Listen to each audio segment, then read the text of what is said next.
Before we begin, I want to ask you something.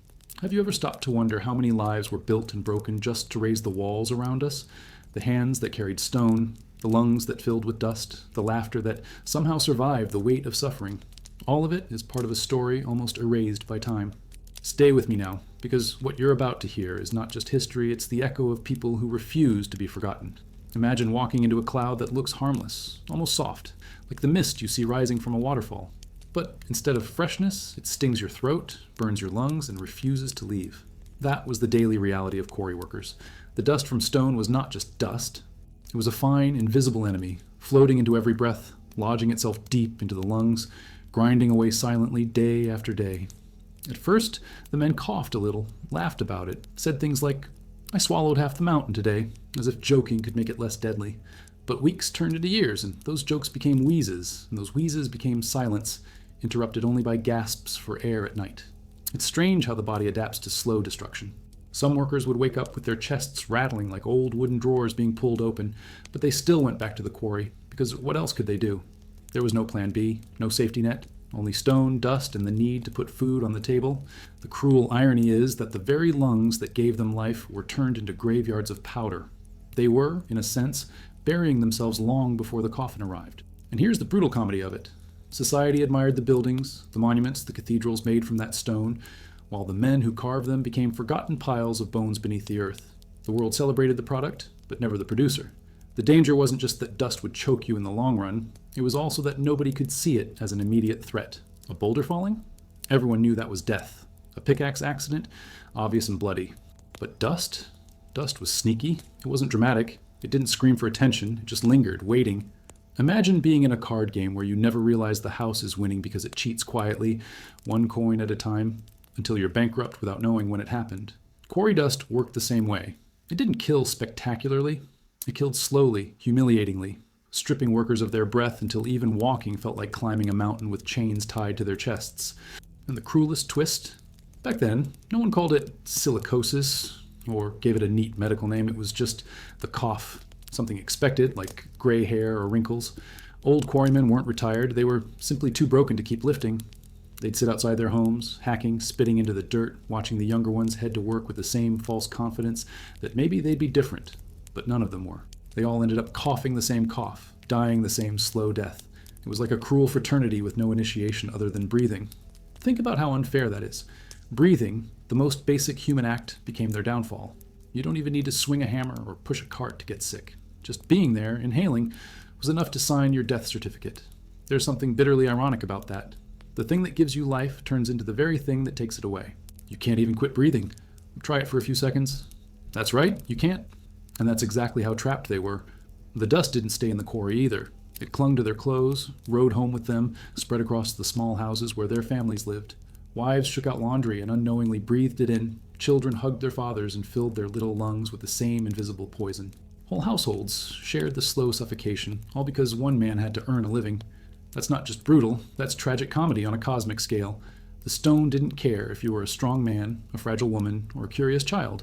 If you inhaled, you paid. End of story. What makes it worse is how invisible this struggle was to outsiders. People walking past the quarries might have noticed a faint haze in the air and thought it looked poetic, almost picturesque, like sunlight catching dust in a cathedral window. They didn't smell the bitterness or feel the heaviness pressing on the chest. They saw beauty where workers felt death. Isn't that how a society often works? Admiring the glow of the finished masterpiece while ignoring the cost hidden in the shadows? And it's not like this is a tale from centuries ago that has nothing to do with us now. Dust is still one of the most underestimated killers in workplaces worldwide. People in construction, miners, even some factory workers, they still battle this silent enemy today. But back then, in the quarries, the fight was unfairly tilted. There were no masks, no regulations, no doctors trained to understand the damage until it was far too late. The only diagnosis they got was when they stopped breathing. So picture it. A man in his 30s, once strong enough to swing a hammer all day, now sitting on a wooden chair outside his shack, wheezing like an old accordion, barely able to climb 3 steps. His kids look at him not as the hero who built half the town, but as the ghost of a man still alive. That's what dust did. It turned workers into living tombstones before they even lay down in the ground. And in that suffocating reality, every cough was a reminder of the quarry, every gasp for air an echo of the stone they could never escape. It makes you wonder if, in some twisted way, the stone had the last laugh, After all, the workers carved it, but it carved them back, slowly, mercilessly, until both were shaped by the other. And maybe that's the cruel poetry of labor in the quarries. You thought you were breaking stone, but all along the stone was breaking you. Imagine the sound of iron meeting stone, a sharp metallic echo that bounces off the walls of a quarry and rings in your ears long after the hammer has stopped. For workers, this wasn't just noise, it was the rhythm of survival. But with every swing came the risk of a slip, a miscalculation, or simply bad luck. Heavy tools didn't forgive mistakes. One wrong move and steel that was meant for stone could just as easily tear through skin. The first cuts might seem minor, a nick on the hand, a scrape across the arm, but add sweat, dust, and no antiseptic. Suddenly a scratch could turn into an infection that spread faster than gossip in a small town. And back then, there were no antibiotics waiting to save the day. A cut wasn't just a cut. It was a potential death sentence disguised as a flesh wound. Think of the pickaxe. It weighed enough to feel like you were lifting a reluctant donkey, and every blow had to be precise. If your grip slipped, you didn't just bruise your hand, you could crush your fingers, or worse, impale your foot. Imagine going home to your family with your toes flattened like pancakes. Who was going to provide for them then? Bandages were scraps of cloth, medical advice was walk it off, and painkillers were maybe a sip of whiskey, if you were lucky.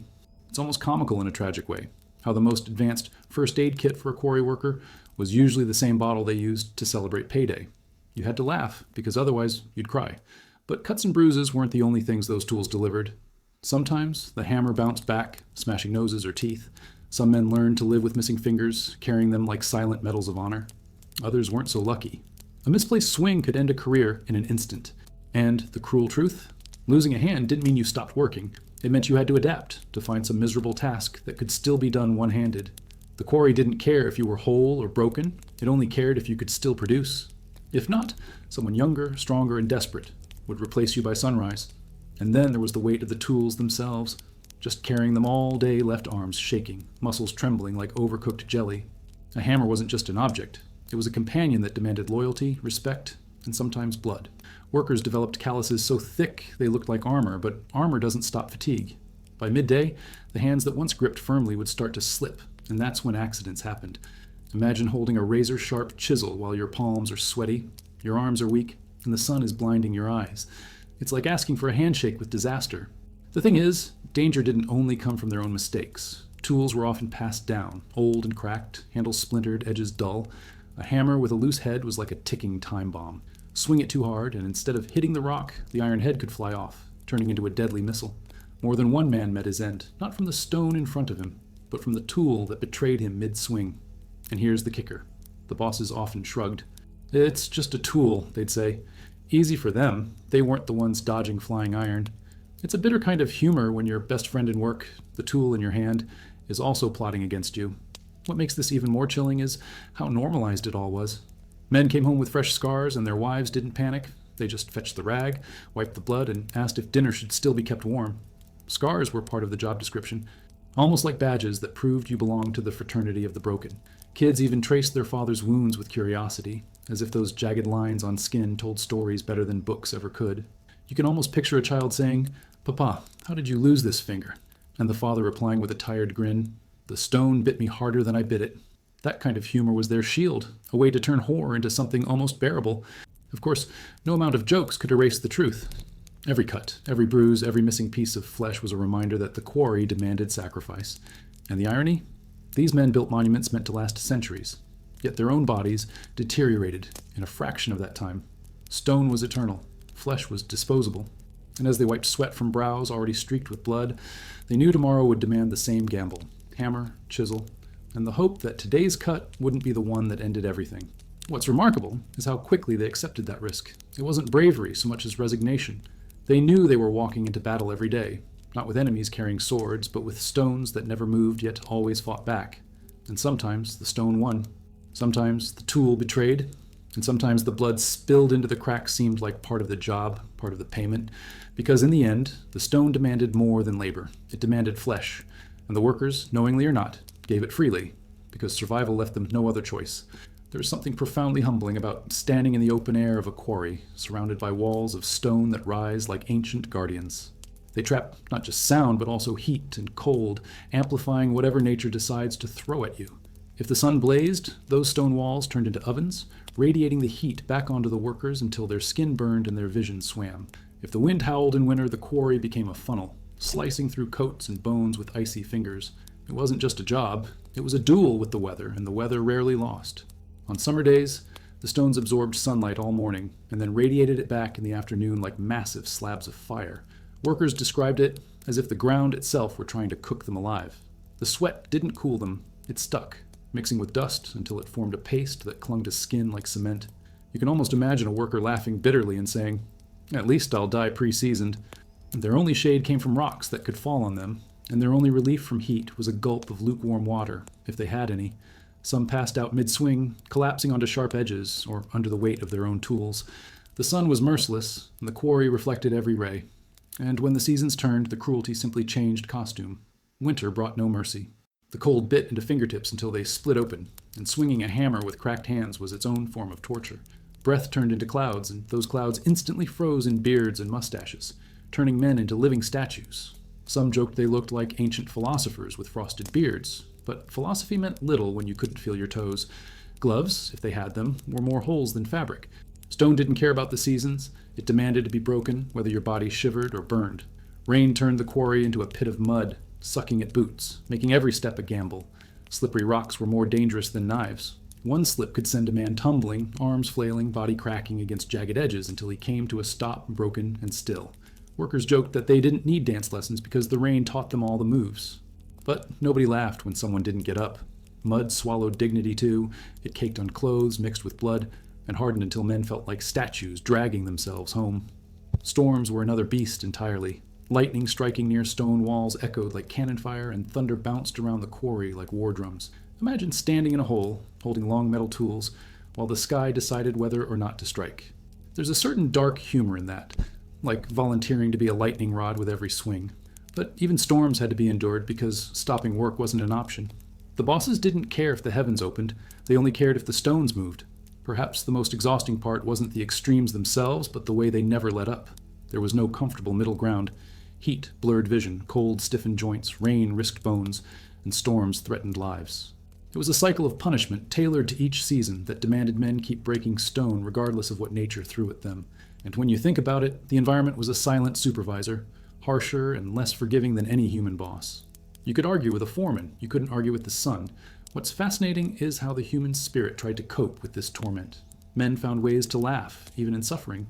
In the heat, they joked about frying eggs on the stones, though the reality was, their brains felt like scrambled eggs inside their skulls.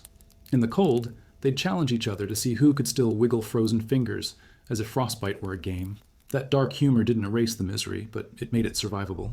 It's the same kind of humor you hear today from people stuck in unbearable office jobs, comparing themselves to zombies, except these men weren't clicking spreadsheets, they were battling stone under skies that wanted them dead. The weather also carried a psychological weight.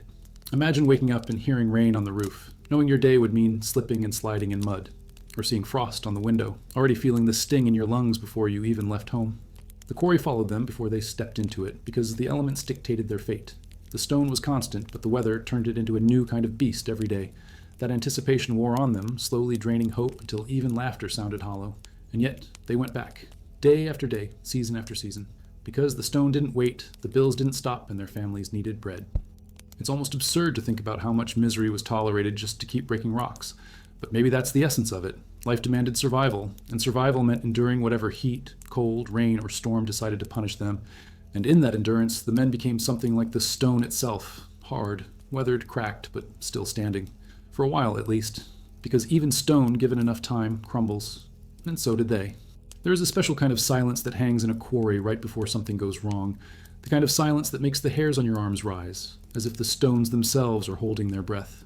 Workers knew this silence well. It often came just before the ground shivered or a wall of rock decided it had had enough of staying upright.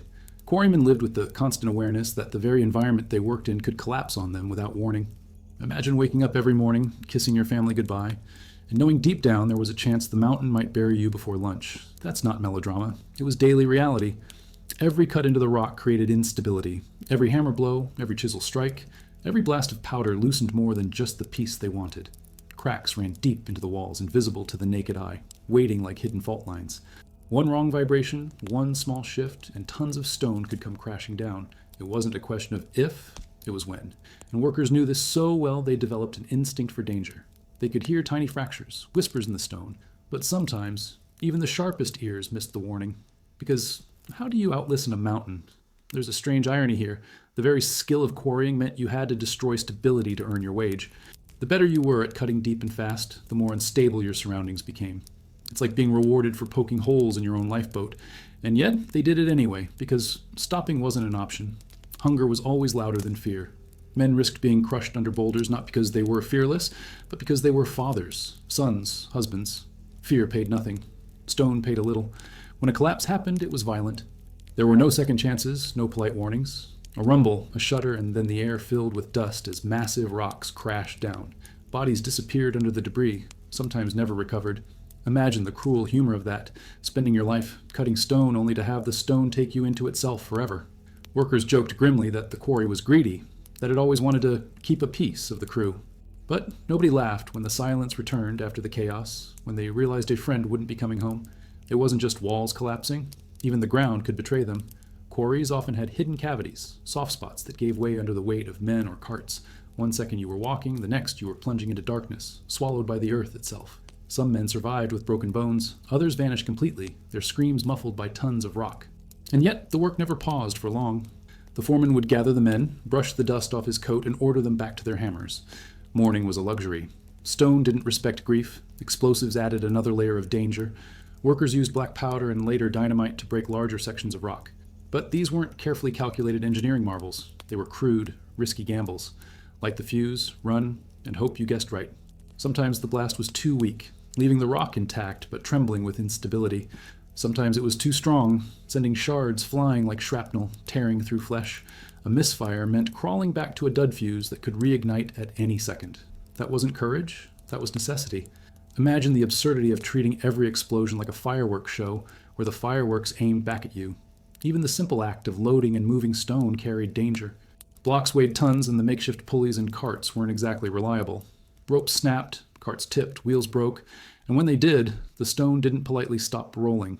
It crushed whatever, or whoever, was in the way. Workers joked that you didn't need enemies if you worked in a quarry. The stone itself had already signed up to kill you. And yet, they kept pushing, straining, moving these slabs as if they weren't constantly risking being flattened into the very ground they worked on. Perhaps the cruelest part of all this was how normal it became. Deaths weren't shocking. They were expected. Injuries weren't news. They were routine. A man could be buried on a Tuesday, and by Wednesday, his place would be filled. His family might get a small payout, barely enough for a few weeks of bread, and then the quarry swallowed his memory just as easily as it had swallowed his body. That normalization of tragedy says something chilling about how survival can warp our sense of value. It makes you wonder how many quiet nods were exchanged at funerals, not in shock, but in resignation. And still, through all of this, humor found its way into the cracks. Men made jokes about the stone having a personality, as if treating the mountain like a stubborn boss made it less terrifying. They gave names to dangerous sections like the Widowmaker or the Hungry Wall. Humor became both shield and sword, a way of laughing at death even as it stood right beside them. But laughter fades and fear remains, especially when every echo in the quarry could be the beginning of the end. What makes it all the more haunting is how invisible these dangers were to outsiders. Townsfolk saw the stone blocks leaving the quarry, marveling at their size and smoothness, never realizing how many lives were gambled to bring them out. Cathedrals, mansions, and statues stood tall, symbols of permanence and power, while the men who bled for them were buried in unmarked graves. The stone endured, the quarrymen did not. And perhaps that is the sharpest cruelty of all, that the monuments they built became eternal reminders of their impermanence. And yet, despite everything, they went back. Because hunger always returned, because families depended on them, because even when fear gnawed at their insides, survival demanded another day at the quarry. That's the paradox of it. They worked in a place that constantly threatened to bury them, and still they dug deeper. And in that endless cycle, the line between bravery and despair blurred until it was almost impossible to tell one from the other. Money is supposed to be the reward for labor, the proof that sweat and blood have some kind of value.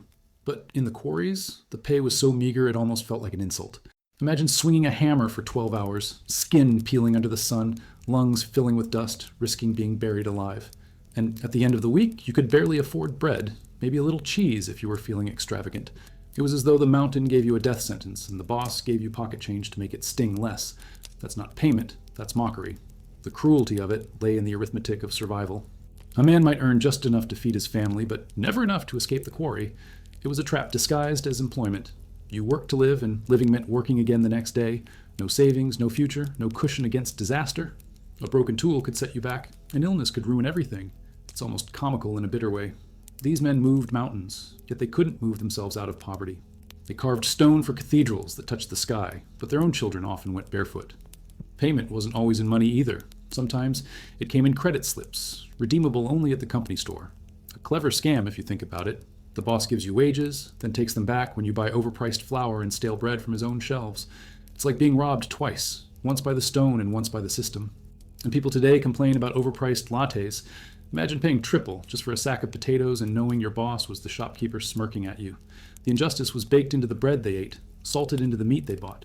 The worst part was how little the pay reflected the risk. Other jobs were hard, but few were so openly lethal. Quarrymen knew their lives were being shaved down one day at a time, and yet their paychecks were smaller than those of clerks who never broke a sweat. Picture a man coughing up dust at night, counting coins by candlelight, and realizing that his week of torment equaled what a banker earned while sitting on a cushioned chair. It's almost darkly funny if you're in the mood for gallows humor. The quarry broke your back and your lungs, but heaven forbid it should fatten your wallet. There was also the relentless demand for more, always more. If you slowed down, if you didn't deliver the expected pile of stone, you might lose even that miserable income. Men pushed themselves past exhaustion because stopping meant hunger. They would rather risk collapsing under a boulder than see their children go without food. This wasn't ambition, it was desperation. The bosses didn't need whips. Hunger was the whip, and it cracked loudly in every stomach. When you think about it, poverty was the most efficient form of management. Families lived on the edge of survival, and every coin had to stretch. Women found ways to make meals out of scraps, boiling bones until the last flavor dissolved into broth. Children wore hand-me-downs, so patched they looked more like quilts than clothing. And still, somehow, there was dignity in that struggle. Jokes were told at the dinner table. Laughter bubbled even in hunger. Humor was the one currency no boss could steal. Maybe that's the lesson, that even when the pockets were empty, the spirit found ways to stay full. But no spirit, no matter how resilient, could change the reality that the quarry kept men chained. The dream of retirement was a cruel mirage. Most men never made it to an old age of rest. If they stopped working, it was because their bodies collapsed, not because they had earned a peaceful ending. Retirement came only through disability, lungs too scarred to breathe, bones too shattered to lift, eyes too dim to see. And what was the reward for decades of sacrifice? A bed, a cough, and silence. You could almost laugh at the irony. After a lifetime of breaking stone, the only thing that finally broke was the worker himself. And yet, men lined up for the job. Because what else was there? Fields offered starvation wages, factories were few and far between, and the quarry at least promised something regular, even if it was barely enough. It's a grim reflection of how systems trap people. The very thing that kills you is also the only thing that sustains you. Like drinking salt water when you're dying of thirst, it doesn't help, but you keep drinking because there's no other choice. What makes it sting even more is how invisible their sacrifice was to the larger world. People admired the cathedrals, the statues, the cobbled streets, without ever asking who had bled for the stone. They saw beauty, but not the poverty etched into every block. The irony is so sharp it cuts deeper than any chisel. The monuments stood for wealth and power, yet the men who built them often couldn't afford enough bread to keep their families full. They were ghosts in their own creations, present in every stone but absent from every memory. And so the cycle continued. Men worked, grew weaker, earned little, and eventually disappeared, leaving behind families to repeat the same story. Wages never rose enough to break the chain. Poverty held them tighter than the strongest ropes, and each new generation inherited not land, not wealth, not opportunity, but the same backbreaking labor in the same merciless quarry. That was the legacy of their pay. Not prosperity, but continuity of struggle. And maybe the cruelest joke of all is that the stone they broke outlasted them, standing tall for centuries, while their names crumbled into dust, almost as fine as the dust they once inhaled. There's a strange sort of cruelty in the idea that a man could dedicate his entire life to work and still never truly stop working. For quarrymen, retirement wasn't a golden chapter filled with rocking chairs and peaceful sunsets. It was usually a hospital bed, or more often, a wooden box.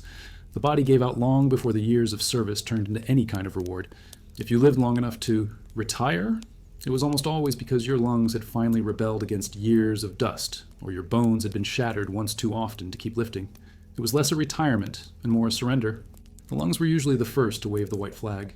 Silicosis, though they didn't have that fancy word back then, was the silent companion of every quarryman. Men in their 40s coughed like old men twice their age, and by the time they reached what should have been the prime of their lives, they sounded like broken accordions wheezing for air. Nights were the worst. Wives described lying awake to the sound of their husbands gasping, choking, or simply unable to draw a full breath. And yet, in the morning, those same men went back to the quarry, hacking all the way because food had to be bought and rent had to be paid. It's grimly comic when you think about it. They were literally working themselves to death one breath at a time, and still the boss expected them at dawn sharp.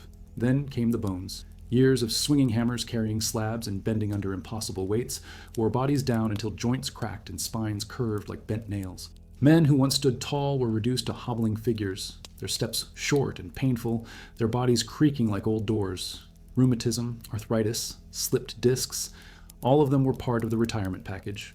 Some joked that the quarry was generous enough to provide free souvenirs, bent backs, and missing fingers.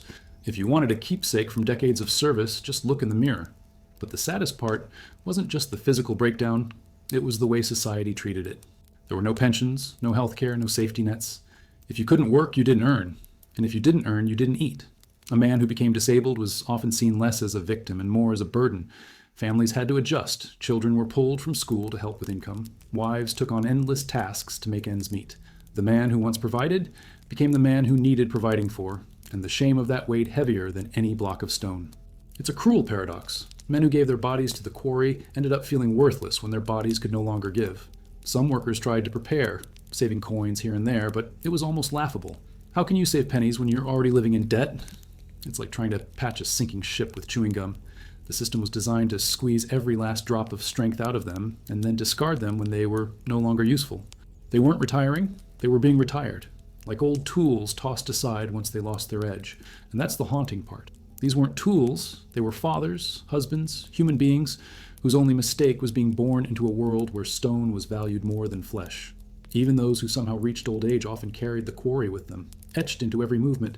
Their bodies became walking testimonies of labor. Twisted hands that could no longer open jars, chests that rattled with every breath, eyes clouded with dust that never truly left.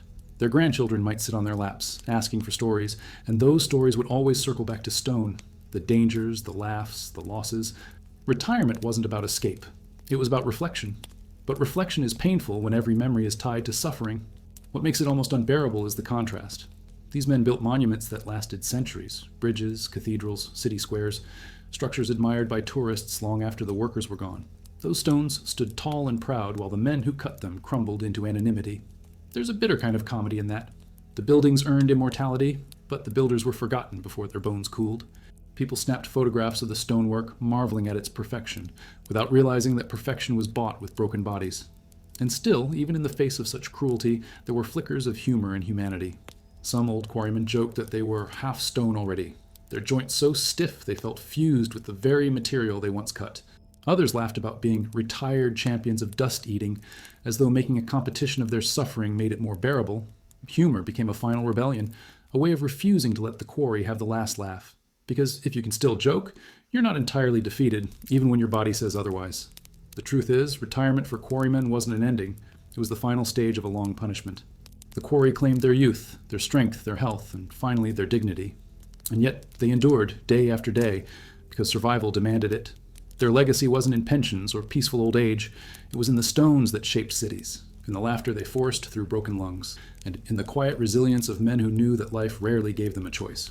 And maybe that's the cruelest joke of all, that after decades of breaking stone, the stone still outlasted them, standing tall while they slowly disappeared into dust, as though the quarry had claimed not just their lives, but their very memory. There is a certain weight that has nothing to do with stone. It presses down not on the muscles, but on the mind, heavier than any slab a quarryman ever lifted. Living under constant danger reshaped not just the body, but also the way a man thought, felt, and even dreamed. Imagine waking up each morning with the knowledge that the air you breathed was poison, that the ground beneath your feet could crumble, that the tools in your hand might betray you.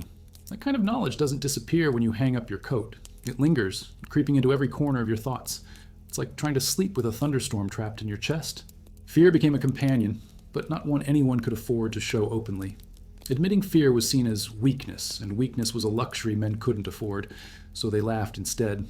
They turned their terror into jokes, their anxiety into grim one-liners. A man who nearly got crushed might quip, "At least the stone likes me enough to hug me."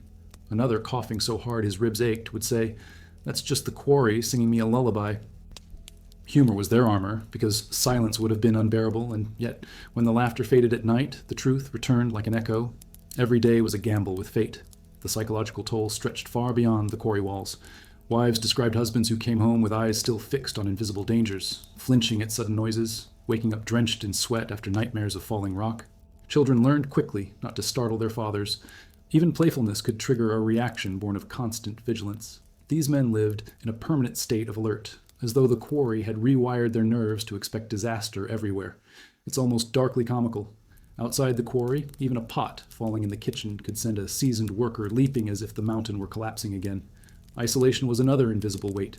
While townsfolk admired the stone buildings rising from the labor, they rarely invited quarrymen into polite company. Their clothes reeked of dust, their hands were scarred, their coughing fits disrupted conversations. They were both essential and excluded, needed for their labor but shunned in social spaces. It created a strange kind of loneliness, where men spent their days surrounded by noise but felt utterly unseen.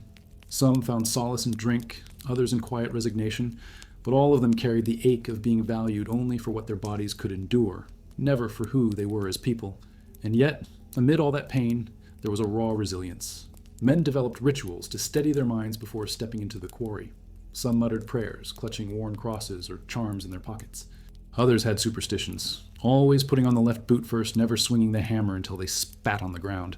It might sound absurd, but those tiny acts gave them the illusion of control in a world where control barely existed. We all do it, don't we? Some people won't start their day without coffee, as though caffeine were a protective shield. Quarrymen had their own shields, forged not from belief in safety, but from the desperate need for hope.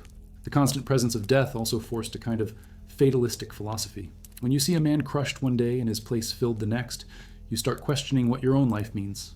Some quarrymen became deeply religious, convinced that their suffering was part of a divine plan, a cross to bear that would earn them reward in the hereafter. Others became cynics, laughing bitterly at the idea of purpose, claiming the only reward was an early grave.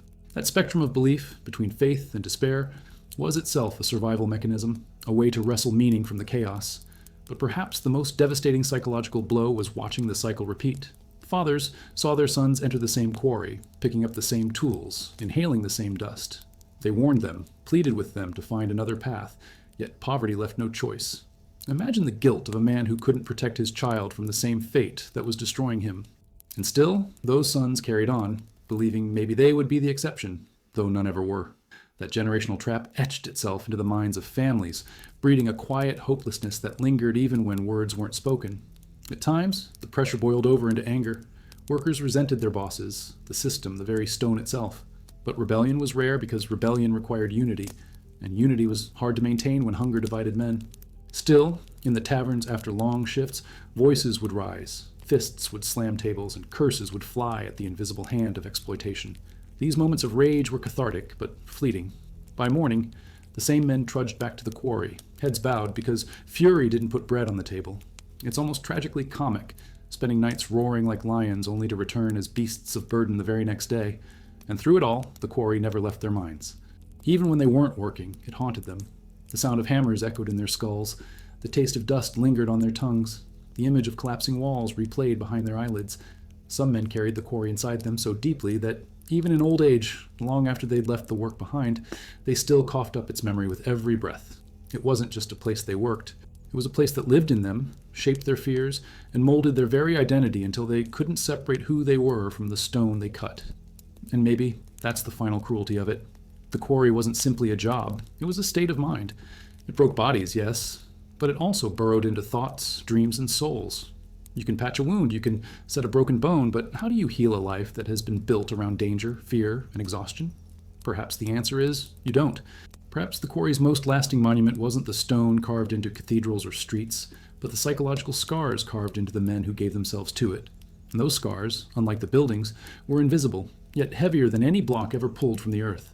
There is a bitter irony in the fact that the harder a quarryman worked, the less he seemed to own. You might think that moving mountains of stone every day would earn a man a slice of stability, maybe even a modest piece of dignity. Instead, most quarry families lived balanced on a razor's edge, their lives dictated not by ambition, but by the avoidance of hunger. Wages dribbled into their pockets like drops of water into a cracked cup, never enough to fill it. Each payday came with the same ritual, coins counted at the kitchen table, heads shaking, and the silent question of what would be sacrificed this week. Would it be meat, shoes, school supplies for the children? There was no room for luxury, only negotiation with necessity. Food was the most pressing calculation. A family's diet often resembled survival rations. Bread stretched thin, potatoes boiled until even the skins were eaten, soups made from bones that had already been cooked 3 times. Meat was for special occasions, and sugar was a treasure that could make a child's birthday feel like a festival. People sometimes joke today about stone soup as a metaphor for making something out of nothing, but for quarry families, it wasn't much of a metaphor. There were evenings when the pot truly held more water than nourishment, flavored only by hope and a pinch of salt. Children learned quickly not to complain, because hunger wasn't a problem that could be solved with words. Housing was no kinder. Families crowded into cottages that seemed built to collapse faster than the quarries themselves. Roofs leaked, walls cracked, and floors sagged under the weight of too many tired bodies. Dust from the quarries followed the men home, embedding itself into the very fabric of the household. It coated the tables, the bedsheets, even the bread. One could laugh, darkly, that quarrymen never got a day off from breathing stone. They even ate it sprinkled on their food. And yet, despite the grime and the crumbling walls, these houses pulsed with life. Laughter, quarrels, lullabies. They made homes out of ruins because they had no choice. Children bore the weight of poverty too soon. Little boys learned early to carry buckets of water or haul scraps of stone. Little girls patched clothes and stirred pots long before they should have known such responsibilities. Education was often a fleeting luxury. A boy might attend school for a year or two, but hunger drove him into the quarry before he could learn much more than to write his name. Parents consoled themselves with the thought that at least their sons were contributing, but deep down they knew the cycle was repeating. Imagine the cruel comedy of a man working himself to the bone to escape poverty, only to watch his child pick up the same hammer he once swore he'd never pass down. Debt hung over many families like a permanent shadow. Wages never stretched far enough, so credit became both salvation and trap. Local shopkeepers, often connected to quarry owners, extended credit with smiles but collected with claws. By the time payday arrived, much of it was already gone, swallowed by old debts. It was a vicious loop, a treadmill disguised as progress. Some men joked that they were like donkeys chasing carrots, except the carrot was moldy bread and the stick was their own exhaustion. But laughter doesn't pay the bill, and by the end of the month, desperation returned. Clothing reflected the hardship. Shirts were patched until they looked like maps of forgotten countries. Shoes so worn they whispered secrets to the dirt with every step. Women became experts in stretching fabric, turning one dress into 3 different garments by cutting, stitching, and reusing scraps. Children wore hand-me-downs that were often several sizes too big, sleeves rolled, and pants tied with rope. Today, people spend fortunes on distressed jeans. Back then, every piece of clothing was distressed by default, each tear a silent signature of poverty. Despite all this, community ties offered a fragile kind of support. Neighbors shared when they could, a loaf of bread here, a bowl of soup there. Funerals became communal affairs, with collections taken to help widows, though everyone knew they were only postponing the inevitable hardship. Celebrations, when they happened, were modest but fierce. Music played on battered fiddles, feet stomping on dirt floors, laughter echoing louder than the hunger. It's almost comic how humans, even when beaten down, find a way to squeeze joy from the smallest drops of life. That stubborn resilience might not have solved their poverty, but it gave them strength to face the next day. The absence of security shaped every decision. There was no cushion for illness, no safety if a father was injured. A single accident could plunge a family into disaster, and yet men walked into the quarry every day, knowing they were gambling with more than their own bodies. They were gambling with their family's survival. Wives carried that weight too, silently calculating how long they could stretch bread, how to hide worry from their children, how to hold a household together when everything was designed to fall apart. In a way, the women carried invisible quarries on their shoulders, chiseling survival out of scarcity. The tragedy is how normalized all of this became. Quarry families rarely dreamed of wealth or even comfort. Their dreams were simpler: a full stomach, shoes without holes, a winter without illness. Survival was the horizon. And yet, within that simplicity lay a quiet dignity. These were not lives of glamour, but they were lives of endurance, and endurance itself has its own kind of heroism. People today may laugh at the idea of making do, but for these families, making do was an art form, a daily act of resistance against a world that demanded too much and offered too little. And so poverty wasn't just an economic condition, it was a way of life, shaping every bite, every breath, every decision. The quarry owned more than the men's bodies. It owned their families, their homes, their futures. And still, against all odds, they lived, loved, laughed, and found fragments of joy in the cracks. Because if stone taught them anything, it was that even under the heaviest pressure, some part of the human spirit refuses to break. And that refusal, fragile as it was, became the only wealth they ever truly possessed. The human body is a remarkable machine, but even the finest machine breaks when forced to run beyond its limits every single day. In the quarries, exhaustion wasn't occasional, it was constant, like a second skin the men could never shed. Imagine working from dawn until the sun bled out behind the stone walls, your arms trembling with every swing, your back screaming with every lift, and yet knowing that stopping wasn't an option. Rest was a fantasy, stolen in scraps, never in abundance. The body became both the tool and the battlefield, and it lost more often than it won. The hands told the first story. Calluses thickened until they looked like scales, cracked open from the mix of sweat and stone dust. Blood seeped into tools so often that it almost felt as if the hammers themselves were alive, fed daily by their wielder. Joints swelled, knuckles froze, fingers curled into claws that never straightened. Some men couldn't even unclench their fists at night, as though their muscles had forgotten what relaxation felt like. Picture trying to eat dinner with a spoon when your hand is permanently shaped like it's gripping a hammer. Even small, ordinary acts turned into comedy skits. Forks dropped, buttons fumbled, boots laced with curses. Survival itself became clumsy. Then there were the shoulders, groaning under years of lifting more than they should, carrying slabs of stone that outweighed the men themselves. The shoulders rounded forward, collapsing under invisible burdens, even when nothing was being carried. Spines twisted, vertebrae slipped, and soon the simple act of standing upright became an achievement. A man in his 30s looked like an old farmer at 70, bent and crooked, his silhouette carved by decades of abuse. Strangely enough, there was a dark pride in this posture. Some would grin through missing teeth and say, "The quarry bent me, but it didn't break me." As if being half broken was a medal worth wearing. Legs fared no better. Days of climbing uneven rock, balancing on precarious ledges, hauling carts up inclines. They turned knees into ticking time bombs. Ligaments tore, cartilage wore away, and soon every step echoed with pain. Quarrymen developed a limp that was so common it almost became a uniform. If you didn't walk with a stagger, people might doubt you worked at all. There's a cruel comedy in that. Your suffering became proof of your labor. Your limp became your resume. And still, it wasn't just the big injuries. The body eroded in countless small ways, too. Teeth rotted from poor diets, eyesight dimmed from squinting against sun and dust, hearing faded under the endless hammering and blasting. By the end of their lives, many quarrymen were half deaf, half blind, coughing, limping relics of the strong youths they once were. They weren't just old before their time. They were ancient before their time, aged by decades of punishment compressed into just a few years of work. What makes it more haunting is how these men normalized the decay. They swapped stories of aches, like others might swap stories of vacations. One would say, "My back locked up yesterday," and another would chuckle, "Lucky you, mine's been locked up for 10 years. Pain became conversation, exhaustion became identity. It was as if the quarry had stolen not just their health, but also the vocabulary for imagining life without suffering. Their humor turned agony into competition, and in a way, that humor was the only thing keeping despair from swallowing them whole. The nights were the cruelest. After a day of labor, you'd think sleep would come like mercy, but exhaustion doesn't always bring rest. Muscles spasmed, lungs wheezed, pain shot through nerves that never truly calmed. Many quarrymen lay awake in their small cottages, staring at the ceiling beams, wishing for oblivion but trapped in restless half-sleep. Their wives, too, lay awake beside them, listening to the groans and coughs, knowing tomorrow would bring the same cycle. Sleep should have been sanctuary, but in those homes it was just another battlefield. And yet, the body's decline didn't stop the work. Men dragged themselves back every morning, limping, coughing, carrying tools with hands that barely held steady. It's almost absurd to imagine. If these same bodies had belonged to soldiers, they'd have been discharged as unfit. But quarrymen weren't soldiers. They were laborers, and labor had no discharge papers. You worked until you broke, and when you broke, you worked some more. Survival demanded nothing less. It wasn't only physical exhaustion, it bled into the spirit. When the body falters, the mind follows. Men lost their tempers easily, snapping at wives and children, not out of malice, but out of sheer depletion. Happiness felt like a language they had forgotten how to speak. But occasionally a spark remained. A joke shared at the quarry, a song hummed on the way home, a story told around a fire.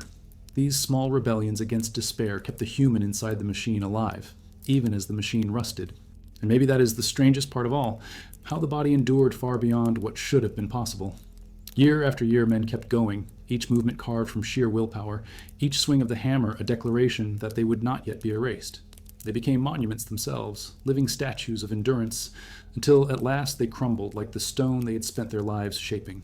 And in that crumbling, one cannot help but wonder if the real quarry wasn't the one carved from rock, but the one carved into flesh. Because while the stone walls of the quarry eventually collapsed, the human walls, the backs, the shoulders, the lungs, always collapsed first.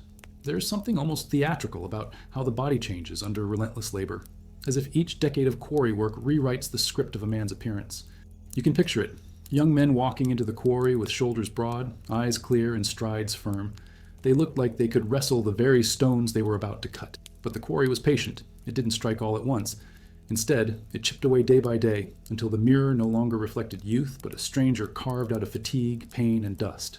The transformation was slow enough that the men themselves barely noticed. Their wives did, their children did, neighbors did. But for the men, it was like watching a candle burn. Only when it was gone did they realize how much had disappeared. The first signs were subtle. Skin darkened not from sunlight, but from dust embedding itself in every pore. No matter how much they washed, there was always a grayish film, as if they were slowly turning into stone themselves. Wrinkles formed early, etched deep by squinting against sun and grit. Hands, once nimble enough to carve aright, swelled and stiffened until they seemed more tool than flesh. Even the way they stood shifted. Backs bent forward, shoulders rounded, legs spread wide to balance against invisible weights. It's not hard to imagine people joking that quarrymen didn't just look older. They looked like part of the landscape, weathered, cracked, and enduring. Hair grayed prematurely, sometimes falling out altogether, leaving scalps dusted with quarry powder as if even their baldness belonged to the stone. Teeth loosened from poor diets and constant grit, smiles revealing gaps that were less charming than haunting. Voices grew hoarse, not from shouting, but from years of inhaling particles that coated throats like sandpaper. A quarryman's laugh, when it came, was often followed by a cough, as if joy itself was too costly to sustain. What made it worse was the speed of this decline. A man in his 20s might already look like he had lived through wars. By 30, his face carried lines that should have taken 50 years to carve. By 40, if he reached it, he was hunched, gray, and worn, mistaken for an old man by those who didn't know better. The quarry didn't just steal years from them, it rearranged time itself, accelerating age as if mocking the very idea of youth. People sometimes speak of dog years as a way to measure faster aging. Quarry years made dog years look generous. The deformities were not just cosmetic. They carried practical consequences. Bent spines meant constant pain. Twisted joints meant stumbling on uneven ground, and frozen fingers meant struggling to hold tools. But here's the irony. Those same bodies, broken and contorted, kept working anyway. It's almost absurd to imagine someone whose hands can barely grip a cup still managing to grip a hammer. Yet necessity pushed them past the point of reason, because broken bodies didn't excuse unpaid bills. You could almost call it comedy if it weren't so cruel. Men who looked like they needed canes were still dragging carts of stone. Children often looked at their fathers with a strange mix of admiration and fear. They admired the toughness, the proof that their fathers endured what others couldn't. But they also feared the transformation, as if the quarry were a curse waiting to be inherited. Some boys swore they would never set foot in the quarry after watching their fathers collapse in the evenings, coughing and limping. Yet hunger has a way of silencing vows. Soon enough, those same boys picked up the tools, their faces already imagining the wrinkles they would wear before their time.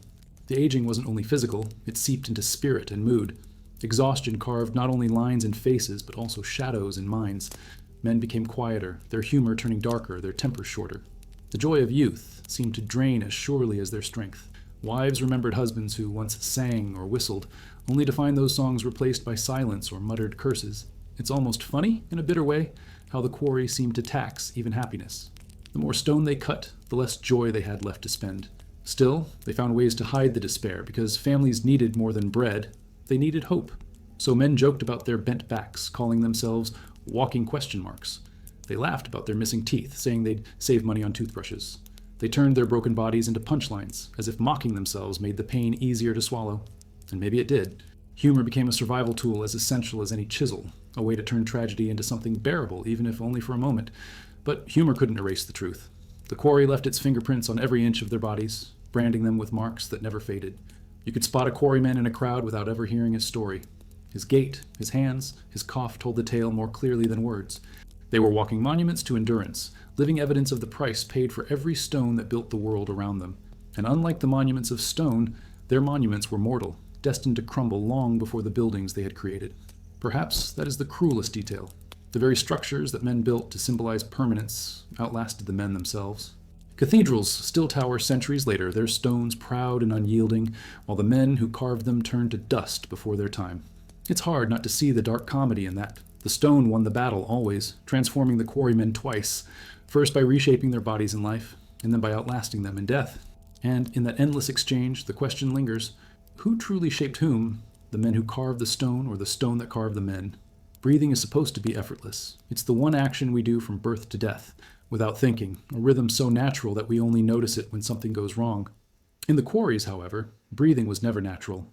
Every inhale was a gamble. Every exhale a reminder of the dust that clung to the lungs like an unwelcome tenant refusing to leave. Quarry dust wasn't like household dust, the kind you sweep off a shelf. This was stone ground into particles so fine they floated unseen, slipping past the body's defenses and settling deep inside. Once there, they stayed, scratching and scarring, turning lungs into brittle chambers of suffering. At first, men treated the coughs as little more than inconveniences, a tickle in the throat, a rattle in the chest, a need to spit more often than usual. They laughed about it, saying things like, "The mountain just wants to live inside me." But over time, the laughter turned into gasps, and the gasps into wheezes that never seemed to end. Silicosis, as we now call it, was the quiet assassin of the quarries, stealing air one breath at a time. Men who had once shouted over explosions could barely whisper to their children. Nights became battlegrounds, where every gasp sounded like the last. The disease didn't discriminate by age.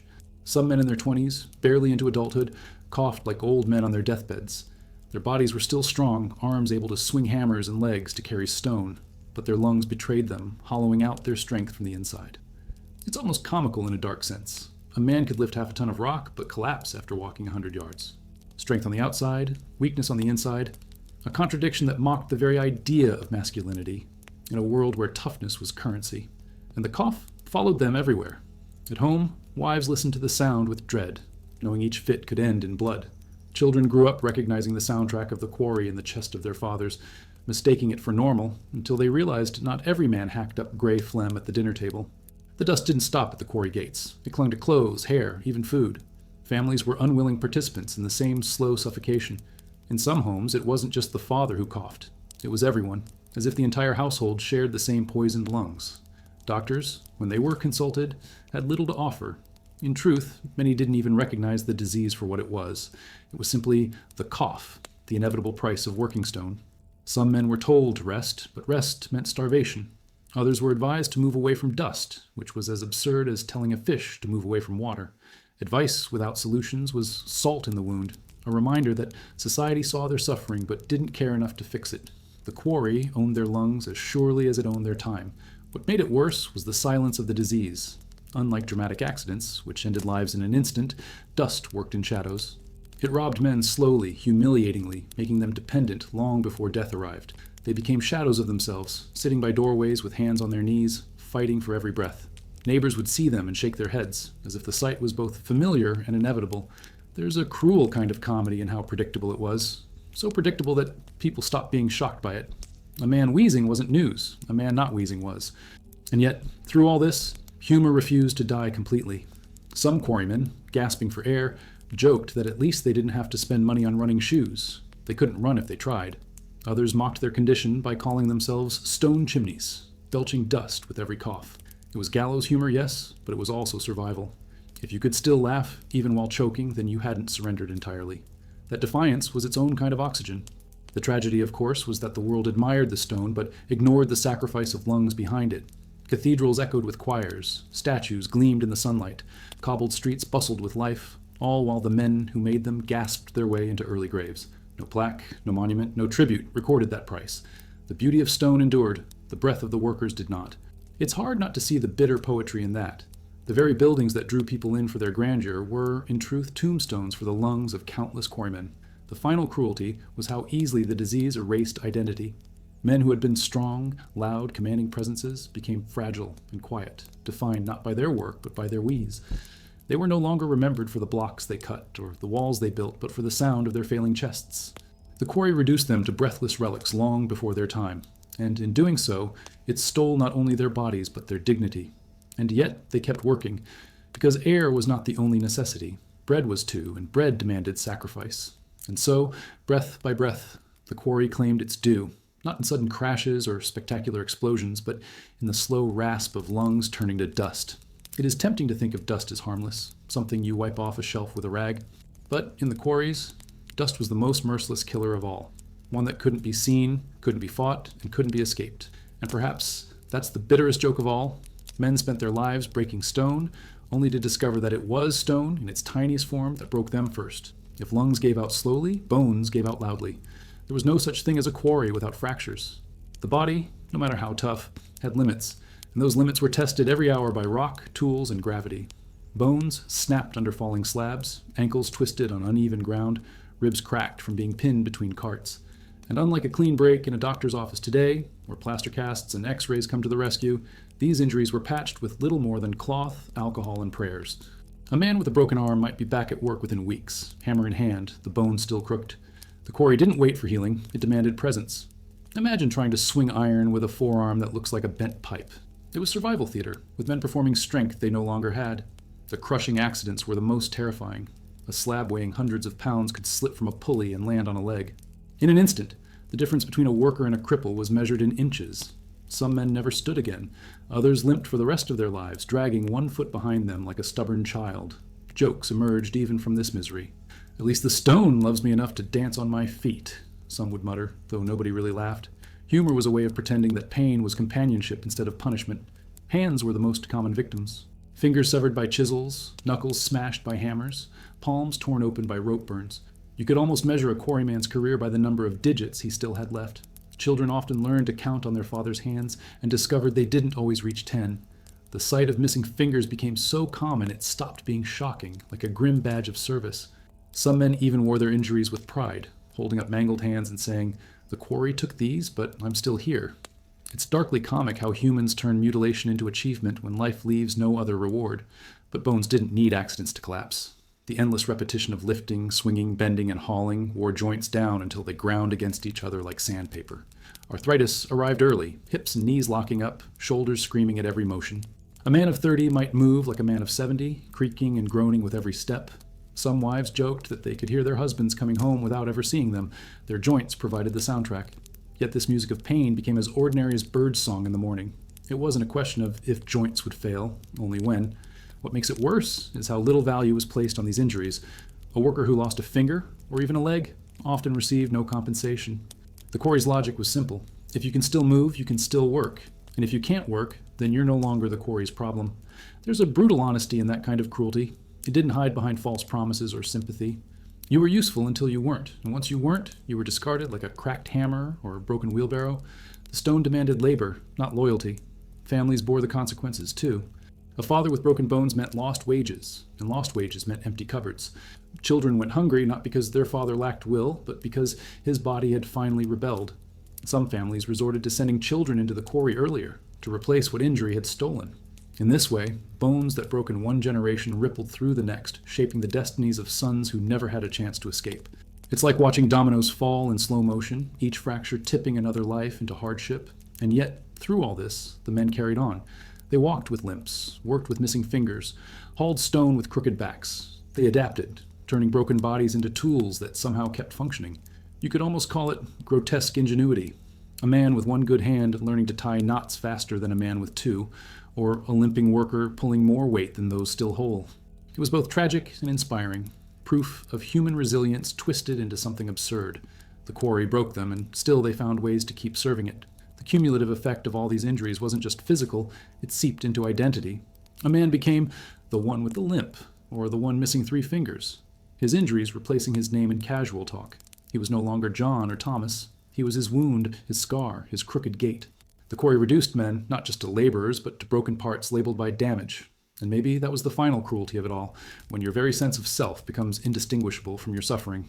But there was one truth no amount of humor, resilience, or adaptation could hide. Bones are finite. You can't bargain with them, you can't cheat them. Sooner or later they give out entirely. And when they did, there was no retirement, no pension, no comfortable twilight years. There was only the memory of years spent carving stone and the reality of a body carved in return. The quarry always collected its debt, and bones, more than anything else, were its favored currency. Eyes were never designed to wrestle with stone. They were made to take in sunlight, color, and motion, not clouds of dust that scratched them raw, or shards that flew like daggers with every hammer strike. In the quarries, vision was less a gift than a target. The constant haze of fine powder-coated eyelashes irritated corneas, and turned every blink into the feel of sandpaper sliding across glass. At first, men rubbed their eyes and cursed, joking that the quarry was just trying to get closer to them. But over time, redness became infection. Sharpness blurred into haze, and once clear sight faded into a fog that no amount of rubbing could clear. The danger wasn't only the dust. Stone chips shot out with every strike, tiny missiles sharp enough to blind in an instant. One misangled swing, one careless glance, and a man could lose an eye forever. Imagine the cruel irony of spending your life building monuments that everyone would admire, yet losing your own ability to see them, and it happened more often than anyone liked to admit. Eye patches became almost common, worn not as fashion, but as survival scars. Whole groups of men walked around like unwilling pirates, proof that the quarry charged attacks not just in sweat and blood, but in sight. Sunlight added its own cruelty. The The quarry acted like a giant mirror, bouncing light off pale stone until it scorched the eyes. Staring at rock under noon sun was like staring at a burning field of snow. Men squinted so hard that wrinkles etched themselves permanently into their faces, lines carved as deeply as any chisel could make. Some compared it to being interrogated by nature itself, blinded by the very light that was supposed to guide them. Hats and cloths helped a little, but the truth was that no barrier stood between human eyes and the quarry's relentless glare. It's almost comic how nature gives us the sun as life's great gift, but in the quarry, it felt more like nature's spotlight aimed directly at human frailty. Even nights weren't kind. Working by lantern or weak torchlight, men strained to distinguish cracks in the stone from shadows. Darkness played tricks, turning the quarry into a stage of illusions where one misstep could mean a fall. One shadow mistaken for solid ground could end a life. Eye strain wasn't just uncomfortable, it was deadly. And yet the work continued because stone didn't care about moonlight and bosses didn't care about fatigue. In fact, bosses often assumed that if you still had one working eye, you were more than qualified to keep swinging. After all, 2 eyes were a luxury, not a necessity, when profit was the only thing in focus. Over time, vision dimmed for almost everyone. Men in their 30s struggled to read letters if they could read at all. By middle age, many were nearly blind, their world reduced to shadows and outlines. Families had to guide them, children becoming the eyes of fathers who had once carried them proudly on their shoulders. And still, those fathers joked, saying things like, "I don't need to see, I've already memorized the quarry." Gallows humor turned blindness into defiance, but behind the laughs lingered despair. Because what good was strength if you couldn't see where to use it? But sight wasn't only about survival in the quarry, it was about life outside it. Imagine not being able to look your child in the eyes, or to watch them grow, or to admire the very stone buildings you helped construct. Blindness stripped men not only of their work, but of their humanity. The quarry stole their ability to witness beauty, to connect through glances, to participate fully in the small joys of daily life. A man might still hear laughter, still feel warmth, still taste food, but without vision, the world felt like a play being performed behind a curtain he could never lift. The most tragic part was how predictable it all was. Everyone knew dust and shards were destroying their eyes, but protection didn't exist. No goggles, no shields, nothing but bare skin against relentless assault. The only real solution would have been to stop working, but hunger has sharper teeth than blindness. So men chose sightless futures for bread today, a bargain they knew was unfair but unavoidable. And perhaps the cruelest joke of all was that the quarry, in the end, made them see nothing more clearly than their own helplessness. Still, the resilience of these men was astonishing. They turned even vision loss into material for camaraderie.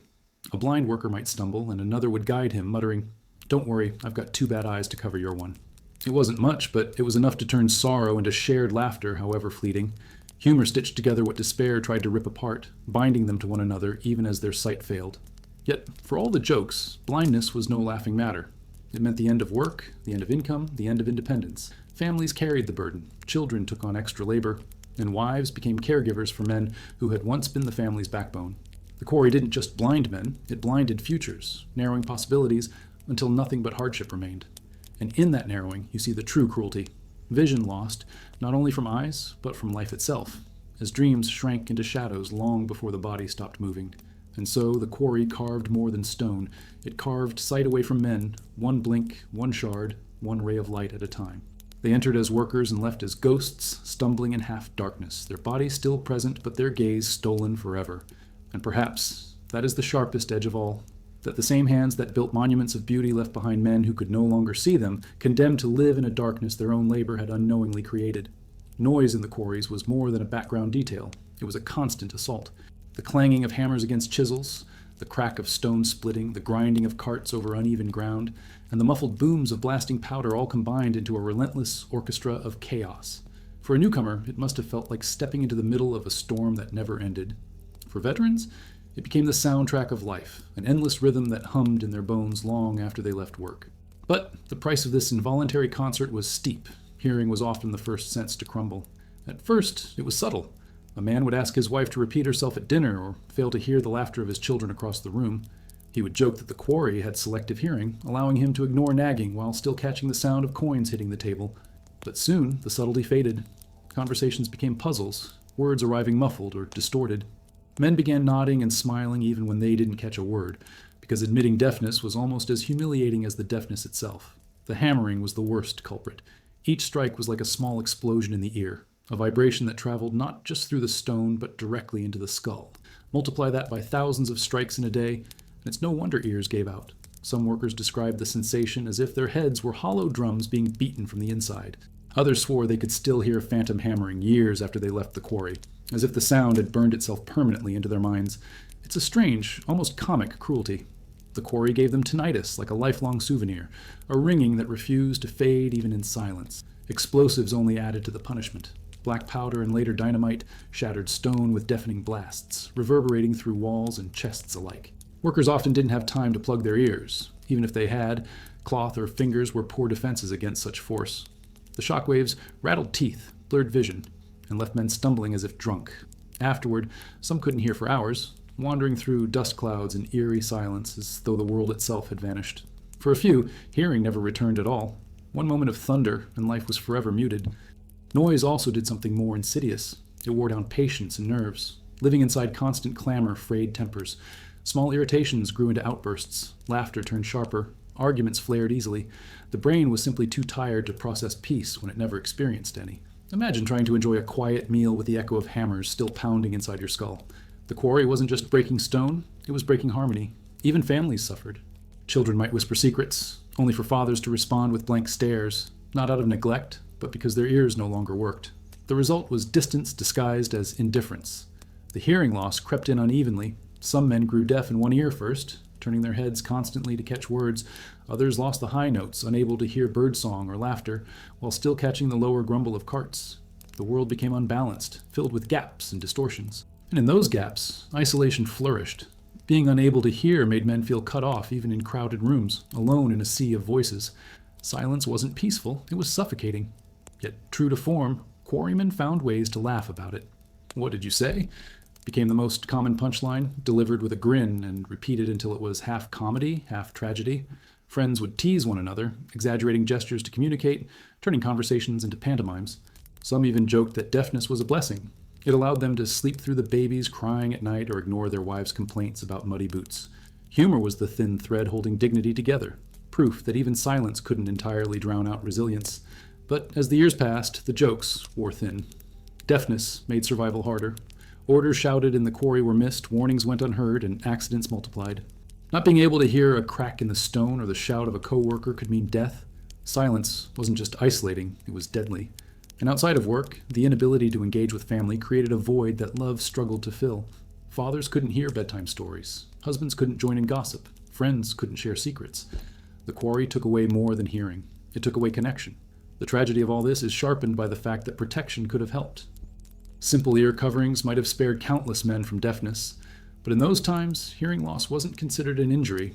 It was just part of the job, as inevitable as dust or cuts. No one thought to preserve the ears of workers when there was stone to be moved. Their suffering was normalized, hidden under the hum of progress and the weight of indifference. And so, men walked through life with ears full of silence, living monuments to the noise they had endured. They built cities that echoed with sound but could no longer hear them. They raised children whose laughter was lost to them forever. The quarry left its mark not just on their bodies, but on their senses, stripping away one of the simplest joys of being human, the ability to listen. And in that silence, there was a cruel irony. The men who lived surrounded by noise were the very ones denied the gift of hearing it ever again. There is a peculiar cruelty in how the skin remembers what the mind would rather forget. In the quarries, every scrape, cut, and burn left its own mark, a diary written not in ink, but in scars. Dust clung to pores until sweat mixed with it, grinding the skin raw like sandpaper. By midday, men's faces burned red under the sun, their necks streaked with grime, their arms scratched by sharp stone edges. A quarryman's skin was never clean, only layered, dirt on sweat, on blood, on dust. Soap hardly made a difference. It felt like trying to wash away years with a bar meant for minutes. The body itself became a map of pain, a living archive of encounters with unforgiving stone. Rashes were common, caused by constant friction from rough clothing stiffened with dust.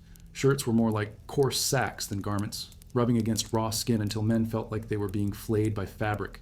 Some joked their shirts were doing the stone's work for it, slowly chiseling them down day by day. And cuts, though small at first, became dangerous when combined with filth. A scratch on the arm could swell by evening, hot and red, pus oozing because no clean bandage or antiseptic was around. What we'd dismiss today as minor could, for them, spiral into fever or even death. Survival often meant ignoring pain until it either faded or killed you. Hands bore the harshest punishment. The endless grip of hammer handles and rough stone created calluses thick enough to resemble bark. But even bark cracks, deep fissures formed in palms, splitting open with every swing, reopening just as quickly as they tried to heal. Blood mixed with dust, turning into a paste that hardened like plaster over wounds. It was almost as if the quarry itself insisted on claiming a piece of their very skin, layer by layer. Imagine shaking a quarryman's hand. It was less like greeting a neighbor and more like grabbing a cracked leather glove left out in the sun too long. Burns came too, not from fire, but from stone itself. On summer days, rocks heated under the relentless sun, scorching hands and arms on contact. In winter, the opposite happened. Skin stuck to frozen tools and tore away like wet cloth ripping. There was no winning. The quarry found a way to punish in every season, as if it had a personal vendetta against human flesh. The men laughed about it in their own way, claiming the quarry was just making sure they didn't forget who was in charge. But beneath the jokes, the scars multiplied, silent signatures of torment etched deeper each year. Even the face couldn't escape. Chips of stone flew at cheekbones and foreheads, leaving permanent grooves and ridges that altered expressions. Some men carried scars like medals, proof of close calls. Others hid them poorly, their faces a patchwork of stitches and healed wounds. A quarryman's face often looked older, not just from labor, but from collisions with rock that had literally carved them into different men. It's strange how we admire statues for their sharp features, while ignoring the fact that the workers shaping them often had their own features reshaped by violence. Skin wasn't just a victim, it was also a storyteller. A scar on the wrist might recall the time a rope snapped, while a jagged mark on the thigh might whisper of a falling shard. These weren't stories told with words, but with flesh, visible histories carried everywhere. In taverns, men compared scars the way children compare toys, each one competing for the most dramatic tale. It was grimly funny. Who needed literature when your own body was a library of near-death experiences? But scars also carried stigma. Women saw them not only as signs of strength, but as reminders of fragility. A husband scarred from head to toe was a husband always one accident away from never returning home. Children sometimes feared touching their fathers, the roughness of skin feeling alien, as if stone itself had begun to replace human flesh. Intimacy eroded under the weight of those marks, leaving distance where closeness should have been. A kiss on a cheek felt different when the cheek was crisscrossed with old wounds. And infections were merciless. Without antibiotics, even a simple boil could become a monster. Red streaks crawled up arms, fevers burned, delirium set in. Sometimes men returned to work still weak, laughing nervously about cheating death again, though the truth was clear. Every cut was another invitation for disease. It's almost absurd to think that they could endure crushing stones, but lose their lives to a splinter of rock in the wrong place. But that was the logic of the quarry. Death didn't need drama, only opportunity. Through it all, humor remained their armor. They joked about being stone-skinned, about how their scars made them irresistible, about how the quarry was simply jealous of their beauty and wanted to mark them permanently. That laughter, however crude, was resistance, because if you could joke about your pain, then you hadn't completely surrendered to it. And perhaps that's the greatest insight. The quarry may have carved their bodies, but it never fully carved their spirits. The skin carried everything: heat, cold, dust, scars, and shame. It bore witness to labor in ways more permanent than memory. Long after the tools were dropped and the quarry walls grew silent, those scars remained, reminders that survival had always been bought at the cost of flesh. And when strangers admired the clean, smooth surfaces of buildings or statues, they never realized the irony, that behind every polished stone was a man whose own skin had been left jagged, rough, and permanently unfinished. There is a bitter truth in how little protection quarrymen had from the hazards surrounding them. Today, we take for granted helmets, gloves, steel-toed boots, masks that filter dust. Back then, the men who faced flying stone, choking powder, and collapsing walls often did so with nothing more than cloth caps, worn shoes, and bare skin. Safety wasn't a priority, production was. And so, the quarry became less of a workplace and more of a battlefield fought without armor. Feet bore much of the misery. Boots, if they had them, were often old, patched, and full of holes. Stone dust seeped inside, grinding between toes until blisters rose, burst, and hardened again. Rain turned everything into mud, sucking shoes straight off feet, leaving men to stumble barefoot over jagged rock. Some joked that the quarry wanted to eat, not just their lungs, but their souls too. And in a way it did. Feet cracked open, nails blackened or torn off, infections creeping upward. A man who couldn't walk well still tried to work, hobbling after carts because stopping meant hunger. Hands fared no better. Without gloves, rope burns, stripped skin raw, chisels slipped and gouged palms, hammers crushed fingers. Calluses thickened, then split, and blood mixed with dust until it hardened like cement. Men laughed about having stone hands, but those hands could barely hold their children gently at the end of the day. Imagine the cruel comedy. Hands strong enough to split rock, but too damaged to caress without causing discomfort. The work that made them providers also stole their tenderness. The head was another vulnerable target. Falling debris, loose stone, and even tool mishaps often struck skulls unprotected by helmets. A sharp edge could open a scalp in seconds, blood pouring down faces until men looked like wounded soldiers rather than laborers. Bandages were strips of cloth torn from shirts, and treatment was as crude as the tools that caused the wounds. A man might return to work the very next day, a rag tied tightly around his head, dust sticking to the blood like plaster. Safety was less a rule than a rumor, and eyes, those fragile windows, were left exposed. Shards flew like arrows, dust burned like smoke, and the sun blazed mercilessly, but no goggles shielded them. One unlucky strike could blind a man forever, yet protection wasn't even considered an option. A man's sight was his own responsibility, as if he could somehow dodge invisible particles faster than they could enter. It's almost laughable, in the darkest sense, how the quarry demanded vision, but gave no means to protect it. As if saying, see clearly while you can, because soon enough you won't. Even breathing was unprotected. Dust masks didn't exist, and the idea of filtering air seemed like fantasy. Men tied cloths around their mouths, thinking it would help, but the dust still slipped through, coating throats and lungs. The very act of staying alive, breathing, became the most dangerous part of the job. What cruel irony that the quarry's deadliest weapon was not a falling rock or a sharp tool, but the simple air itself. And yet, no one thought to stop it, because the invisible always feels less urgent than the obvious. The lack of safety wasn't just about equipment, it was about attitude. Quarry owners viewed accidents as unavoidable, part of the cost of doing business. If one man fell, another would replace him by morning. Injuries weren't tragedies, they were statistics. A missing finger didn't spark reform, it sparked a shrug. Men were treated less like workers and more like disposable tools. That mindset was perhaps more dangerous than the rocks themselves, because it guaranteed that no protection would ever be provided. Why armor what you can simply replace? Families lived in fear of that negligence. Wives knew a knock at the door could mean their husband had been crushed, blinded, or buried. Children saw their fathers leave each morning not with confidence, but with resignation. And yet, the system continued, because men lined up for work despite the danger. Hunger outweighed fear, and the quarry knew it. Poverty was the most effective form of control. It kept men swinging hammers without gloves, carrying stone without belts, and climbing walls without ropes. Still, amid all this danger, humor found its way in. Quarrymen joked that if they had helmets, they'd only use them to carry bread. If they had gloves, they'd sell them for shoes. They laughed at the absurdity because laughter was the only shield they could afford. It's a strange resilience, finding comedy in danger as though by mocking the risks they could rob them of power. But the truth remained. The quarry demanded flesh, and without protection it always collected. And so the men endured, exposed and vulnerable, working in a place where every stone was a potential weapon and every breath a threat. They carried no armor but their own bodies, and those bodies paid the price. The quarries carved not just monuments and roads, but also scars into human skin, blindness into eyes, and silence into ears. Safety was never part of the equation. It was only later, when future generations walked past the stone walls and admired their beauty, that the missing helmets, gloves, and masks became obvious. By then, of course, it was too late. The monuments stood, but the men who built them were long gone, buried not in memory, but in the very dust that had destroyed them. Illness was never an accident in the quarries. It was guaranteed. A man didn't need to be crushed by a boulder or lose his hand to a hammer to be marked by the work. The sicknesses crept in quietly, born from dust, damp, fatigue, and the absence of anything resembling medical care. What started as a simple cough, a sore joint, or fever often spiraled into lifelong torment. Quarrymen were not just breaking stone. They were breaking themselves from the inside out. The lungs were always the first battlefield. Breathing stone dust every day left them vulnerable to more than silicosis. Tuberculosis thrived in the crowded, damp cottages where workers lived, spreading like fire through households already weakened by dust. A quarryman might think his cough was just another reminder of the day's work, only to discover months later that it was a death sentence. Whole families coughed together at night, their homes echoing like infirmaries.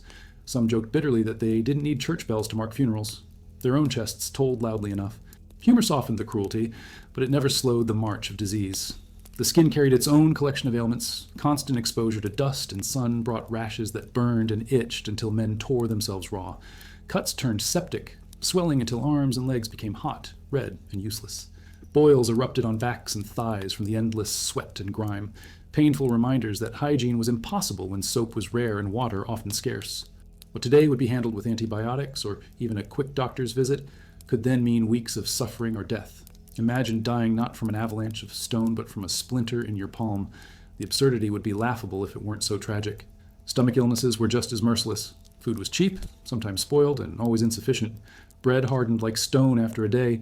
Meat was rare and milk often soured before it reached the table.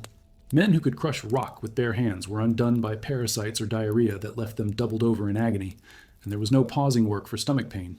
Quarrymen labored with cramps, twisting their insides, praying they'd last until payday.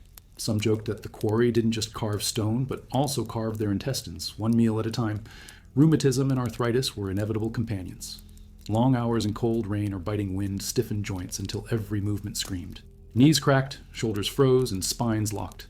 Men carried stone not only on their backs, but inside their very bones, each step a reminder that labor had seeped into their marrow. Even in their 20s, quarrymen woke feeling like old men. They laughed about it over mugs of ale, calling themselves grandfathers by breakfast.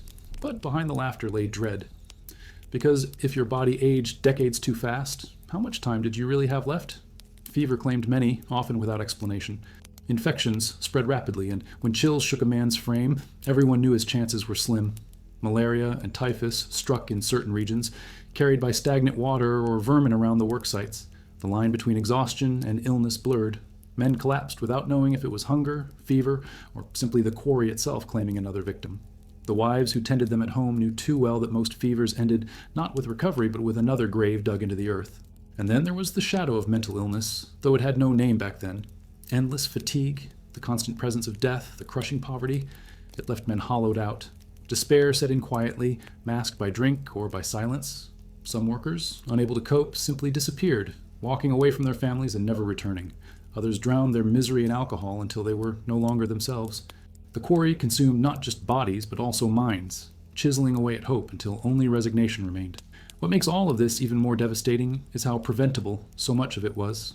Clean water, better food, basic medical care, these could have changed everything. But quarrymen were never given those chances. They were too poor to afford doctors, too expendable for owners to care, too isolated for society to notice. Illness became part of the job description, as ordinary as carrying a hammer. The cruel truth is that the quarry didn't need to kill men with stone. It could rely on disease to finish the work. Yet even in sickness, resilience glimmered. Families nursed their fathers, wives boiled herbs for poultices, children fetched water to cool fevers. There were moments of tenderness in those cramped cottages, laughter forced through coughs, love offered through care. Some men, against all odds, recovered, though never fully. They carried scars in lungs, joints, and spirits, but they carried on nonetheless. Because in a world where illness was inescapable, endurance became the only medicine available, and so sickness became part of quarry life, just as surely as stone and sweat. It left no one untouched, spreading through homes, shortening lives, and carving invisible scars into communities. And perhaps the cruelest irony of all was that while the stone they cut endured for centuries, their bodies crumbled quickly, consumed not just by accidents, but by illnesses that thrived in silence. The monuments they built stood tall, but their own health collapsed in the shadows, forgotten except for the faint echoes of coughs, groans, and whispered prayers that once filled the air around the quarries. Alcohol was never just a drink in the world of quarrymen. It was medicine, escape, ritual, and sometimes the only warmth they could afford. After endless days of swinging hammers, choking on dust, and dragging their bodies home, men often found themselves in taverns or kitchens with bottles and mugs that dulled everything reality refused to soften. To outsiders, it looked like vice. To them, it was anesthesia. And when you think about it, who could blame them? A man with cracked hands, twisted joints, and lungs burning from stone dust didn't reach for whiskey because he wanted fun. He reached for it because pain has a way of demanding silence, and the bottle provided it, at least for a while. Taverns near quarries were more than places to drink. They were confessionals, theaters, and pressure valves. Men slumped over tables, sharing stories of near misses, of crushed bones, of children going hungry. Each sip blurred despair into laughter. Each laugh rolled into songs that were half hymns and half curses. It was a strange alchemy. Suffering turned into camaraderie with the help of ale. Some nights ended with men staggering home, bruised not by stone but by fists, because alcohol also turned grief into rage. Other nights ended with embraces, with drunken tears, with friendships soldered tighter than any chisel could bind. For better or worse, the tavern was as essential to quarry life as the tools themselves. But drink didn't just numb pain, it also fueled illusions. After a few pints, men might joke about buying land, leaving the quarry, or sending their children to better schools. Dreams bloomed easily under the haze of alcohol, glowing like lanterns in the dark. Yet morning always came with its cruel corrections. The quarry was still there, the debt was still due, and the body still ached. Hangovers were luxury pains, because most men couldn't afford to stay home even after drinking themselves senseless. Work demanded presence, and so they showed up, pounding stone while heads pounded harder. There's something grimly comic about smashing rock with a hangover, as if life wanted to prove it could always hit harder than whiskey ever could. Alcohol became family's uninvited guest. Wives waited at windows, dreading the sound of staggering footsteps. Some nights, Their husbands came home mellow, singing half-forgotten tunes. Other nights, they came home snarling, their tempers sharpened by drink.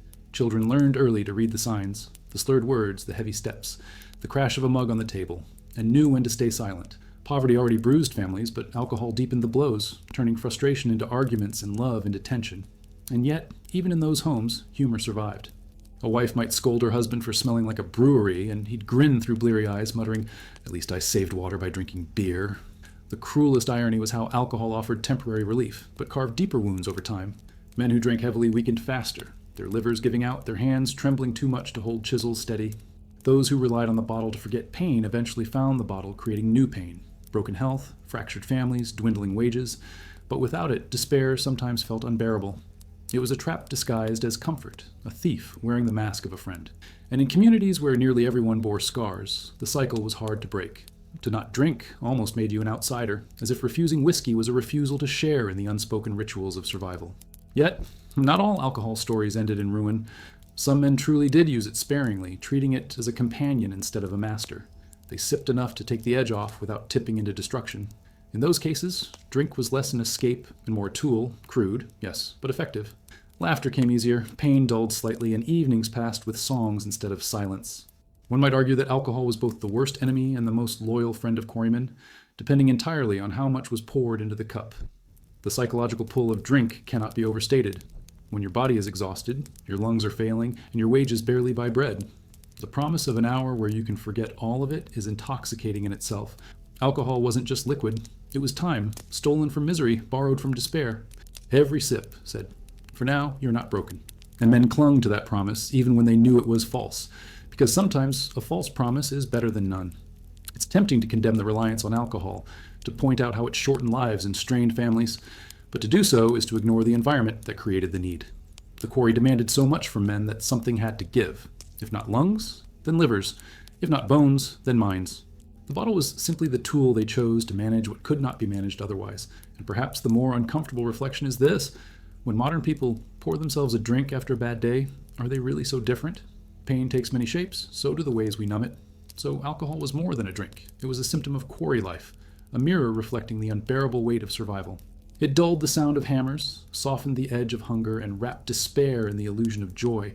But when the bottles were empty, the quarry was always waiting, patient and unforgiving, ready to remind men that stone never forgot. And maybe that's why the tavern stayed full, night after night. Because if you can't defeat the quarry, at least you can drink enough to laugh in its face for a little while. There is something haunting about how quickly quarrymen seem to age. It wasn't the graceful silver of hair earned through decades of wisdom or the soft lines on a face that spoke of laughter and long life. This was aging accelerated, brutal, and unforgiving, as if the quarry itself kept a clock that ticked twice as fast for those who entered. A young man might arrive at 20 with broad shoulders and clear eyes, but by 30 he looked 40, by 40 he looked 60, and if he was lucky enough to reach 50, he seemed as old as the stones he carved. Time didn't pass normally in the quarry. It fell on men like rock slides, heavy and sudden. The first betrayals were subtle. Hair turned gray far too early, sometimes before a man had even married. Skin cracked and sagged, not with the gentle folds of natural age, but with the deep creases carved by sun, dust, and endless squinting against light. Muscles, once strong and defined, grew wiry and twisted, the kind of strength born not of vitality, but of desperation. Even teeth seemed to give up early, falling out or blackening until smiles carried more absence than presence. A quarryman's face told the story of his work long before his words could. It was as if the stone was chiseling them back in revenge. Exhaustion etched itself into posture. Backs hunched, necks bent, joints locked in angles that made walking look like staggering. Men leaned on canes before their grandchildren were even born, shuffling through villages like relics of a life still in progress. Some found humor in it, joking that at least they wouldn't need to wait long for old age to come. They were already living it. But the laughter carried bitterness, because everyone knew the truth. Their bodies were burning through years too fast, and there would be little left when the flame finally sputtered out. The voice often betrayed age even more cruelly than the body. By middle age, many quarrymen wheezed and gasped, their speech interrupted by coughs that rattled ribs. Laughter often ended in choking fits, leaving conversations suspended in silence until the man could breathe again. Children imitated the sounds, not always realizing they were mocking their father's decline. To a young boy, the wheeze of his father might seem funny. To the father, it was a reminder that his lungs were older than he was. The comedy masked the tragedy, but only thinly. And it wasn't only physical. The mental toll aged men just as quickly. Sleep was shallow and restless, minds preoccupied with fear of collapse, of injury, of hunger. Dreams rarely offered escape. They replayed quarry walls crumbling, tools slipping, or explosions misfiring. Imagine living in a world where even sleep isn't safe. That kind of pressure doesn't just age a person, it consumes them. Some men in their 40s spoke with the weariness of philosophers in their 80s, not because they had studied life deeply, but because life had beaten them down into wisdom they never asked for. What made this premature aging all the more painful was the contrast it created. Village gatherings revealed it most clearly. Farmers, though poor, often looked healthier. Craftsmen retained more vigor. Shopkeepers carried themselves with a kind of calm absent from quarrymen. The difference wasn't wealth alone, it was time. Quarrymen aged twice as fast, and everyone could see it. Families of quarry workers carried a unique kind of sorrow, knowing that while others watched their fathers grow old slowly, they were watching theirs collapse and fast forward. And yet, through all this, a strange pride lingered. Quarrymen sometimes embraced their weathered looks as badges of honor. They compared wrinkles, scars, and gray hair with the same bravado others compared trophies. "I've lived 2 lives in half the years," one might boast, as if the cruelty of time had become a victory. It's a curious human trait, turning suffering into proof of resilience, claiming ownership over the very thing that destroys you. That pride was not naive. It was survival. If you couldn't stop time from rushing, you could at least pretend you were leading the race. Still, the cost was undeniable. Families saw it in the absence of play. Fathers, too tired to lift their children, too bent to carry them, too breathless to chase them. Youth didn't last long enough for many quarrymen to enjoy it fully, and by the time their children grew, they were already old in body and spirit. That absence shaped relationships, turning fathers into distant figures, loved but unreachable, respected but pitied. The quarry took not only years, but the quality of years, shaving away the moments that should have been joyful and leaving only endurance. The saddest irony was how little the world noticed. Outsiders admired the stone, smooth, gleaming eternal, without realizing it had devoured the youth of countless men. Cathedrals stood as symbols of permanence, while the workers themselves became invisible, worn out before their time. People praised the beauty of structures that outlived generations, while the very men who built them struggled to survive a single decade of labor. In a way, quarrymen weren't only aged by their work, they were erased by it, and so premature aging became its own kind of silent gravestone. A quarryman didn't need to die for people to know his fate. His body displayed it for all to see. Wrinkled faces, bent backs, hollow eyes, these were memorials carved into living flesh, reminders that the quarry measured time differently for those trapped in it. And perhaps that is the cruelest comedy of all. The men who spent their lives shaping stone to last forever were themselves shaped into fragility. Their lives sped up, shortened, and weathered until they disappeared, leaving only the echo of hammer strikes and the monuments that stood tall long after their own bodies had collapsed. Religion had a strange, almost paradoxical role in the lives of quarrymen. On the one hand, it offered comfort, a promise that all the suffering carved into their bodies might one day be redeemed. On the other, it was used as a tool of control, encouraging acceptance of hardship as though misery itself were a holy duty. Sundays were often the only day of rest, and men would walk into churches still covered in a fine layer of dust, their coughs echoing through the pews louder than the hymns. The priest would preach about patience, sacrifice, and the eternal rewards waiting in heaven. And the men, exhausted and broken, would nod, half believing, half resigned, because the idea that their pain might have meaning was easier to swallow than the thought that it was all for nothing. Crosses hung in cottages beside beds where children slept and fathers coughed themselves toward death. Women lit candles for protection, not only from illness, but from falling stones, as though wax and flame might hold back the crushing weight of a collapsing wall. Prayers were whispered before shifts, muttered in rhythm with hammer blows, and shouted when the earth trembled with explosions.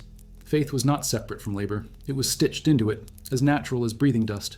Even the simplest charms, medals tucked into pockets, holy water sprinkled at doorways, were tiny shields against the quarry's indifference. One might laugh at the idea of holy water protecting against falling boulders, but when nothing else protected them, hope itself became the only armor. At the same time, religion justified the cruelty. Quarry owners often stood in the same pews, their hands folded, their lips moving to the same prayers.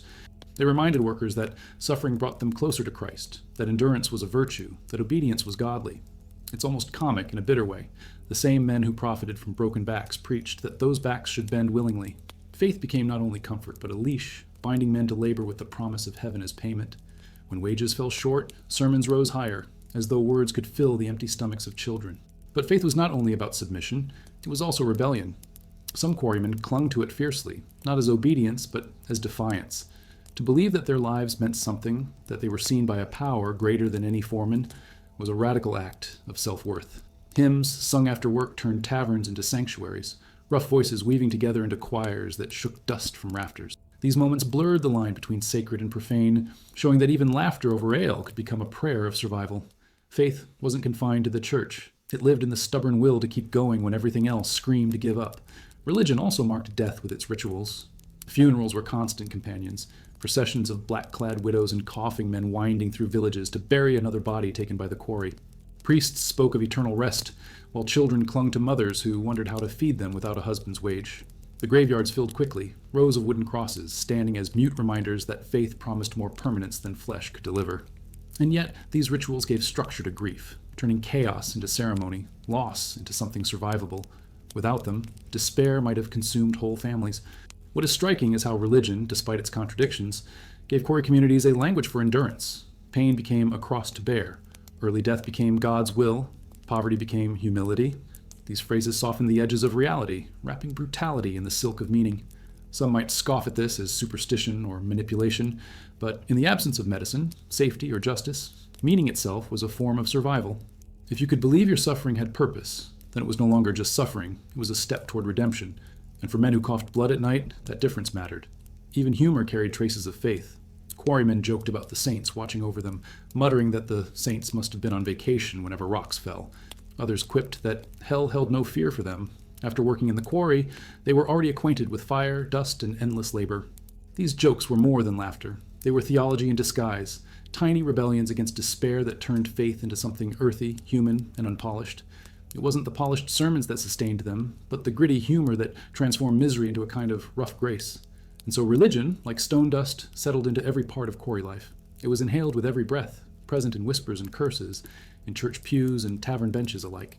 It could soothe or control, oppress or liberate, depending on how it was held. For some, it was a chain. For others, it was wings. But either way, it was unavoidable. The quarry may have shaped their bodies, but faith shaped their endurance.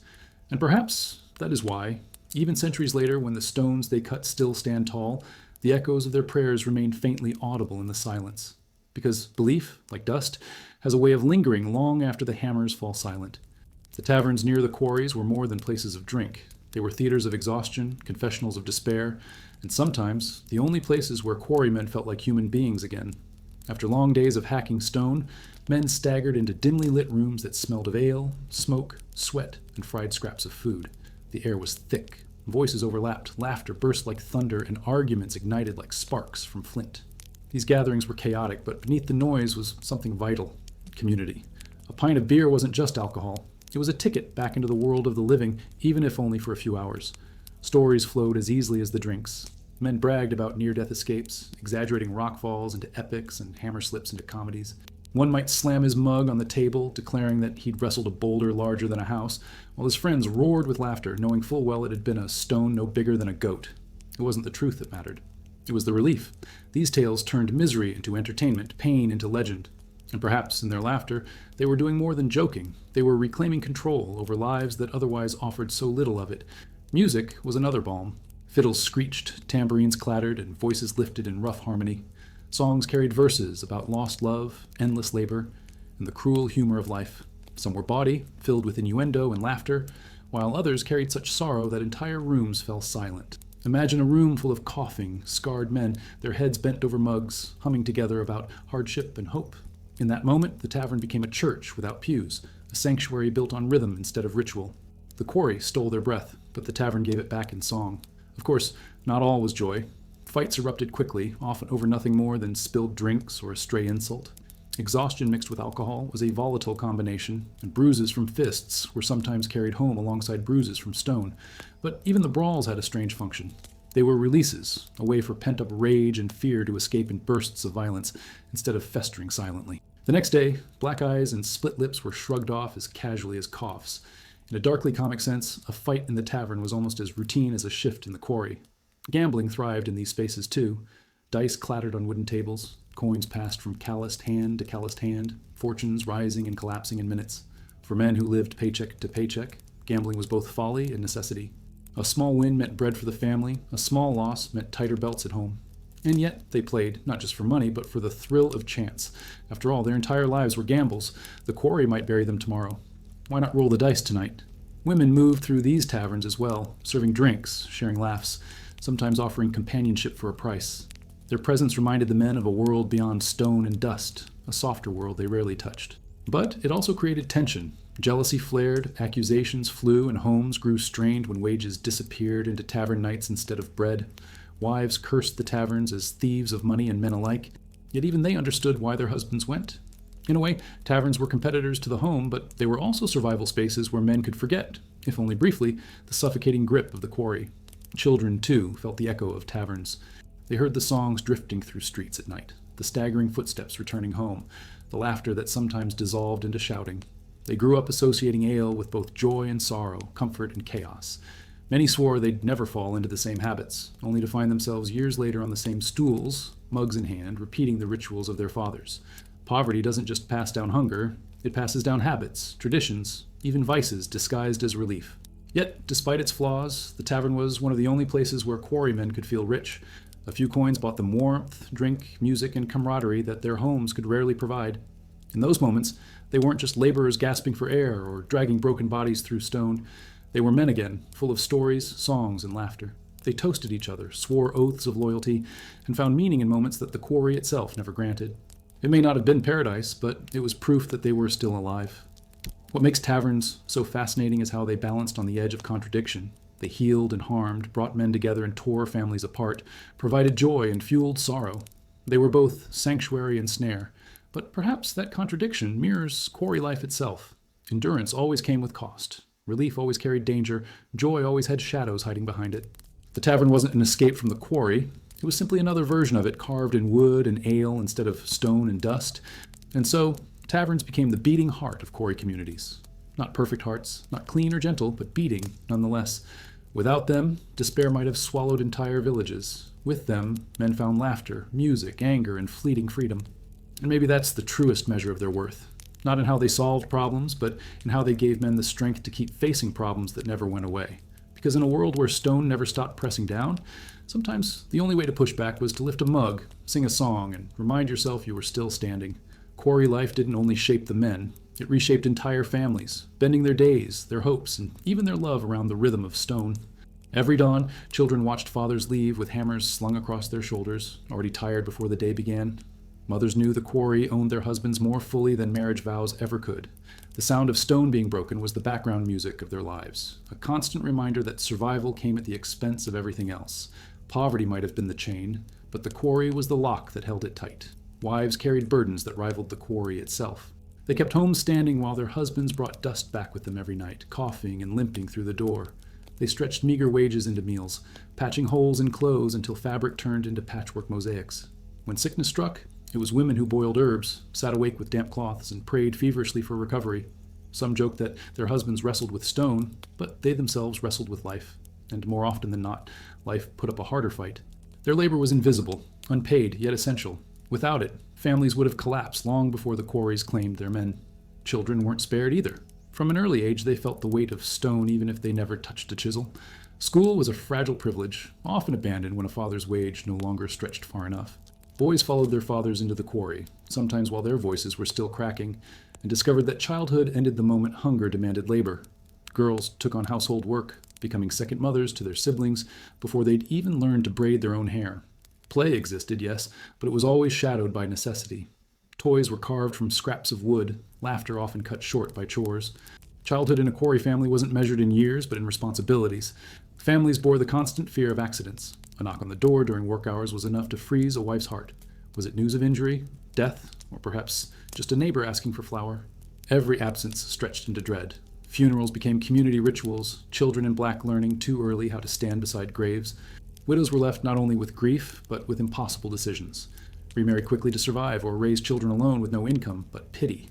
In either case, the quarry's shadow hung over their futures, dictating paths they never chose. The emotional toll was as heavy as the physical. Fathers returned home too exhausted to speak, their silence carving distance in households already strained. Mothers held in their worries, trying not to add to the burdens already breaking their husbands. Children sensed the tension even if no words were spoken. Love still existed, of course, but it wore a different costume, one made of endurance, sacrifice, and quiet gestures. A wife laying out her husband's boots for the morning, a father slipping his last piece of bread to a child, a mother humming to calm her children while coughing herself into fatigue. These weren't grand romances. They were survival's version of tenderness. Even community relationships bore the marks of the quarry. Families leaned on each other, sharing bread when possible, helping raise orphans, offering hands when tragedy struck. Yet poverty also bred competition. Too many mouths, too few jobs, too little food. Envy simmered between households. Resentment sparked over debts or borrowed tools. Families weren't only united by hardship, they were fractured by it as well. The quarry didn't just carve stone, it carved cracks into the very fabric of human connection. Yet humor always found a way to creep in. Children mocked their father's coughs, imitating them in playful contests, not realizing they were mimicking the sound of sickness. Wives teased husbands about the dust that clung to them like a second skin, saying they'd married not men but walking stones. Families laughed together in kitchens lit by flickering candles, even when meals were nothing more than watery soup. These small eruptions of joy were acts of rebellion against despair, proving that even under the quarry's weight, the human spirit could still rise for air. But the most lasting wound was generational. Sons inherited not land or wealth, but debt and obligation. They stepped into their father's footprints, gripping the same tools, inhaling the same dust, surrendering to the same fate. Daughters inherited the resilience of their mothers, learning early how to balance sacrifice with strength. Families didn't just live in the shadow of the quarry, they were trapped in its cycle, each generation repeating the last.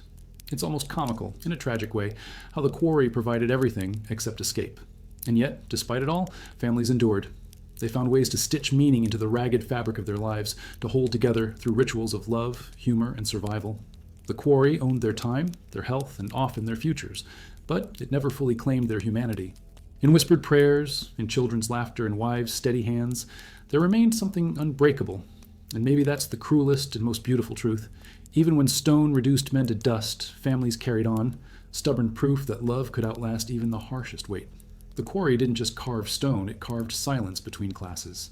The men who spent their lives coughing up dust, breaking their bodies, and aging before their time rarely crossed paths with those who bought the stone for mansions or cathedrals. And when they did, the encounters were marked less by recognition than by invisibility. Quarrymen were ghosts in plain sight, seen only for the product of their labor, never for the cost. The divide between those who cut the stone and those who admired it was not measured in miles, but in lives lived so differently they might as well have been different species. In town squares, wealthy merchants praised the beauty of newly built facades, running their soft hands across polished marble, remarking on its elegance. Meanwhile, the quarrymen who hauled those very slabs limped past in ragged clothes, spines bent, hands scarred, lungs rattling with each breath. No one connected the grandeur of the buildings with the suffering that produced them. To admire the stone while ignoring the men was like applauding a meal while refusing to acknowledge the cook, and not just any cook, but one who lost fingers to the fire. The irony was thick enough to choke on, though the quarrymen were already choking on dust. The rich and powerful often attended the same churches as workers, yet even there, the divide remained clear. Quarrymen filled the back pews, coughing discreetly into rough cloths, while landowners sat at the front, their boots polished, their voices clear.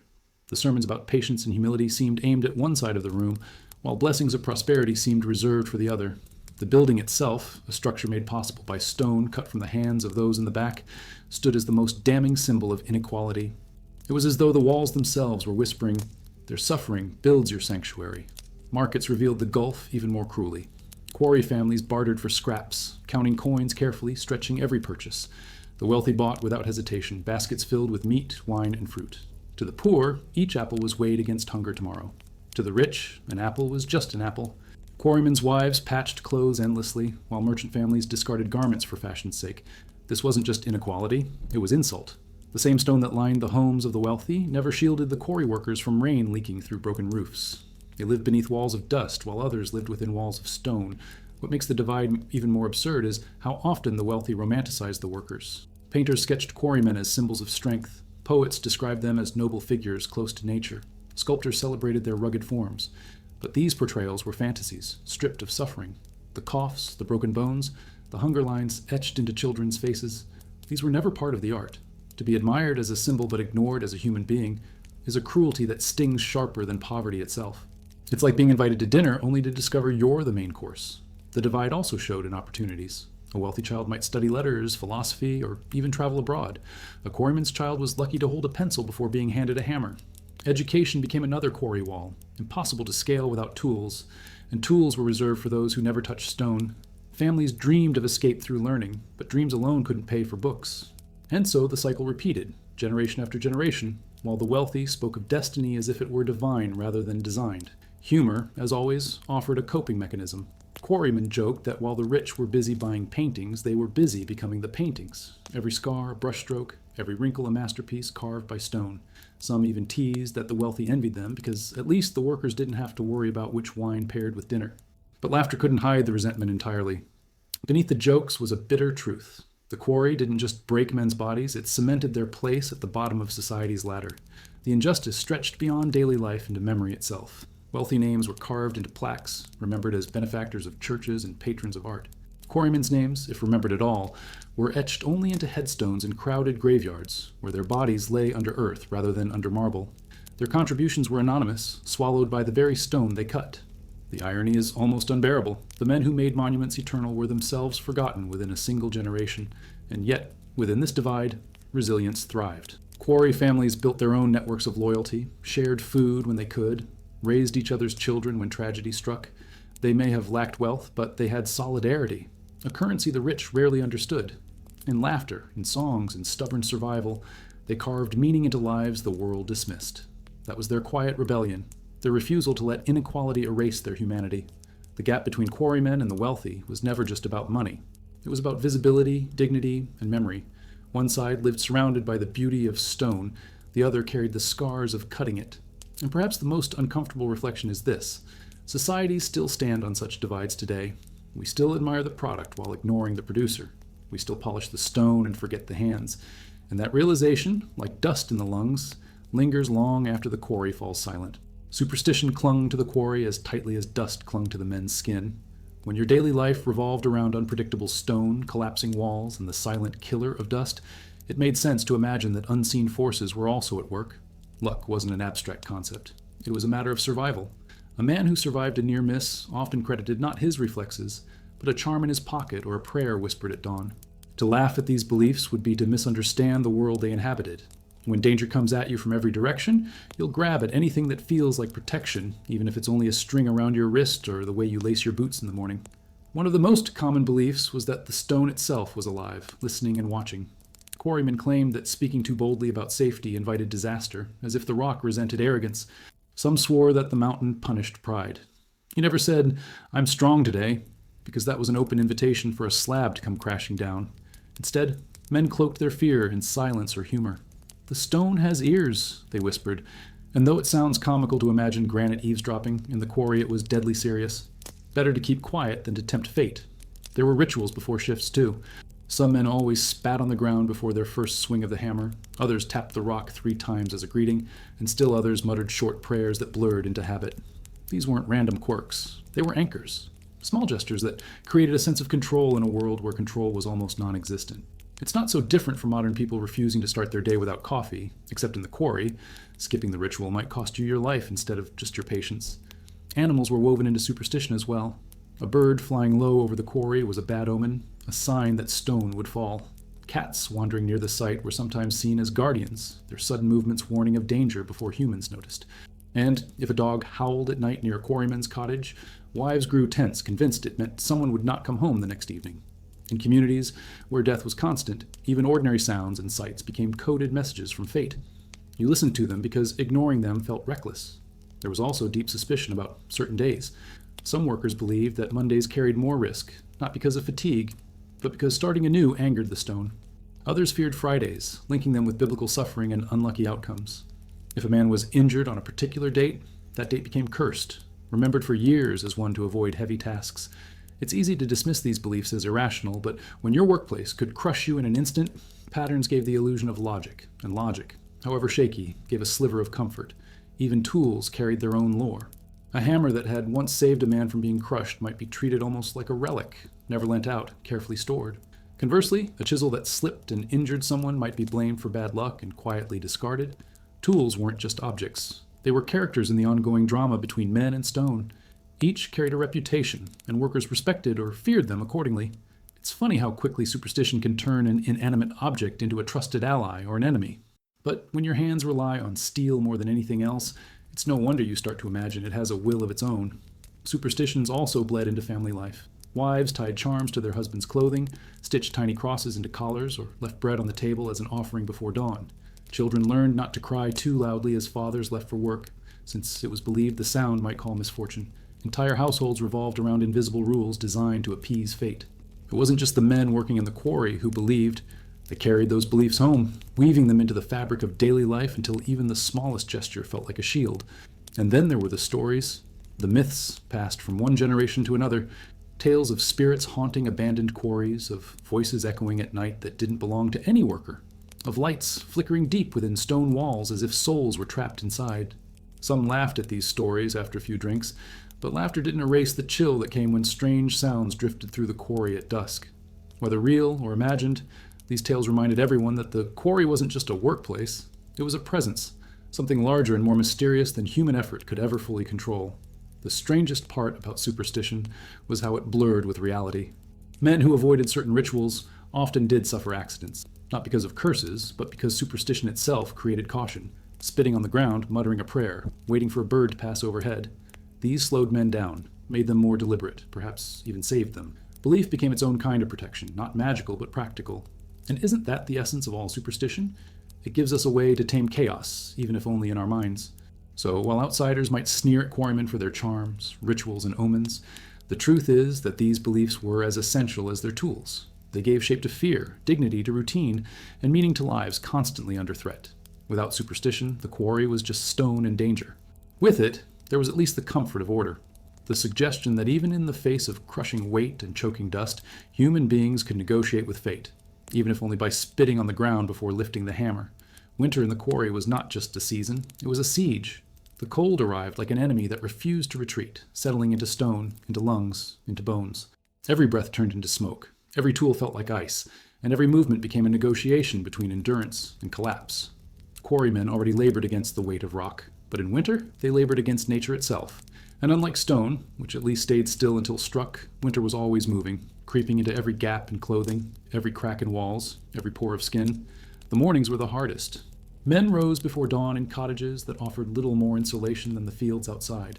Frost painted the inside of windows, water buckets froze solid, and boots stiffened so much that slipping them on felt like shoving feet into stone molds. Families huddled around weak fires, the little warmth devoured quickly by drafts that slipped through walls. Some wives slipped hot stones from the hearth into their husbands' pockets before they left, a fragile kindness that lost its heat before the first hour of work had passed. Humor softened the cruelty. Men joked that the stones they carried home at night were warmer than the fires waiting for them. At the quarry, the cold revealed new dangers. Tools grew brittle and snapped unexpectedly, their steel weakened by freezing temperatures. Stone itself changed character, sometimes harder, sometimes fractured without warning, sending shards flying faster than usual. Frost clung to surfaces, turning every ledge and slope into a hidden trap. Men slipped, carts skidded, and accidents multiplied. The cold didn't just freeze fingers, it froze judgment, slowing reflexes until danger moved quicker than thought. Imagine trying to grip a hammer with numb hands, knowing that missing a strike could mean smashing your own fingers instead of the stone.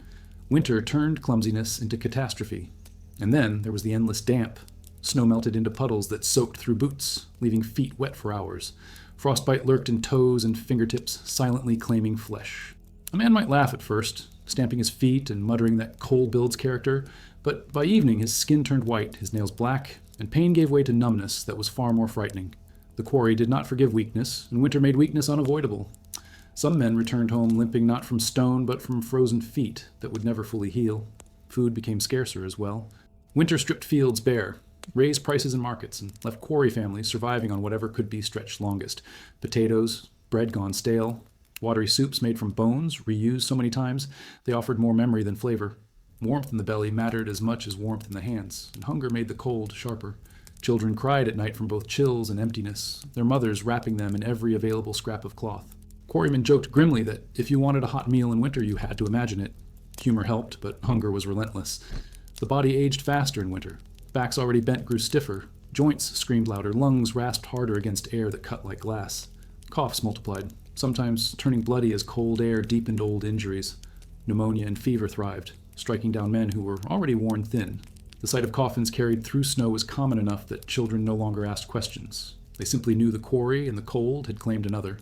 In that sense, winter was not just a season but a harvest, and the men themselves were what it gathered. Yet amid all this, resilience shone. Fires burned in taverns where men thawed frozen hands around mugs and sang songs so loud they drowned out the howling wind. Families shared what little they had, neighbors lending wood or food when possible. There was solidarity in suffering, an unspoken understanding that everyone was fighting the same battle. And sometimes, humor became the best weapon. Men joked that frostbite was the quarry's way of giving them free tattoos, or that their stiff joints made them dance better since they couldn't bend the wrong way anymore. Bitter laughter, yes, but laughter nonetheless. Even in the bleakest cold, rituals continued. Prayers muttered before entering the quarry grew more urgent, hands fumbling with frozen rosaries. Superstitions flourished. Some believed carrying a piece of coal in the pocket kept frostbite away. Others swore that spitting into the snow before the first swing of the hammer appeased winter spirits. Were these beliefs logical?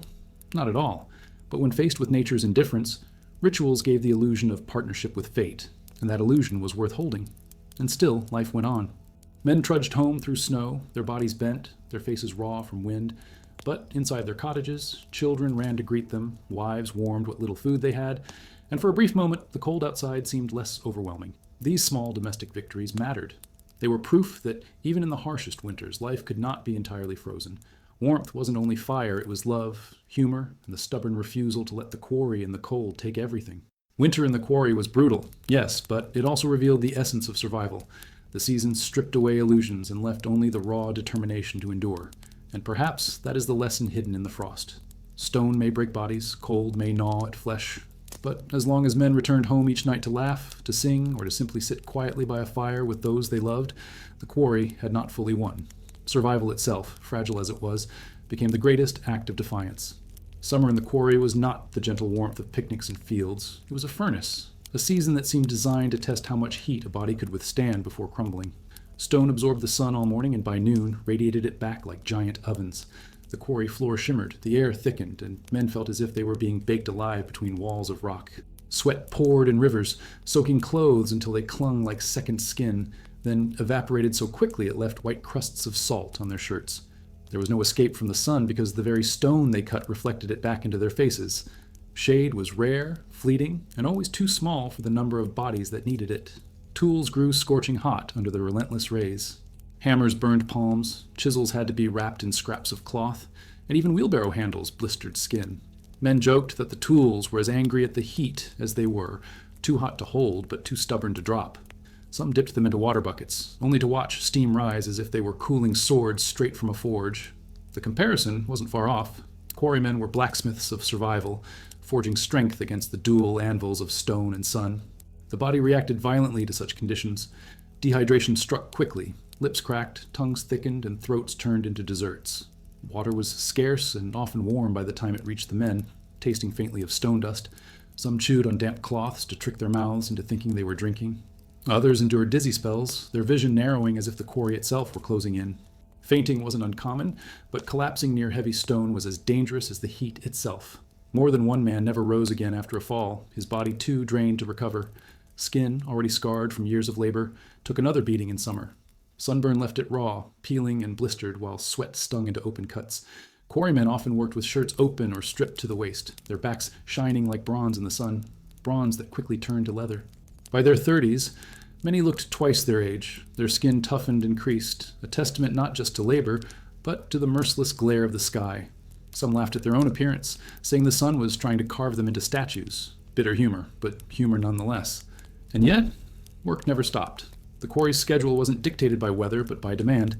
If stone was needed, men swung hammers whether the air was cool or boiling. Rest was rare, a few stolen minutes under makeshift shelters of cloth tied between carts. Meals offered little relief. Bread gone stale in the heat, cheese sweating into greasy puddles, and water so tepid it barely soothed parched throats. Flies buzzed relentlessly, attracted to both food and sweat, and men swatted them away with curses sharp enough to make others laugh.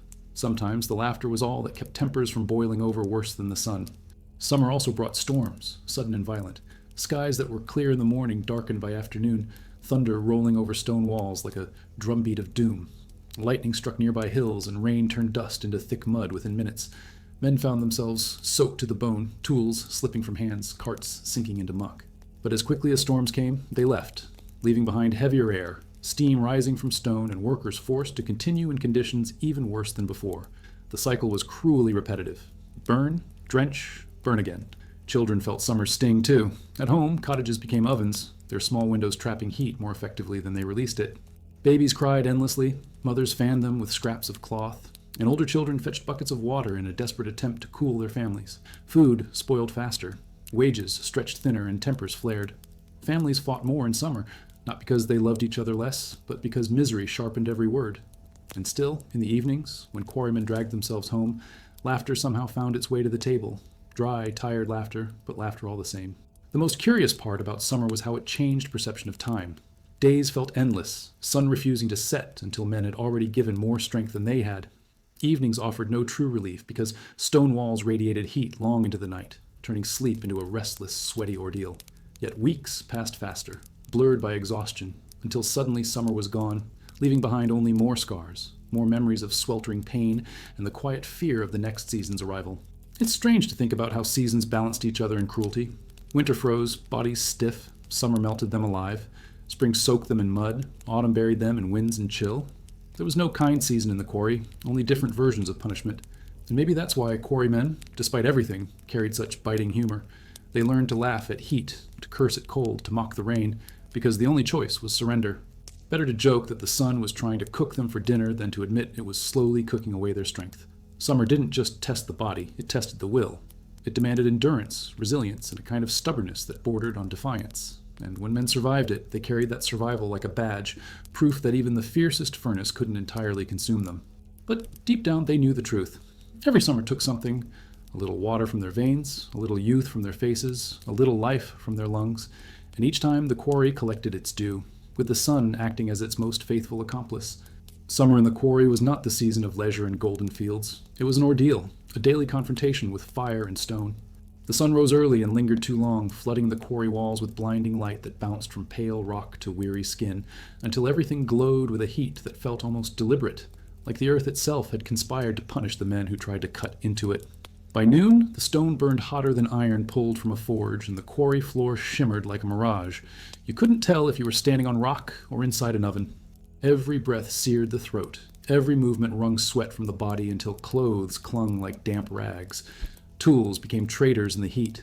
Hammer handles scorched palms, chisels had to be wrapped in strips of cloth to prevent blistering, and wheelbarrows grew so hot they left burns on the hands that pushed them. Men dipped tools into water buckets for relief, only to watch steam hiss up, as if mocking their efforts. They laughed about it, comparing themselves to blacksmiths forging steel, except the only thing being forged was their patience. And patience, like metal, has its breaking point. Dehydration haunted every shift. Water was rationed, carried in barrels that grew warm under the sun until drinking felt more like swallowing broth than relief. Lips cracked, tongues swelled, and throats burned as if lined with dust and ash. Some men chewed on damp cloths just to trick their bodies into thinking they were drinking. Others fainted where they stood, collapsing under stone walls that showed no mercy to the fallen. The cruel irony was clear. You could lift a half-ton block, but you might be undone by the lack of a single cup of cool water. Skin was roasted as much as stone. Shirts, when worn, were soaked through with sweat, then stiffened with layers of salt by day's end. Many stripped to the waist, their backs shining like bronze until the sun baked them into raw leather. By their 30s, quarrymen bore the skin of men twice their age, cracked, lined, blistered, and toughened beyond recognition. They joked that the sun was jealous of their labor and wanted to carve them into statues, too. But every joke carried the sting of truth. The sun was chiseling them, one burn at a time. And then there were the storms, sudden and theatrical. Clear skies turned black within minutes, thunder rolling over stone walls like an angry drum. Rain poured in sheets, soaking men to the bone and turning dust into sludge. Tools slipped from hands, carts sank into mud, and tempers flared as quickly as lightning. Yet when storms passed, the heat returned heavier than before, steam rising from the quarry floor until men swore they were breathing inside a giant pot. Summer was a comedy of extremes. First fire, then flood, then fire again. Home offered little relief. Cottages trapped heat, turning into ovens by afternoon. Families sweltered, babies cried endlessly, and mothers waved scraps of cloth as makeshift fans. Food spoiled quickly, leaving meals meager and sour. Arguments broke out over the smallest things, not from lack of love, but from the way heat sharpened every word into a weapon.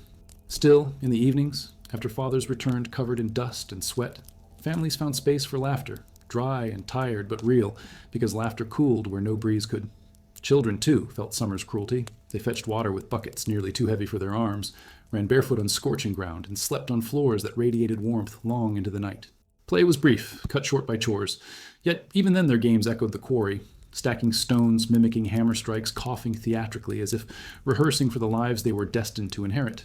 Childhood melted quickly in the heat, dissolving into responsibility. The strangest part was how summer distorted time.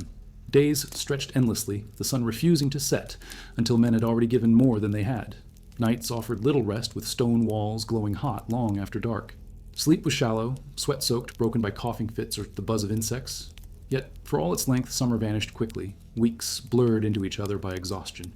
By the time cooler winds finally arrived, the season had already stolen another portion of their strength, another measure of their years. What summer revealed most clearly was the quarry's indifference. Winter froze, autumn chilled, spring soaked, but summer burned. There was no season of kindness, only new variations of suffering. And perhaps that's why quarrymen learned to wield humor like a shield, mocking the sun as if laughter might keep it at bay. At least, they'd joke, if I collapse today, they won't need to cremate me. The sun has already done the work. Grim humor, yes, but survival often comes disguised as comedy. Endurance in summer was more than physical. It was defiance.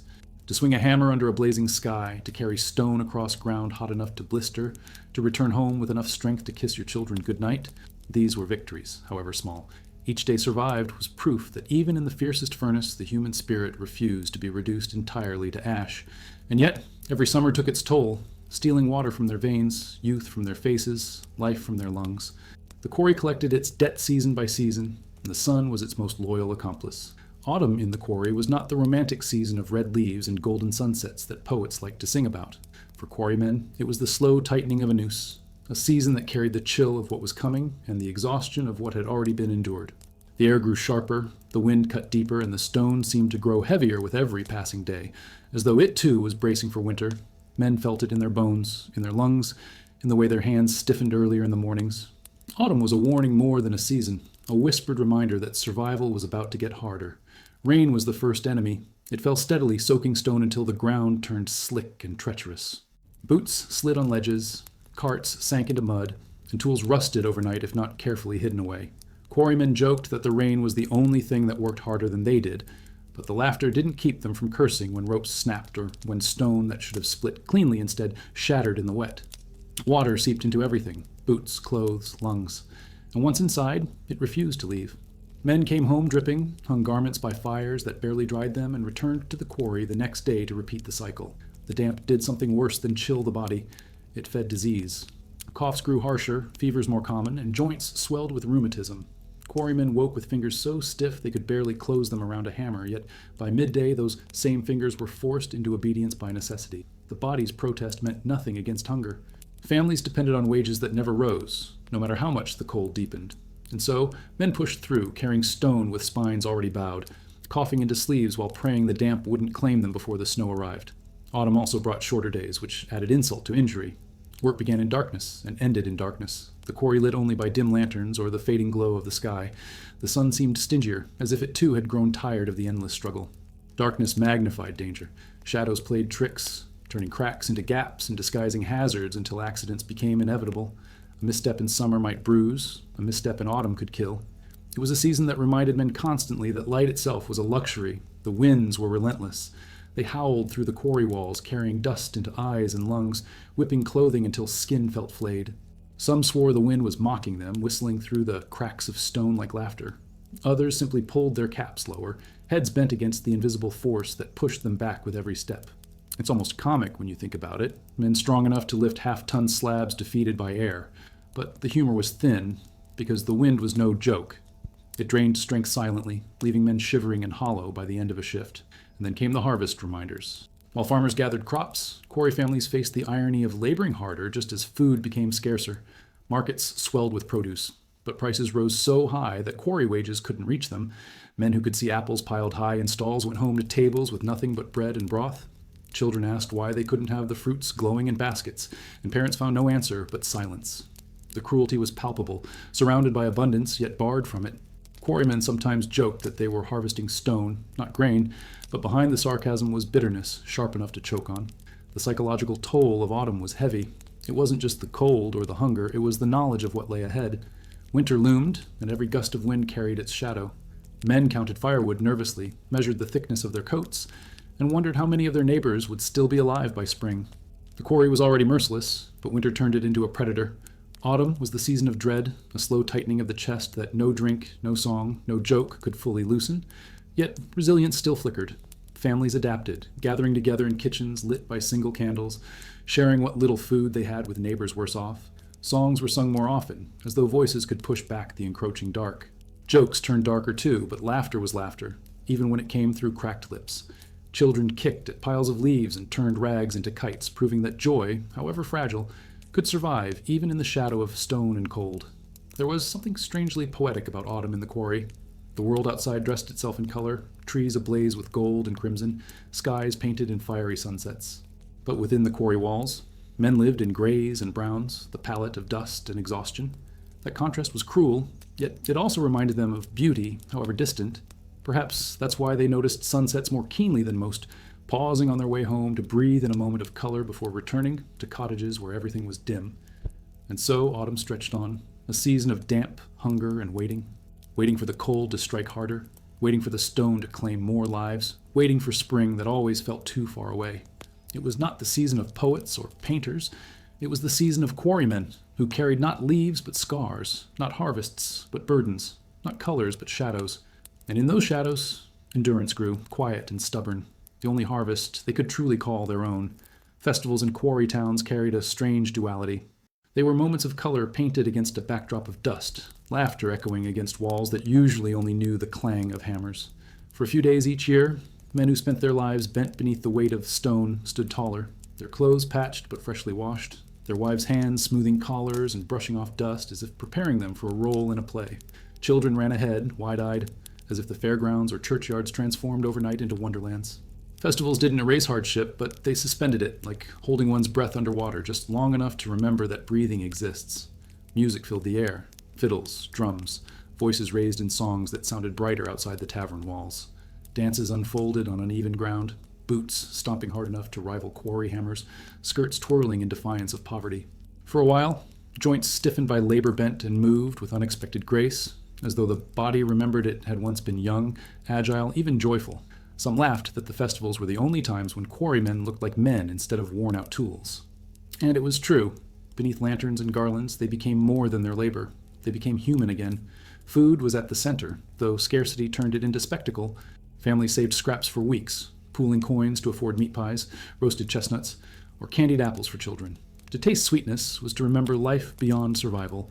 A child licking sugar from sticky fingers might not realize that their parents had gone hungry the day before just to afford that treat. Wives and mothers made feasts out of scraps, pies stuffed with whatever could be gathered, soups stretched thin but spiced enough to feel festive. The miracle wasn't in the food itself, but in the way it carried joy far heavier than its weight. Competitions added spirit. Men tested strength with hammer throws, arm wrestling, or carrying heavy stones, not unlike their daily labor, but in this setting, the same motions that chained them became sources of pride.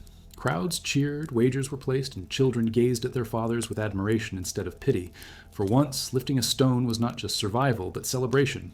There is something almost comic about cheering the same act that broke men's bodies every day. But perhaps that was the point, to take the familiar and twist it into triumph. Religion entwined itself with festivals, too. Saints' days brought processions through muddy streets, banners waving, choirs singing, candles flickering even in daylight. For quarry families, these rituals were not only about devotion, but about belonging. The church bells called them not just to prayer, but to community, to a sense that they were part of something larger than their daily struggles. Children marched proudly in small costumes, fathers bowed their heads, and mothers whispered prayers that blurred the line between hope and desperation. Faith and festivity became inseparable, one sustaining the body, the other sustaining the soul. Markets swelled during festivals, stalls overflowing with goods far beyond the reach of quarry wages. Fabrics gleamed, trinkets sparkled, exotic spices perfumed the air. Families wandered among them, eyes wide, hands empty. Desire mixed with resignation. They could look, but rarely buy. Yet even the act of looking was intoxicating, a reminder that the world was bigger than stone walls and dust. Some joked that festivals were designed to teach quarry children the meaning of envy early, but the truth is they also taught aspiration, planting dreams of something beyond the quarry gates. Romance found its stage, too. Young men, their hands still raw from labor, tried to hide calluses as they offered flowers or clumsy compliments. Young women, in dresses carefully mended but worn with pride, laughed and pretended not to notice. Courtships blossomed beneath lanterns, fueled by music and cider. For some, festivals were the only opportunities to meet partners outside the rigid cycles of work and home. Marriages that shaped future generations often began with a shy smile exchanged beside a harvest bonfire. Even in places crushed by stone, love managed to carve its way through. But festivals also revealed tension. Drinking flowed freely, and with it came quarrels. Old grudges resurfaced after too much ale, fists swung, and laughter turned to shouts. The same competitions that sparked pride could ignite envy or humiliation. Not every song ended in harmony, not every dance ended without a stumble, yet even the fights were part of the rhythm, folded into the fabric of festivity. Come morning, bruises faded into jokes, and the cycle of labor swallowed the discord whole. Children experienced festivals as pure magic. They raced through streets, pockets filled with nuts or bits of bread, eyes glowing at puppet shows, jugglers, and traveling performers. The world that usually seemed so small opened wide, if only for a day. And perhaps that was the greatest gift festivals offered, the chance to see beyond the quarry, to imagine a life not dominated by dust and stone. Children carried those memories long after the lanterns burned out, little sparks of joy tucked away to light darker days. And when the festival ended, the quarry was waiting. Boots grew heavy again, hammers resumed their rhythm, and laughter shrank back into taverns.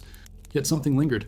Festivals didn't erase suffering, but they gave families a reservoir of joy to draw from, proof that life could be more than endurance. They were acts of defiance dressed as celebration, brief rebellions against despair. And maybe that's why they mattered so deeply, because in places where stone seemed eternal and joy fleeting, festivals proved that even dust-covered men and weary families could still carve out moments of light. Education in quarry towns was always a fragile thing, a dream constantly at risk of being shattered by necessity. For children of quarrymen, the path to learning was narrow, often little more than a dirt trail that ended abruptly when hunger grew too loud. The idea of books and lessons was enticing, but the reality was that stone demanded more hands than chalkboards did. Many children attended school in fits and starts, their attendance dictated not by curiosity, but by whether their fathers had enough strength to keep working. When wages fell short or illness struck, boys were pulled from classrooms and handed hammers, their soft hands becoming blistered long before they mastered their letters. The schools themselves reflected the poverty around them. Wooden benches creaked under restless bodies. Ink was scarce, and slates were shared between 2 or 3 children. Teachers were often as tired as the students, their pay meager, their resources thinner than the paper they used sparingly. Still, in those dimly lit rooms, children glimpsed a world larger than their villages. Maps showed lands they would never see. Poems recited verses their fathers had no time for, and arithmetic opened doors to trades beyond the quarry. Education was like a window cracked open in a suffocating room, but a window is useless if you are dragged back into darkness before you can climb through. Parents carried a complicated relationship with schooling. They wanted their children to learn, to escape the cycle that had trapped them, but they also knew survival came first. A father coughing blood in the quarry could not afford the luxury of keeping his son in a classroom. The irony was cruel. The very labor meant to provide for families also robbed children of the chance to avoid the same fate. Mothers often pleaded to keep their children in school just a little longer, their voices heavy with both hope and resignation. Some managed, many did not. Girls faced an even steeper climb. Education for daughters was often dismissed as unnecessary, their futures tied to homes rather than quarries. Yet many mothers whispered otherwise, urging their girls to pay attention, to dream beyond kitchens and laundry. In rare cases where girls were allowed more schooling, they became the storytellers, the letter writers, the ones who carried knowledge into households too weary for books. But for most, education ended early, replaced by chores that consumed their days. The quarry did not discriminate in its hunger. It devoured childhood from both sons and daughters, just in different forms. Those who managed to stay in school longer than most often carried the burden of expectation. They were seen as the family's hope, the one who might rise above stone dust. But that hope was double-edged. Success meant escape, yes, but it also meant separation, leaving behind siblings still bound to the quarry. Many who left returned home guilty, their clean clothes and softer hands marking them as outsiders among their own kin.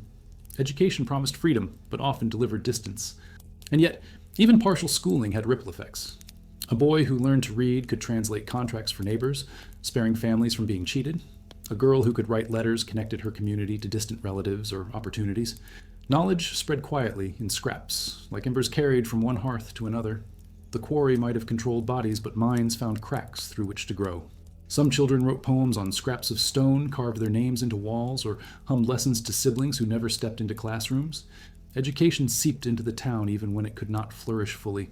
The community carried an odd mix of pride and bitterness about learning. They joked that knowing how to read wouldn't stop a falling boulder, that numbers couldn't feed hungry mouths.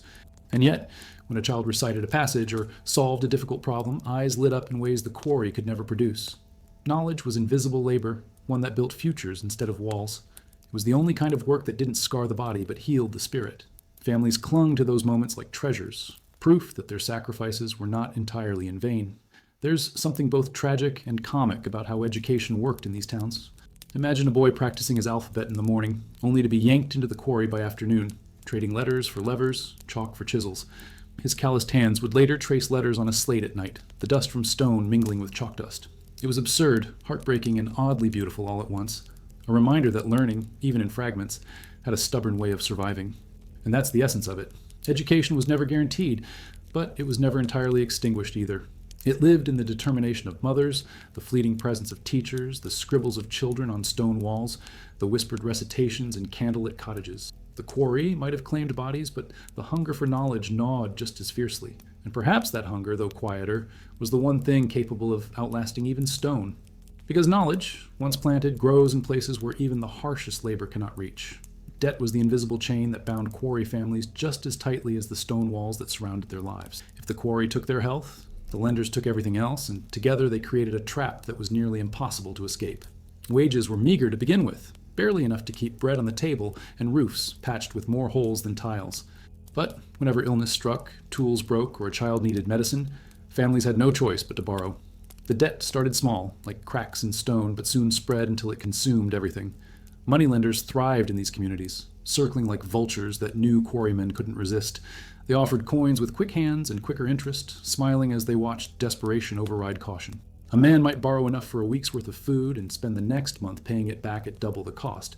It wasn't a financial transaction. It was slow strangulation. Quarry families often joked bitterly that their stomachs belonged to the baker, their lungs to the quarry, and their futures to the lender. The humor softened the blow, but it didn't change the truth. Debt seeped into every decision. A father weighed whether to buy shoes for his child or pay down a fraction of what he owed. A mother stretched meals thinner and thinner, telling her children that soup was meant to be watery, not because she believed it, but because she couldn't admit the alternative. Even small joys were swallowed whole. Festivals lost their sparkle when every coin spent on a sweet meant more nights without bread. Debt didn't just empty pockets. It emptied laughter from homes. And yet, somehow, lenders always managed to disguise themselves as benefactors. They spoke of helping families, of keeping food on the table, of supporting neighbors in hard times. But their kindness was a blade hidden under cloth. Miss a payment, and the same man who smiled while handing over coins could turn cold and cruel. Tools might be confiscated, livestock taken, or worst of all, the threat of losing one's home. Quarry families lived with the constant fear that debt would not only strip them of dignity, but of shelter itself. The cruelest part was how debt stretched across generations. A father's borrowing became a son's burden, carried like an inheritance no one wanted. Children grew up not with land or savings, but with ledgers marked against their names. Families who dreamed of breaking free found themselves dragged back by numbers written in ink thicker than blood. It's almost comic in a bitter sense. The only thing passed down with certainty wasn't wealth, but the obligation to keep paying for bread already eaten years before. And yet, in all of this, resilience took strange forms. Some families formed secret networks, lending each other small sums to avoid the worst lenders. Others bartered in goods instead of money, trading bread for labor, clothes for repairs, creating small pockets of economy that resisted the formal chains of debt. Wives grew shrewd, stretching coins with a creativity that bordered on alchemy, finding ways to feed families with scraps and still keep up appearances. Debt pressed down, but it didn't erase ingenuity. The emotional toll was perhaps heavier than the financial one. Men walked into the quarry with heads bent not only from stone, but from shame. Pride eroded with each coin borrowed, each payment missed. Wives bore the brunt of anxiety, lying awake at night calculating sums, whispering reassurances they didn't believe. Children sensed it too, overhearing fragments of conversations, understanding more than their parents realized. Debt became a ghost in the household, never seen but always present, haunting every decision.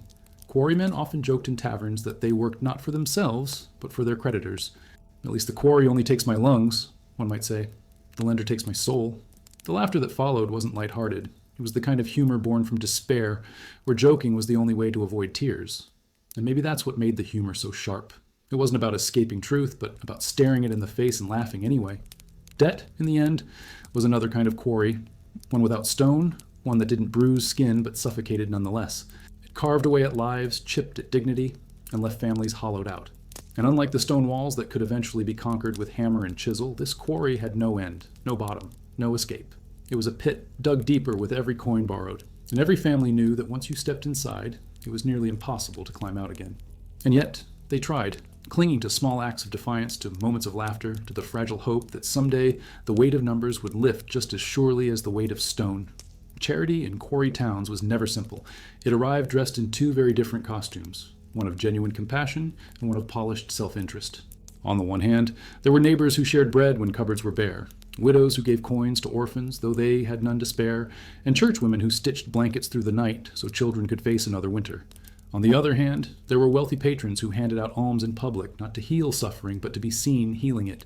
The poor could always tell the difference, though they accepted both kinds, because hunger doesn't discriminate between honest kindness and hollow charity. Churches often stood at the center of giving. Collections were taken, sermons preached about generosity, and candles lit for the suffering.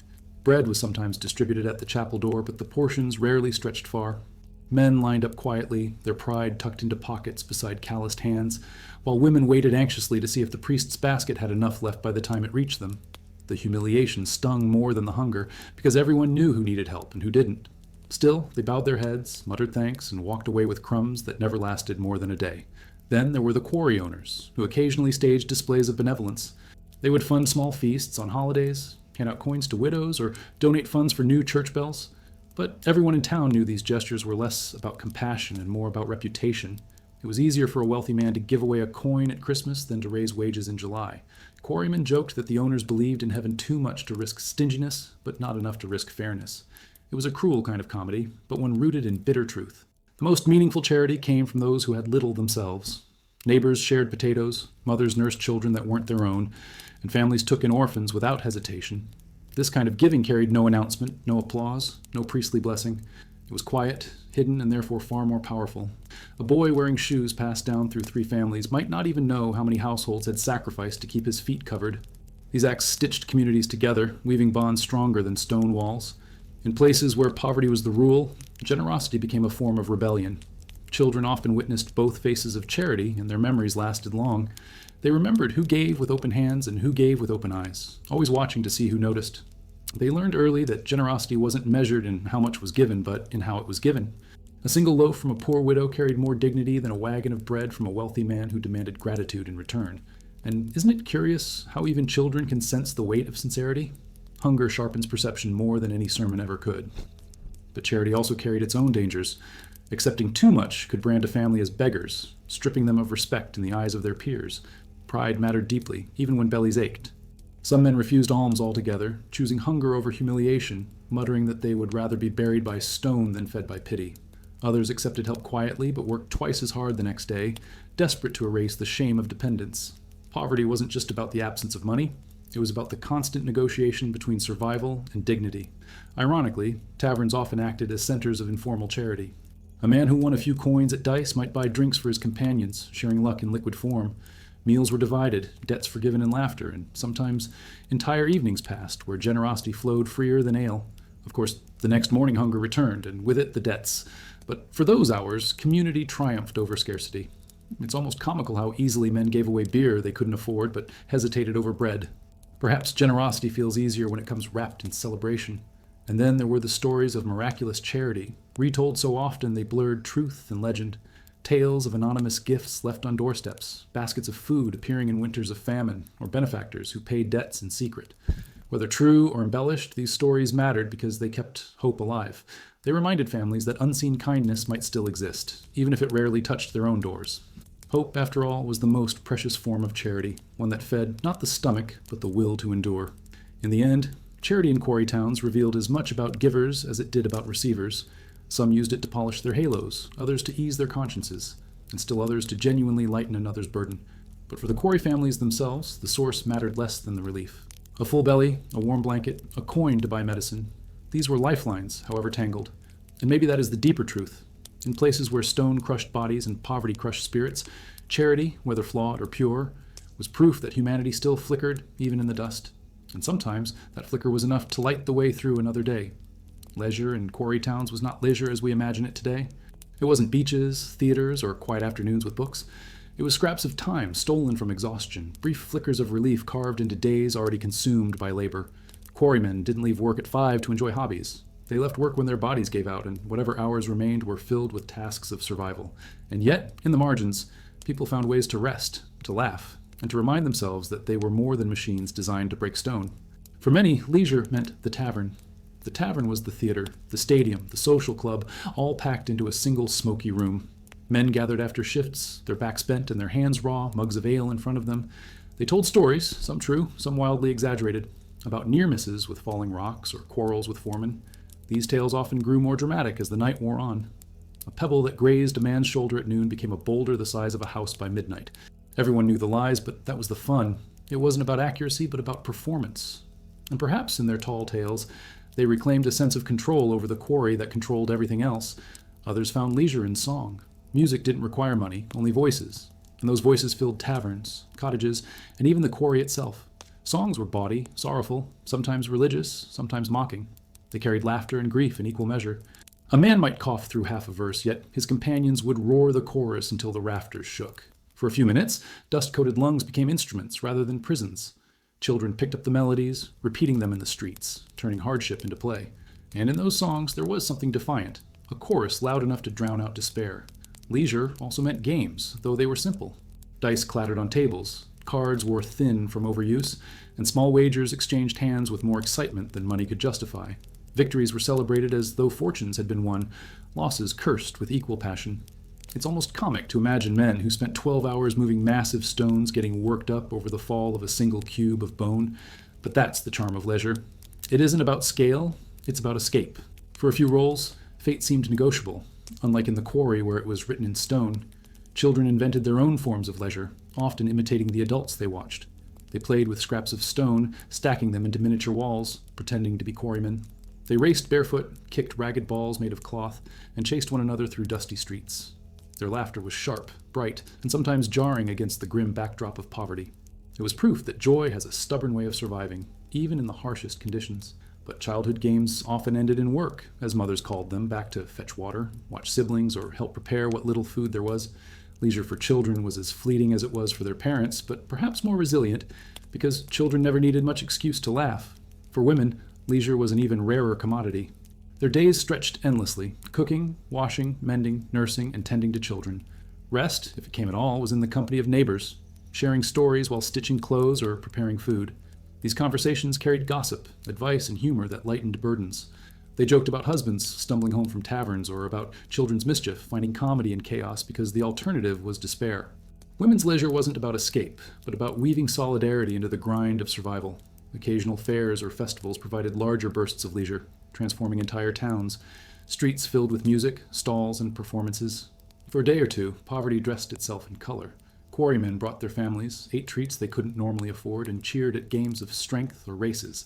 For children, these moments were unforgettable. The brightness of lanterns, the taste of sugared nuts, the marvel of jugglers and traveling performers.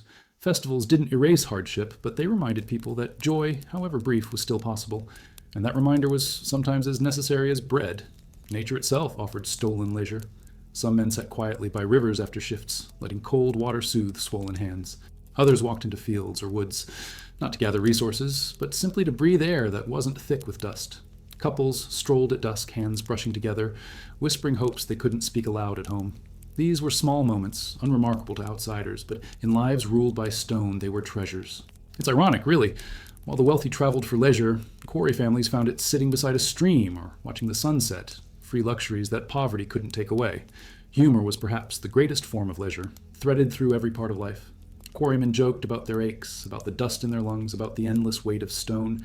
They teased each other mercilessly, turning misery into comedy. One might cough blood and still quip that he was just polishing his insides. Another might limp home and declare proudly that he'd invented a new dance. The jokes were crude, but they mattered.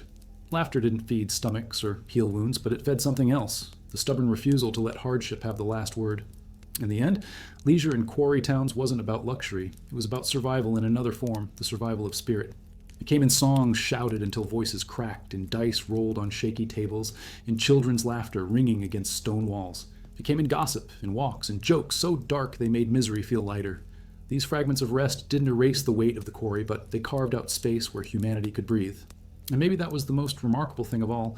Even in lives consumed by stone, people still found ways to steal joy, to laugh, to live. Because leisure wasn't about escaping reality. It was about refusing to let reality erase who they were. Illness in the quarry towns was never just a matter of health. It was a sentence, one written in dust and labor and carried out by time. Coughs were constant companions, starting as mild irritations and ending as the dreadful rasp of lungs filling with stone. Silicosis, though no one had a name for it back then, hollowed men from the inside out. Their chests heaved with effort for even the smallest breath, each inhale a reminder that the very air around them was an enemy. At night, cottages echoed with wheezing, entire families listening to their fathers struggle for air as if each breath might be the last. Children often thought the sound of coughing was normal, part of life itself, until they learned it was the sound of dying. The damp of autumn and the chill of winter turned these conditions lethal. Tuberculosis spread like wildfire in overcrowded cottages, where a single sick child could infect an entire family. Fever raged through homes, leaving behind graves dug hastily in frozen soil. Mothers wrapped cloth around their children's mouths, not as real protection, but as gestures of love, as if the fabric itself could ward off death. And yet, despite all precautions, disease thrived. Quarrymen didn't just battle stone, they battled invisible enemies, and unlike rock, these enemies could not be broken with a hammer. Injuries from work fed illness as well. Cuts, scrapes, and broken bones that today would heal with care often turned septic. A small wound might swell into a rotting infection that spread through the body, leaving men feverish and delirious. Amputations were performed crudely, sometimes by neighbors with knives heated in fire, often without anesthetic, always without guarantee of survival. The quarry was merciless, not only in breaking bodies, but in preventing them from healing. Imagine swinging a hammer with half-healed wounds, because missing a day's work meant missing a day's bread. The body never stood a chance to recover. Women bore their own share of illness, often worsened by childbirth under harsh conditions.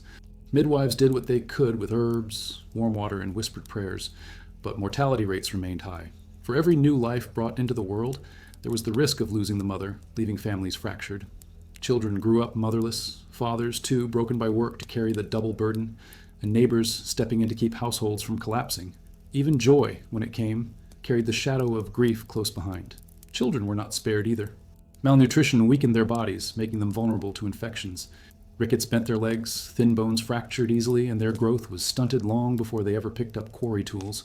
Many never lived long enough to become workers themselves, their names etched on small wooden crosses in crowded cemeteries. Families bore loss after loss, until grief itself became routine. Some joked darkly that the graveyard grew faster than the quarry pit. Humor softened the edge of sorrow, but only just. The lack of doctors was a wound in itself. Physicians, if they came at all, demanded fees that poor families couldn't afford. Instead, remedies were passed down through generations. Herbs boiled into teas, poultices made from mud and leaves, prayers whispered over fevers. Some of these treatments brought comfort, others did nothing, and some worsened the illness. But when you have no choice, even false hope is worth clinging to. Entire communities became their own hospitals, with neighbors stepping in to nurse one another, women carrying knowledge of plants that acted as lifelines, and faith filling the void left by medicine. Alcohol was often mistaken for medicine, poured into wounds, into throats, into stomachs that churned from hunger. Men drank to dull the pain of illness, wives used spirits to numb fevers, and children were sometimes given sips of strong drink to quiet coughs. It was both remedy and poison, providing temporary relief while feeding deeper problems. Quarrymen laughed bitterly that ale was the cheapest doctor they could afford, though the doctor was never sober. Illness didn't only take lives, it reshaped them. A man who could no longer swing a hammer became a burden in households where every hand was needed. Families adjusted, wives and children taking on work or begging to fill the gap. Pride withered under necessity, and men who once carried stone now carried guilt heavier than any block. Communities responded with both compassion and cruelty. Neighbors offered food, but whispers about weakness traveled quickly. In places where strength was survival, sickness was as much a social death as a physical one. Yet, even amid the sickness, resilience remained. Families rallied around the ill, children fetching water, wives refusing to leave their husbands' sides, neighbors sharing what little they had. Funerals became ceremonies of solidarity, entire villages following coffins as if to say, "This man was one of us, and we will not let him vanish alone." Illness revealed the fragility of quarry life, but it also revealed the stubbornness of human bonds. And maybe that is the final irony. In a world where stone crushed bodies and disease consumed lungs, what endured most was not health, but the will to keep going. Families laughed in the face of coughs, men worked through fevers, children played in the shadow of graves. Illness claimed many, but it never claimed the spirit completely. And that stubborn refusal to surrender, even when the body gave way, was perhaps the greatest medicine they ever had. Funerals in quarry towns were not just ceremonies for the dead, they were rituals for the living, moments where grief, poverty, faith, and community collided in raw, unforgettable ways. Death was so common that children grew up seeing coffins carried down the street as often as they saw weddings. And yet, no matter how frequent, each funeral carried its own weight, its own reminder of how fragile life was when stone and dust ruled every breath. The preparations often began in silence. Families washed the body with trembling hands, scrubbing away not only the dirt of the quarry, but the layers of suffering etched into skin. Wives straightened collars, mothers combed hair, children placed small tokens, perhaps a piece of cloth, a prayer card, or a simple flower, beside the body. Even in death, dignity mattered. The irony was sharp. Men who had been treated as disposable in life were suddenly honored in death, their broken bodies dressed with more care than they had ever been shown while alive. Some wives whispered bitterly, "Too late for kindness now." But still, they arranged the body with love, because love doesn't stop when breath does. Coffins were rarely fine. Most were rough wooden boxes, nailed together by neighbors or local carpenters who charged little, knowing no family could afford more. Sometimes there wasn't enough money for wood at all, and the body was wrapped in cloth instead. Yet even the simplest coffin was carried with solemnity, hoisted onto shoulders that knew too well the weight of stone and now carried the weight of grief. The procession moved slowly through muddy streets, children watching in silence, dogs weaving between legs, neighbors pausing work to cross themselves as the coffin passed. The sound of boots squelching in mud often drowned out the sobs. Church services provided structure, even when comfort felt thin. Priests spoke of eternal rest, a paradise awaiting those who had suffered, of how labor was holy and suffering brought salvation. Families clung to these words, though some heard them with skepticism. It was difficult to believe suffering was holy when you'd watched it eat your loved one alive. Still, the ritual mattered. Hymns rose in cracked voices, candles flickered, incense masked the stench of illness, and for a brief moment the quarry's shadow seemed to lift. Religion offered an explanation, however imperfect, and explanations are lifelines when loss feels unbearable. Graves were dug by the same hands that swung hammers in the quarry, earth turned with shovels wielded by men who knew they might soon lie in similar soil. Cemeteries grew crowded, rows of wooden crosses multiplying faster than the village could count. Families returned again and again, sometimes standing before fresh mounds while still grieving the ones beside them. The land itself became a ledger of loss, each grave a tally in the quarry's endless debt. It's grimly comic in a way, how the ground swallowed lives as quickly as the quarry demanded them. One pit provided stone, the other took bodies. For children, funerals carried lessons they couldn't avoid. They learned to walk quietly, to hold back laughter, to stare wide-eyed at coffins lowered into the ground. Some cried, some didn't. Grief manifests differently when you're too young to understand permanence. Yet they absorbed the truth that death was not an occasional visitor, but a resident in their community. By the time they were old enough to work, they had already attended more funerals than birthdays. Childhood innocence rarely survived alongside so many wooden crosses. Women bore grief differently, carrying both sorrow and the crushing responsibility that followed. A widow at a graveside wasn't just losing her husband. She was losing the main source of income for her children, her security, her partner, and endurance. Tears fell, but behind them, calculations already formed. How to feed, how to clothe, how to continue. Some remarried quickly out of necessity, others survived on charity or by taking in laundry, and many were left with choices that weren't really choices at all. In this sense, funerals were less endings than brutal new beginnings. Yet funerals were also acts of community. Neighbors brought food, offered shoulders, shared stories of the deceased. They carried coffins together, sang hymns together, and drank afterward in memory. Mourning wasn't private, it was shared, woven into the fabric of survival. When one family buried a loved one, the whole town bent under the weight. It was a collective acknowledgement that any household could be next, and solidarity was the only weapon against despair. And through all of it, humor crept in. Because humor was survival. Men joked darkly about how the quarry saved money on funerals by digging its own graves in advance. Others quipped that heaven must look like a quarry, since so many workers were heading there every week. The laughter was uncomfortable but necessary. It was the only way to balance the unbearable heaviness of loss with the need to keep moving forward. If grief consumed everything, there would be no one left to swing the hammers. Funerals, in the end, revealed the full truth of quarry life. Bodies were fragile, lives were brief, and death was never far. But they also revealed something else: resilience, love, and the stubborn refusal to let despair silence community. Families mourned, neighbors gathered, hymns rose, and life continued because it had to. And perhaps that's the quietest but most powerful act of defiance. In a world where stone seemed eternal and human lives fleeting, people still paused to honor the fallen, to remember and to whisper to themselves that even if the quarry took everything, it would never erase memory. Alcohol in quarry towns was more than a drink. It was medicine, escape, ritual, and poison, all poured from the same jug. After a day of stone dust grinding into lungs and hammer strikes shaking bones, a mug of ale or a shot of spirits wasn't just indulgence, it was anesthesia. It dulled the ache in joints, softened the tightness in the chest, and numbed the gnawing hunger that followed wages too small to stretch. Quarrymen didn't call it addiction, they called it survival. And, in a twisted way, they weren't wrong. The tavern was its temple, wooden tables sticky with spilled beer, dim light flickering against smoke-stained walls, the constant clatter of mugs. This was where men shed the weight of stone, if only for an hour. Songs rose from throats thick with drink, laughter cracked through the air, and arguments flared and fizzled as quickly as foam on ale. For many, the tavern wasn't just a place to drink, it was a place to remember they were still alive. Some men joked that the quarry owned their bodies, but the tavern at least rented their souls for a few hours each night. Drinking carried its own rituals. The first round was often communal, bought by whoever had a few coins to spare. To drink alone was considered both sad and suspicious. Mugs slammed against the table in unison, toasts were shouted loudly enough to drown out coughs, and for a brief moment the camaraderie outweighed the misery. Of course, by the third or fourth round, camaraderie sometimes turned into brawls, fists swinging with the same force usually reserved for chisels. But even the fights had their strange logic. They were releases, purges of anger that might otherwise fester until it exploded at home or in the quarry itself. Black eyes healed faster than broken spirits. For women and families, however, alcohol was a double-edged sword. The wages poured into taverns were wages not spent on bread or firewood. Wives waited anxiously at night, praying their husbands would stagger home before dawn with at least a coin or two left in their pockets. Some grew bitter, calling the tavern the other wife, a rival that always won.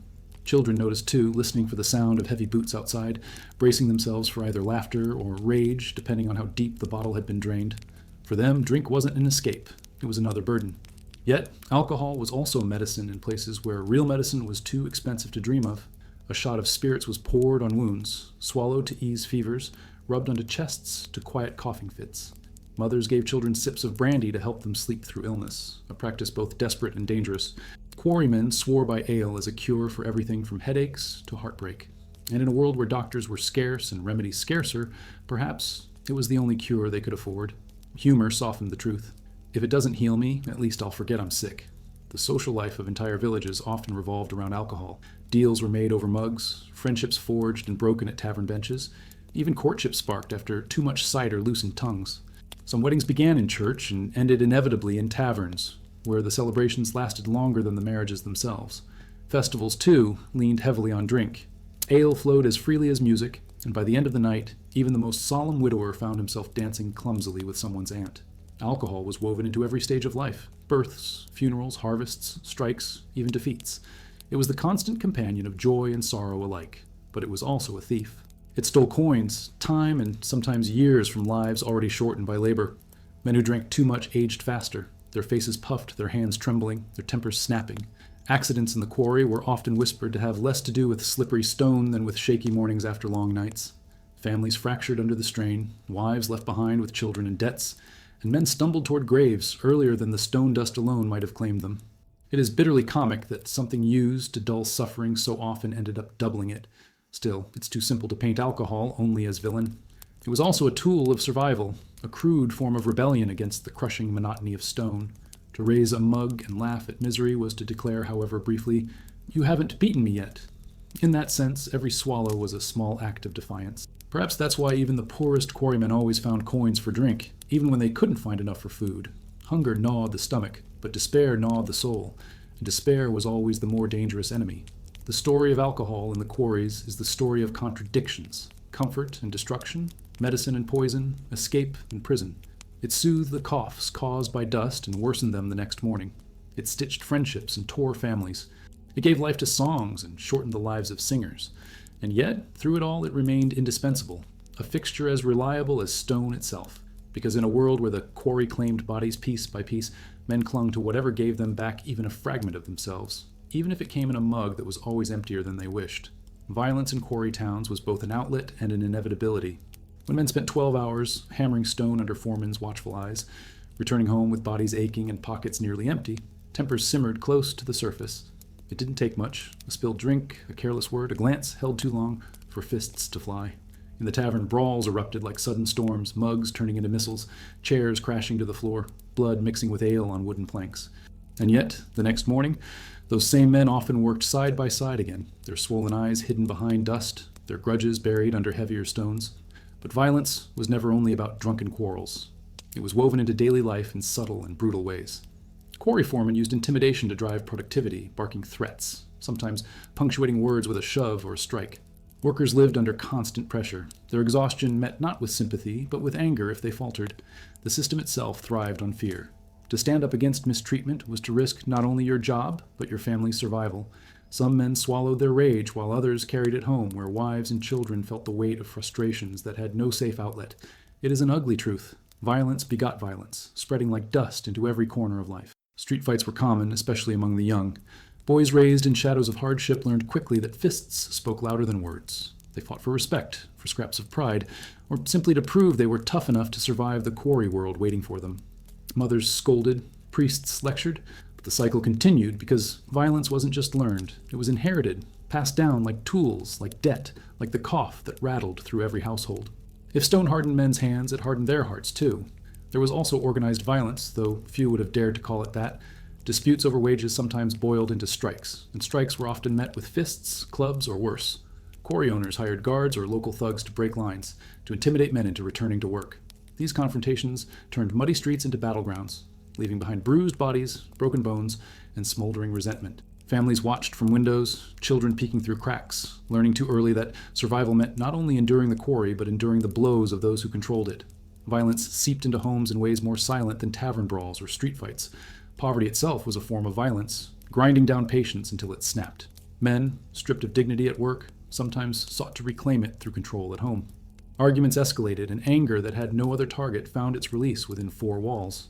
Wives bore the brunt, children too, and the cycle of silence kept it hidden. Neighbors knew, of course, they always knew, but poverty created complicity. Everyone was too busy fighting their own battles to intervene in someone else's, and so suffering passed quietly from one generation to the next, unspoken but ever present. What made violence both tragic and strangely human was how it coexisted with tenderness. The same man who swung fists in the tavern might cradle his sick child with astonishing gentleness. The neighbor who shouted curses in the street might be the first to help carry a coffin. It's almost comical, if you think about it, how humans can be brutal and tender within the same breath. The quarry hardened men, but it didn't erase their capacity for love. It just left it buried under layers of exhaustion, only visible in fleeting moments. Violence also became a kind of grim entertainment. Fights drew crowds, neighbors gathering to watch, to cheer, to gossip. A clash between two quarrymen could be the most exciting event of the week, and stories of who hit hardest circulated long after bruises faded. Children imitated these fights, staging mock battles with wooden sticks, laughing as they toppled each other into the dirt. For them, violence was not terrifying. It was ordinary, almost playful. The tragedy lay in how play became practice, practice became habit, and habit became destiny. And yet, for all its prevalence, violence never fully defined quarry towns. It was part of them, yes, but so was resilience, humor, and solidarity. After brawls ended, hands that had struck in anger often reached out again in forgiveness, or at least in practicality. Men couldn't afford lifelong grudges when tomorrow required teamwork to haul stone. Violence burned hot but often brief, leaving behind scars, but also strange bonds. In a world that demanded endurance, even enemies had to become companions eventually. The story of violence in quarry towns is the story of desperation turned physical, of pride clashing with poverty, of strength misdirected because there was no safe place to send it.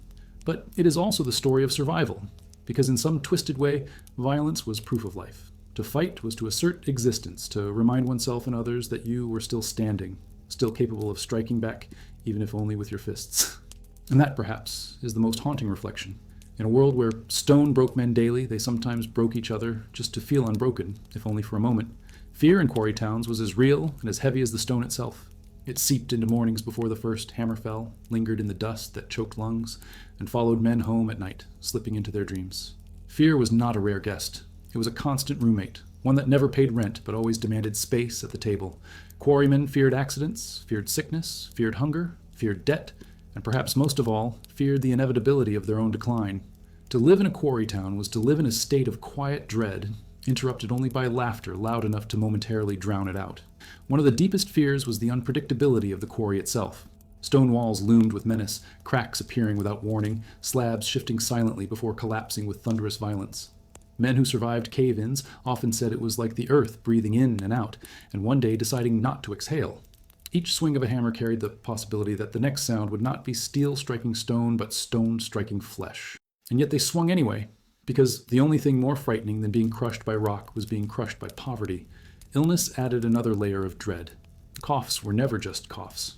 They were omens. A man who began wheezing in winter often didn't live to see summer. Families listened at night, holding their breath between their father's rattling gasps, wondering if the silence after a cough would be permanent. Children grew up fearing the sound of their own lungs, convinced that one day the quarry dust would come to claim them too. It's almost darkly comical how a place could make something as ordinary as breathing feel like a gamble. Imagine waking every day, wondering if your lungs had decided to resign overnight. Debt, too, fueled constant anxiety. Quarry families feared the knock on the door, not from neighbors or friends, but from lenders demanding payment. Every borrowed coin carried the shadow of shame, and every missed payment carried the threat of losing what little security they had. Fear made families hide food, stash coins in floorboards, and invent excuses with the creativity of poets. And while poverty was universal, debt turned it personal, making each family feel their burden was uniquely unbearable. The stress didn't just weigh on the father's shoulders, it rippled through wives and children, shaping every conversation, every meal, every sleepless night. Even weather brought its own terrors. Rain made the ground slippery, snow froze, hands solid, heat left men dizzy and fainting. Each season had its own risks, and quarry families feared them all. Wives feared the sound of thunder, imagining lightning striking their husbands on exposed stone ledges. Mothers feared the first frosts, knowing illness would follow in its wake. Children feared storms not for their noise, but for what they meant: hunger, since storms often halted work and halted pay. Nature itself seemed to conspire with the quarry to keep fear alive year-round. But perhaps the most insidious fear was the fear of insignificance, the terror that their lives and sacrifices would be forgotten. Quarrymen knew their names would not be etched in the stone they cut. The blocks they carried would build churches and mansions where their families could never step, monuments where their contributions remained invisible. They feared dying not just in body, but in memory, reduced to anonymous labor, fueling someone else's legacy. And that fear lingered in every cough, every scar, every funeral procession. It whispered that all their suffering might vanish without leaving even a trace. Fear didn't remain confined to the quarries or the workplace. It infiltrated homes. Wives feared widowhood, children feared orphanhood, and everyone feared hunger, the most relentless predator of all. Even small joys carried shadows. A festival was enjoyed with the underlying dread of how much it cost. A night of laughter in the tavern clouded by worry about tomorrow's shift. Fear was like dust. It clung to everything, no matter how often you brushed it away. And yet, in the strangest twist, fear also kept people alive. It sharpened instincts, made men cautious, and forced families to prepare for storms they couldn't control. Fear made communities lean on one another, sharing resources and watching out for danger. Humor, too, grew directly out of fear. Quarrymen laughed at their own misery, telling jokes about death, coughing contests, or debt collectors, not because they found suffering funny, but because laughter made fear a little less powerful. If you can laugh at the thing you dread, you've stolen some of its teeth. It's worth noting how universal this fear was, so shared that it almost became a form of solidarity. No one in quarry towns was untouched by it, no one immune, and in a strange way, knowing everyone feared the same things made it easier to bear. If nothing else, misery loves company, and fear does too. Communities bonded over shared anxieties. Their very survival built on acknowledging, enduring, and mocking the terrors they could never escape. Fear, then, was not an intruder, but a resident, shaping daily life as surely as stone and dust. It gnawed at lungs, at wallets, at souls, but it also carved resilience, humor, and solidarity. Quarry families never stopped fearing, but they never stopped living either. And maybe that's the paradox worth remembering. Fear was constant, but so was defiance. The stone crushed, the dust choked, the debt suffocated, but the people carried on, laughing in the face of the very things that terrified them. And in that stubborn laughter, they proved that even fear had limits. Hope in quarry towns was not loud or triumphant. It was quiet, stubborn, and often disguised in the smallest gestures. It did not march proudly down the streets with banners. It flickered like a candle in a drafty room, fragile yet persistent. Families living under the constant shadow of stone and dust learned that without hope, survival was impossible. And so they clung to it, even when it felt ridiculous, even when reality mocked it at every turn. For some, hope lived in their children. Quarrymen who coughed up dust each morning still dreamed their sons might find work elsewhere, that their daughters might marry into slightly better circumstances, or that education, if it lasted long enough, could break the chain of stone. Parents sacrificed coins for school books, stitched uniforms by hand, and whispered promises that their children would not grow up bent and broken like them. It is almost comic, in a bittersweet way, how men who could barely write their own names imagined their children becoming clerks, teachers, or even doctors. But that's what hope does. It stretches beyond logic, because logic alone would have crushed them. Hope also came from religion. Churches in quarry towns were more than buildings. They were wells of meaning in lives parched of it. Priests preached of heaven as a reward for suffering, and though some men muttered cynically, many clung to those words. Candles flickering at altars symbolized not just prayer, but the possibility of justice, if not in this life, then in the next. Wives whispered rosaries while their husbands labored asking saints to shield them from falling stone or sudden illness. Even skeptics attended services, because hope doesn't require belief so much as it requires participation in something larger than despair. Festivals carried their own brand of hope. They reminded people that joy was still possible, that life could be more than work and funerals. Children clutching candy, women in dresses patched but brightened with ribbons, men laughing louder than usual over mugs of ale. These were visions of a life that might exist beyond the quarry, if only for a day. Festivals were rehearsals for the world people wished they had. They planted seeds of longing, and longing itself was a kind of hope, even if it often went unfulfilled. Even small luxuries became hopeful symbols. A loaf of bread baked with extra care, a piece of fruit bought at the market, a new shawl saved for over a year. Each carried weight far heavier than its material value. These were tokens of resistance, proof that life could hold beauty even when surrounded by ugliness. Mothers saved scraps of cloth to sew quilts, not just for warmth, but for color, for the reminder that comfort could be created out of almost nothing. Hope stitched itself into the fabric of daily life, literally and figuratively. Stories also carried hope. Tales of men who left the quarry and found better lives circulated like precious currency. Some said a cousin had gone to the city and opened a shop, or an uncle had emigrated and written back about fields without stone dust. Whether these stories were true or not hardly mattered. They provided mental escape, a horizon beyond the walls of the quarry. Children fell asleep listening to these tales, imagining futures that felt as distant as fairy tales but no less comforting. And then there was humor, which acted as hope's companion. Quarrymen joked about their misery, not because it was funny, but because laughter turned despair into something bearable. They teased that dust preserved them like statues, or that one day they'd charge tourists to watch them cough in unison. Dark jokes, yes, but laughter itself was proof of resilience. As long as they could laugh, even bitterly, they hadn't surrendered entirely. Humor was hope dressed in rags, a reminder that the spirit could outwit despair, even if only for a moment. Hope also revealed itself in acts of solidarity. Neighbors sharing food, families taking in orphans, women gathering to help a widow keep her home. These gestures were not only about survival, but about faith that community could outlast cruelty. Each act said, in its own way, we still believe in each other. And that belief, however fragile, was enough to keep people moving forward. When the quarry broke bodies, community stitched spirits back together, thread by thread. Perhaps the strangest thing about hope in quarry towns was its defiance. It survived where it had no right to exist. Men buried sons and still whispered dreams for their daughters. Wives lost husbands and still lit candles for protection. Children watched their parents wither, but still imagined lives beyond the quarry. Hope was unreasonable, impractical, even absurd, and precisely because of that it was powerful. Logic told them to surrender. Hope told them to endure. In the end, hope was the quarry's greatest rival. Stone could crush lungs, debt could chain families, illness could hollow entire generations. But as long as hope remained, something inside them resisted. It may not have freed them from the quarry, but it kept them human within it. And that humanity, however fragile, was the one thing stone could never fully break. Because to hope, even in dust and darkness, was to insist that life was more than survival, and that insistence alone was a form of victory. Superstition in quarry towns was not some quaint collection of old wives' tales. It was survival dressed in ritual. When men woke before dawn to face walls of stone that could collapse at any moment, they needed something more than muscle. They needed belief, something invisible to balance out the very visible danger. It wasn't about whether charms or gestures actually worked. It was about creating a sense of control in a world where control barely existed. And so, every quarryman carried with him not just hammers and chisels, but a handful of unspoken rules, rituals, and fears. Some men refused to strike the first blow of the day until they had spat on the ground. Others tapped their hammers 3 times before lifting them in earnest, as if greeting the stone like a moody god that might otherwise retaliate. A few carried small tokens in their pockets, coins, bits of string, even polished stones believed to be lucky. To outsiders, these actions might have seemed laughable, but when your lungs filled with dust and your life depended on a block of rock not shifting unexpectedly, you clung to any habit that promised even a sliver of protection. Superstition was not irrational. It was armor of the mind. The stone itself was seen as alive. Quarrymen believed it listened, watched, even punished arrogance. To boast that you'd had a safe week was to invite disaster. Words mattered, and silence often felt safer than tempting fate.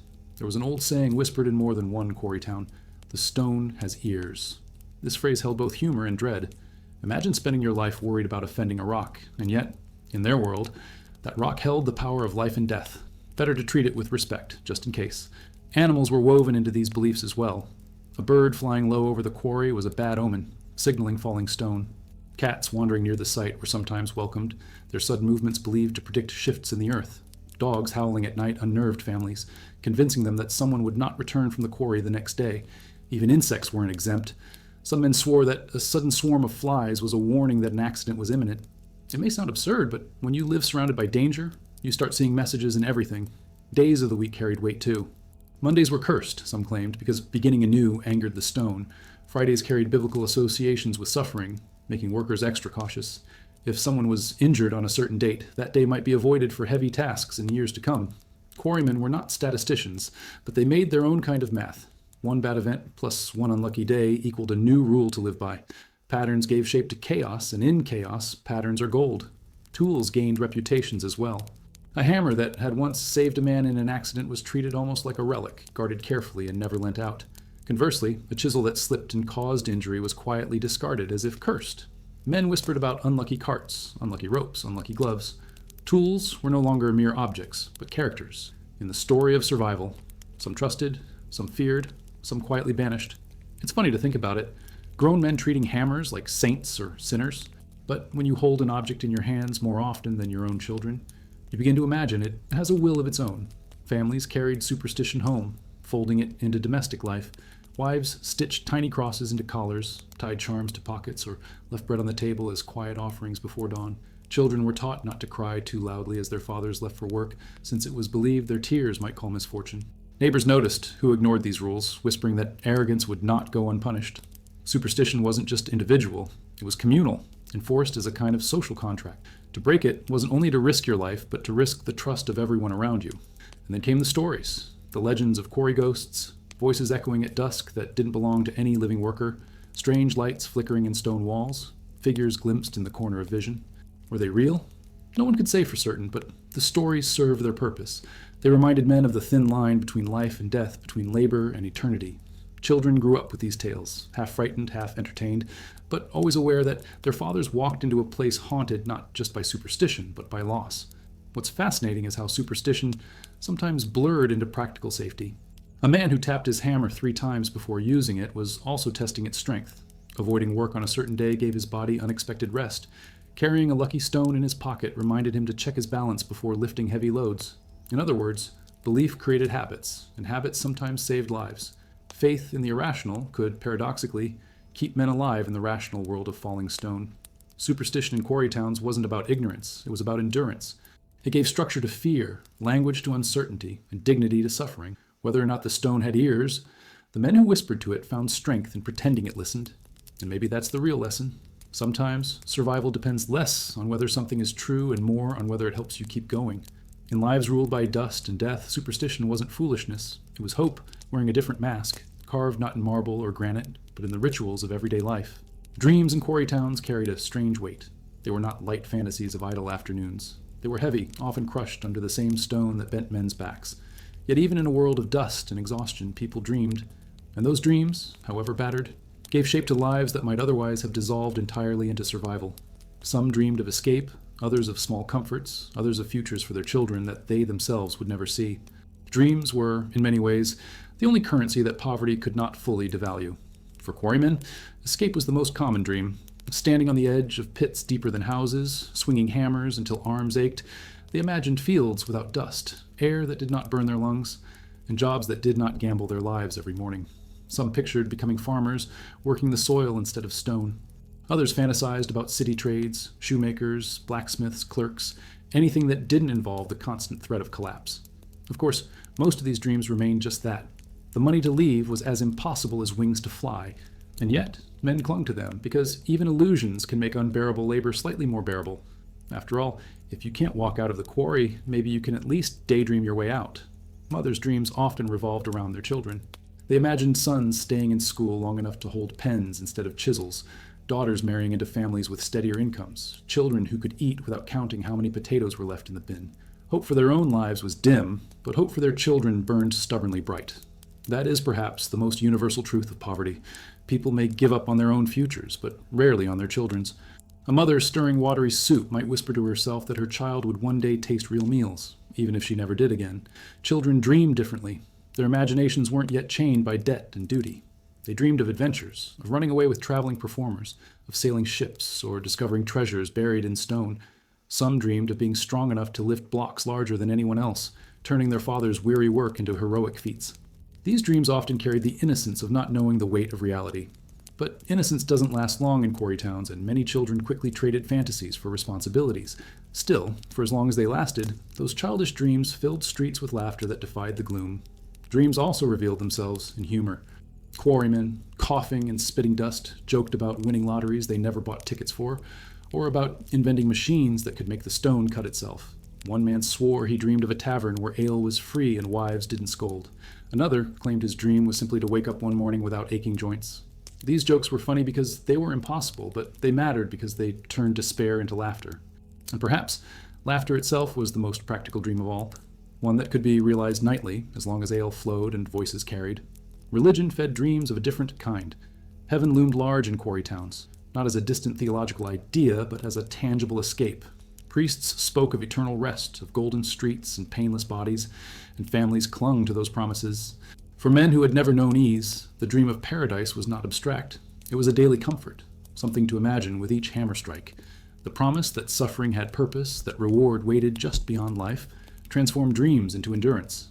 Skeptics muttered about priests selling false hope, but even they bowed their heads sometimes, because what harm is there in dreaming of peace when every breath feels like war? Dreams of love also pierced through the dust. Young men dreamed of marrying, of building homes, of wives who would soften the hardness of their days.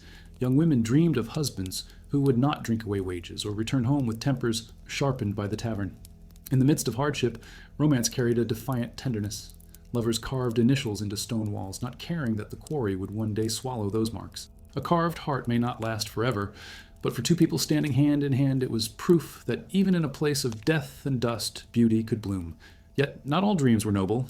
Some dreamed of vengeance against quarry owners, of striking back against foremen, of burning down taverns where they had lost too many wages. These darker dreams whispered in the corners of men's minds, fueled by injustice and rage. Most never acted on them, restrained by fear of losing even the little they had. But the dreams were there, simmering like coals under ash, reminding everyone that anger was as much a survival mechanism as hope. What is striking is how dreams in quarry towns were rarely solitary. They were shared, spoken around tavern tables, whispered in beds at night, passed from parents to children. Dreams became communal property, fueling not only individual endurance, but collective spirit. A single man's dream of escape might inspire neighbors. A mother's hope for her child's schooling might become the town's pride. In this way, dreams built invisible bridges across fractured lives, tying communities together more tightly than debt or labor ever could. In the end, dreams were the one quarry that could not be exhausted. Stone would run out, bodies would fail, debts would grow, but dreams replenished themselves. They bent, shifted, and reshaped, but they never vanished completely. They were fragile, yes, but also relentless. And maybe that is why, in towns where stone claimed everything else, dreams mattered so much. They reminded people that even in the harshest lives, the imagination could still carve out spaces untouched by dust. And in those spaces, if only for a moment, quarry families were free. Stories in quarry towns were not told to pass the time. They were lifelines, threads woven through the dust and darkness to remind people they were more than the sum of their burdens. Without stories, days in the quarry would have blurred into endless repetition. Stone, sweat, hunger, sleep. But with stories, even the most exhausted worker could steal a glimpse of meaning, humor, or possibility. Tales move faster than carts of stone, spilling from taverns, kitchens, churchyards, and even the quarry itself. They were the oral currency of survival. Many stories were rooted in humor because laughter was easier to carry than despair. Quarrymen invented exaggerated accounts of their labor. One swore he had lifted a stone so large it had blocked out the sun, while another claimed his cough was so powerful it had cracked a boulder in two. Everyone knew these were lies, but lies told in jest became truths of spirit. They made men laugh at the very misery that tried to consume them, and when a room full of coughing, aching men erupted in laughter, it felt for a moment as though the quarry had lost its grip. There were also cautionary stories, whispered like warnings, tales of men who ignored omens and paid dearly, of ropes that snapped because someone mocked the stone, of carts that overturned because someone bragged about luck. These stories weren't just entertainment, they were survival manuals wrapped in superstition. Children absorbed them early, learning that words carried weight, that respect for the stone was as essential as muscle. It's fascinating how a community without books or manuals built entire safety codes out of stories. In some ways, gossip kept more men alive than any foreman's orders ever did. Legends of escape spread too, carried like contraband hope. Someone always claimed to know a man who had left the quarry and struck gold in the city, or who had sailed to distant lands where work was easier and food plentiful. Whether these stories were true didn't matter. They fed imaginations and softened despair. A tired father telling his children about a cousin who became a merchant might never know if such a cousin existed, but the children fell asleep believing a different life was possible. And sometimes that belief was enough to keep them from giving up. The darker stories revealed the toll of life in stone. Ghost tales were abundant. Quarrymen swore they heard voices echoing in pits long after nightfall, voices of men crushed and buried in rubble. Lights seen flickering across walls were said to be the spirits of the dead guiding the living, or more grimly, luring them toward danger. These stories served a double purpose. They kept workers cautious in treacherous conditions and gave form to grief too heavy to bear silently. Better to say your friend's spirit still roamed the quarry than to admit he was gone forever under the stone. Women, too, carried stories, though theirs often wove humor with sharp truth. Around cooking fires or while sewing, they traded tales of husbands' tavern blunders, of children's mischievous tricks, of priests caught in contradictions. Their stories poked fun at authority, mocked hardship, and stitched solidarity into their long days. A woman might laugh about her husband returning home so drunk he mistook the neighbor's bed for his own, and the entire room would roar, not because it was scandalous, but because laughter was safer than anger. In those moments, storytelling became a form of resistance, a way of controlling a narrative in lives where control was rare. Children, naturally, spun their own stories. They invented heroes out of ordinary figures. A quarryman who could lift stone with a single hand, a mother whose soup pot never emptied, a neighbor who chased sickness away with one touch. These childish exaggerations weren't naive. They were coping mechanisms, ways of transforming weakness into strength. When you grow up surrounded by struggle, you learn early how to use imagination as armor. And so children turned their harsh reality into fairy tales, proving that resilience often begins with stories whispered in play. What made quarry stories remarkable was their ability to stretch across time. A tale told in one generation reemerged, reshaped in the next. Men retold their father's jokes, women repeated their mother's sharp observations, children inherited both and added their own embellishments. In this way, stories became the closest thing quarry towns had to monuments. Stone was shipped away to build other people's cathedrals and palaces, but the stories remained, rooted in the community like invisible foundations. It's worth pausing on the irony. The quarry reduced people to laborers whose names would never be remembered in the buildings they built, and yet, through stories, those same people carved their own immortality.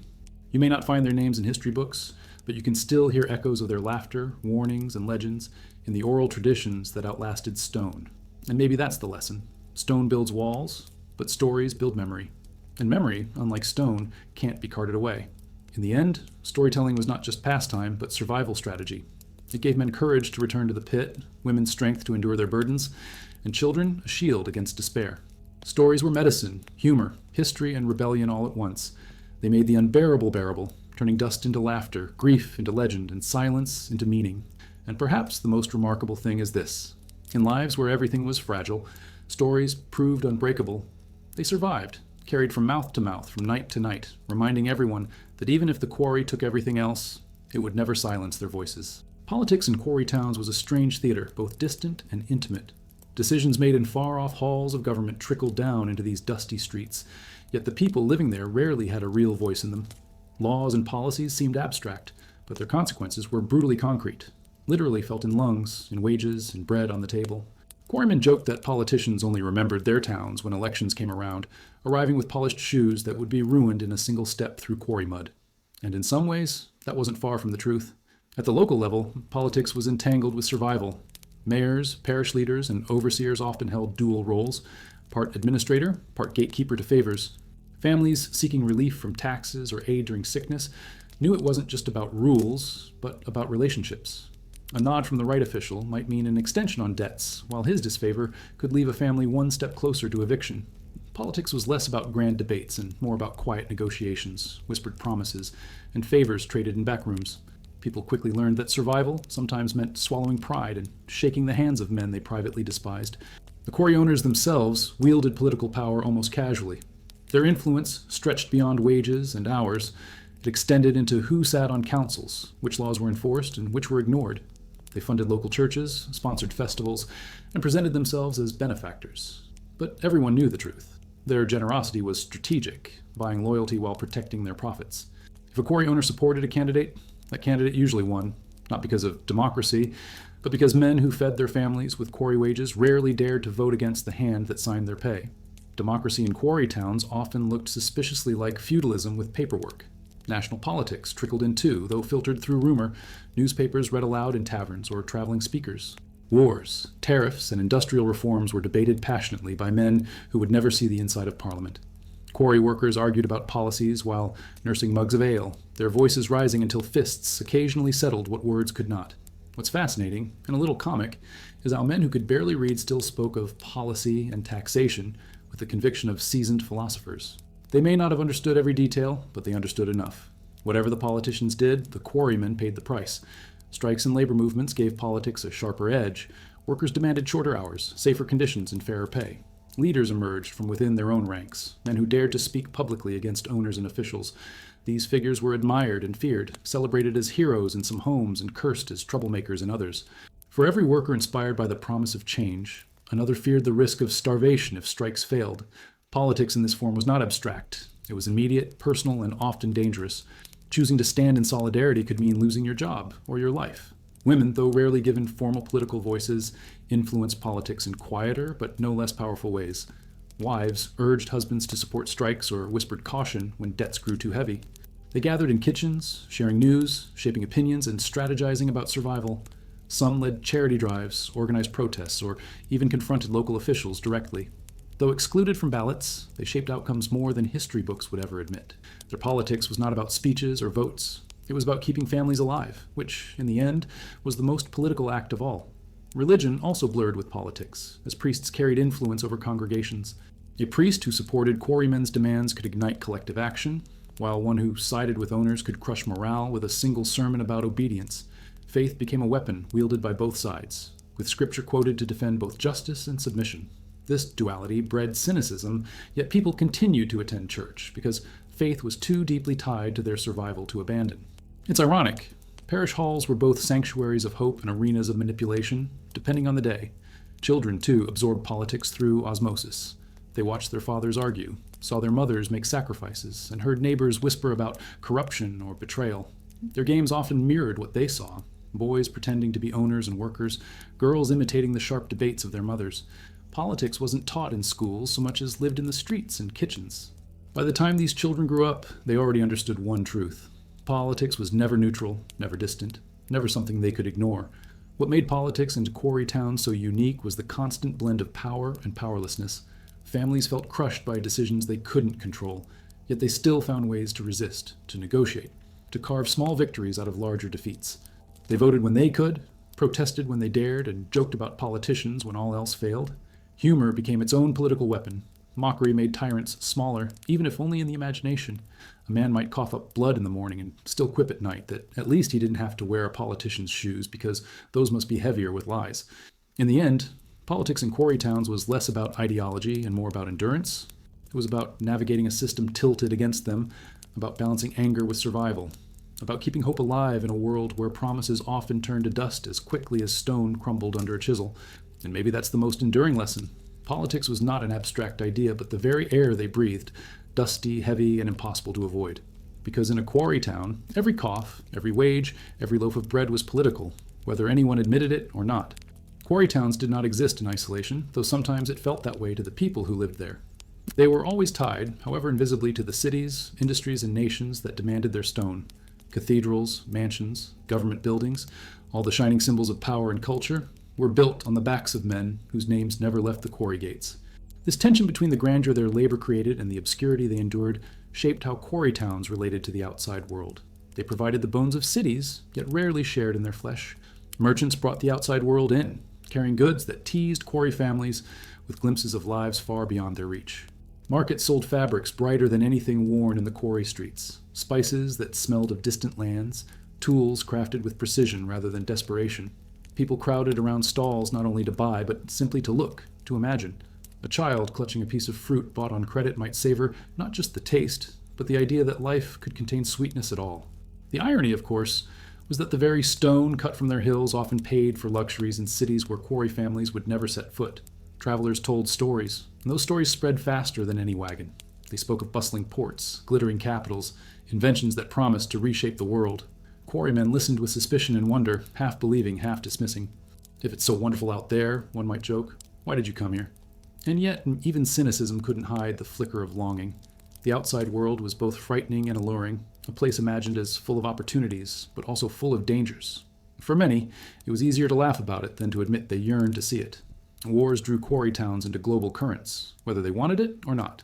Stone was needed for fortifications, roads, memorials, and barracks. Men were conscripted, leaving behind families already on the edge of survival. Letters arrived from distant battlefields, some filled with pride, others with grief, many never arriving at all. When soldiers returned, they brought stories of lands and peoples that stretched the imaginations of neighbors who had never left the quarry walls. Yet they also returned with scars, both visible and hidden, adding another layer of suffering to households already drowning in it. War made the world seem both smaller and harsher, proving that even remote quarries were not beyond its reach. The Industrial Revolution tightened these ties further. Railroads laid down new veins of connection, carrying stone to cities faster than ever before. This should have meant prosperity, but more often it meant increased demands without increased pay. Machines appeared, promising efficiency but threatening jobs. Families, who had once relied on steady, if brutal rhythms, found themselves caught in storms of change they did not understand. Some marveled at the speed of trains, others cursed them as beasts that devoured their labor and spat out profits elsewhere.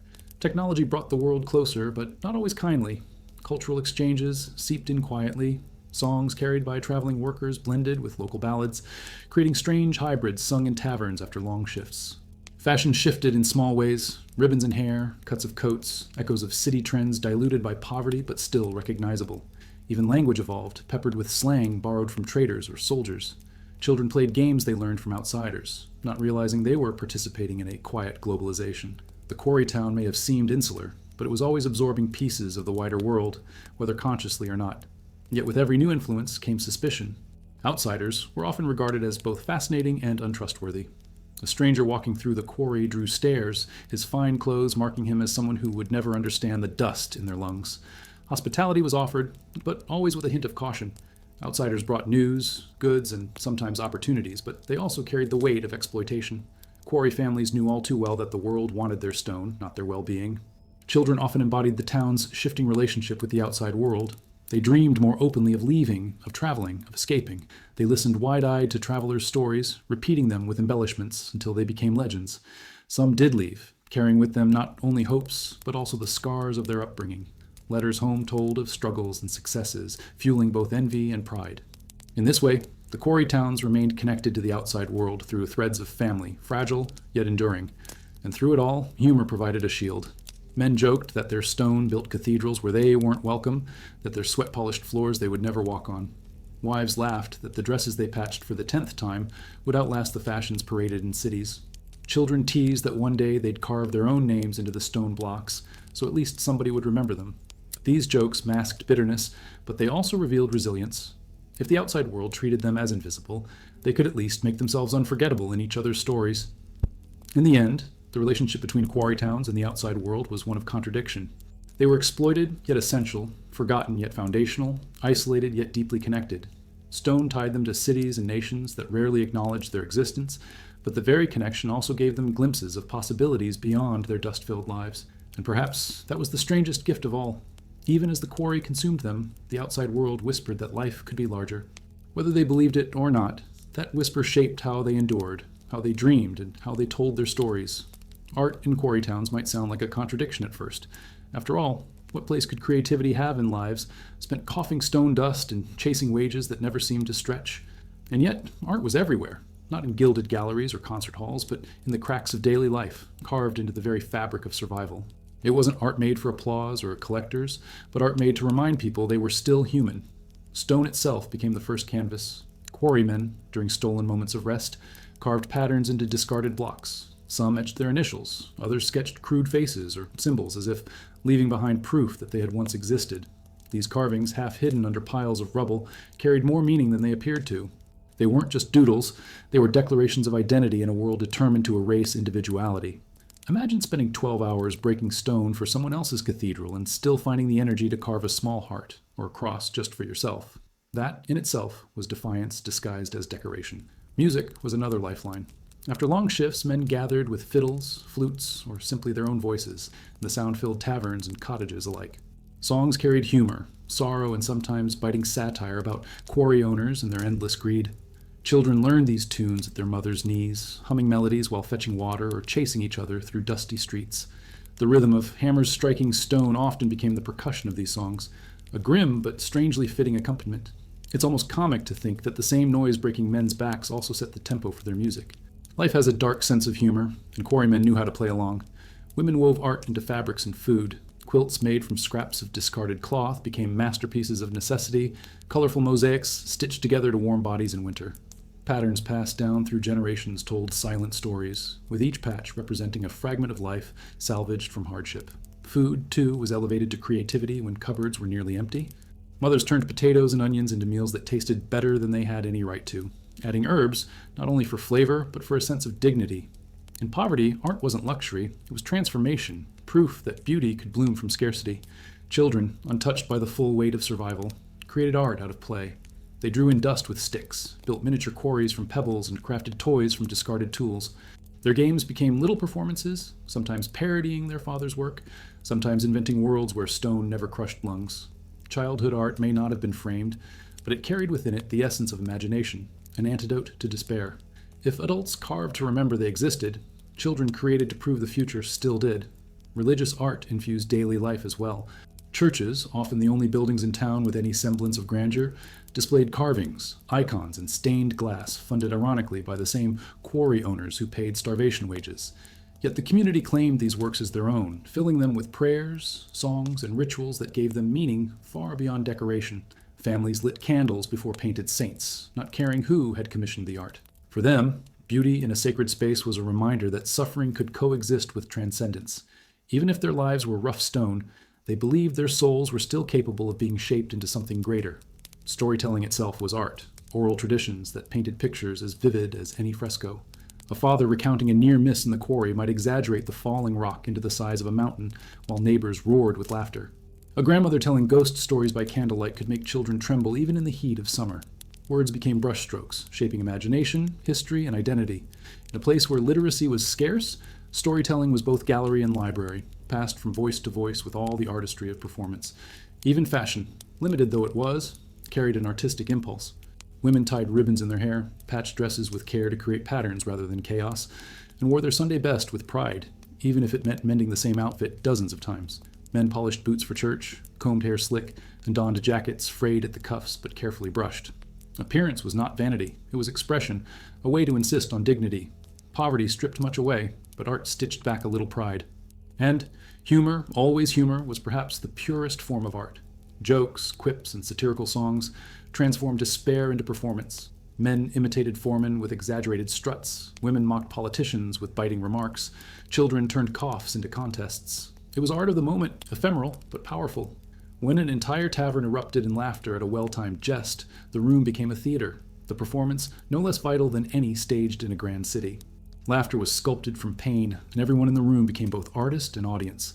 In the end, art in quarry towns was never about prestige. It was about survival. It carved itself into stone, stitched itself into cloth, sang itself into the night, and laughed itself into memory. It was the proof that even in lives consumed by dust and debt, people still reached for beauty, for expression, for something more than survival. And perhaps that's the greatest irony. The stone that broke their bodies also inspired them to create. The quarry gave them nothing freely, but from its shadows, they pulled out art. Not polished, not perfect, but deeply, stubbornly human. Education in quarry towns was always a fragile, flickering thing, caught between necessity and impossibility. Families knew that learning could open doors, yet the quarry had a way of slamming them shut before children ever reached for the handle. A boy might carry a slate and chalk in the morning only to trade them for a hammer by the afternoon, his lessons cut short by hunger that demanded wages sooner than knowledge. And still, parents clung to the dream that their children might escape the dust through books instead of chisels. Schools were often little more than single-room cottages, cold in winter and stifling in summer, where one weary teacher tried to manage a dozen or more children of all ages. Lessons were basic: reading, writing, sums. Anything more advanced felt like luxury. Teachers themselves were sometimes barely educated, paid in small stipends, or even by the townsfolk with food and firewood. Yet for all their limitations, these classrooms were sacred spaces, places where the rhythm of stone was briefly replaced by the scratch of chalk. Children who walked miles barefoot to sit on rough benches did so because they sensed instinctively that even a little knowledge was better than none. But education cost more than time. It cost money. Books, paper, even pencils were luxuries in households where every coin was already spoken for. Many children shared slates, copying lessons quickly before wiping them clean for the next turn. Families often kept their children home not out of disinterest, but because a day spent in class was a day not spent earning. Older boys were expected to join their fathers in the quarry as soon as they could lift tools, while girls were kept at home to help mothers with younger siblings and endless chores.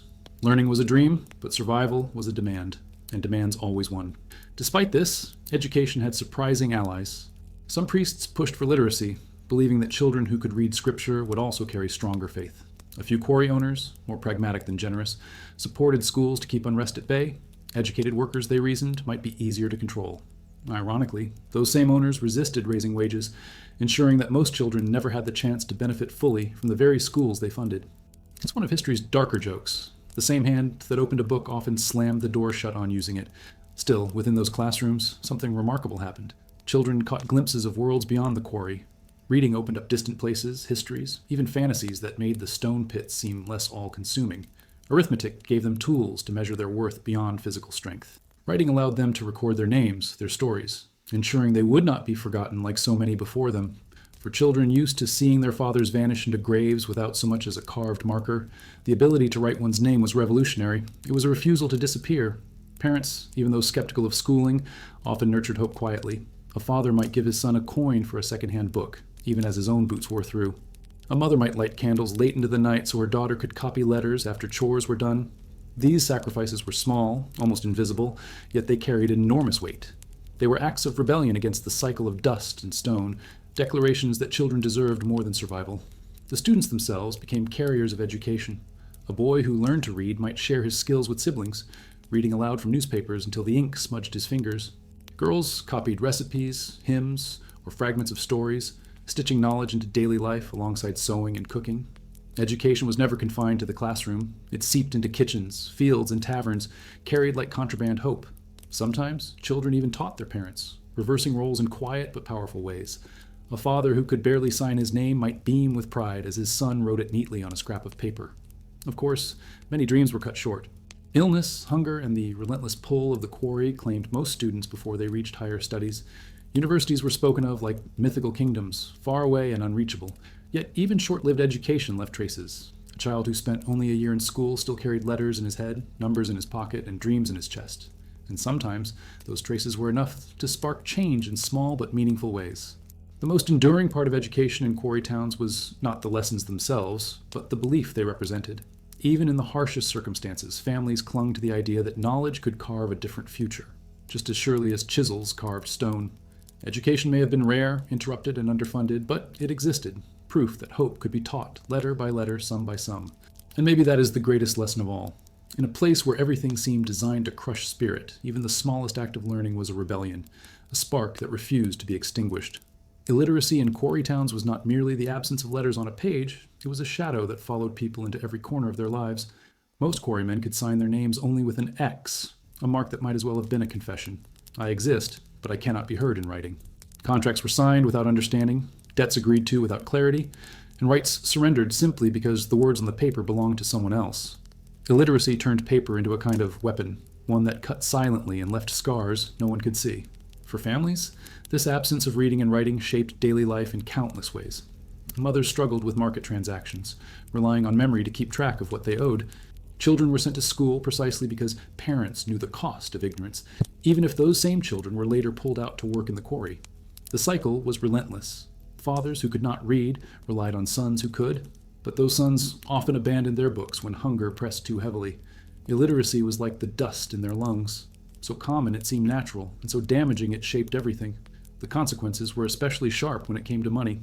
Debt collectors, landlords, and even quarry owners took advantage of workers' inability to read contracts. A man might think he was signing a simple agreement to borrow a few coins, only to discover later that the fine print bound him to years of repayment.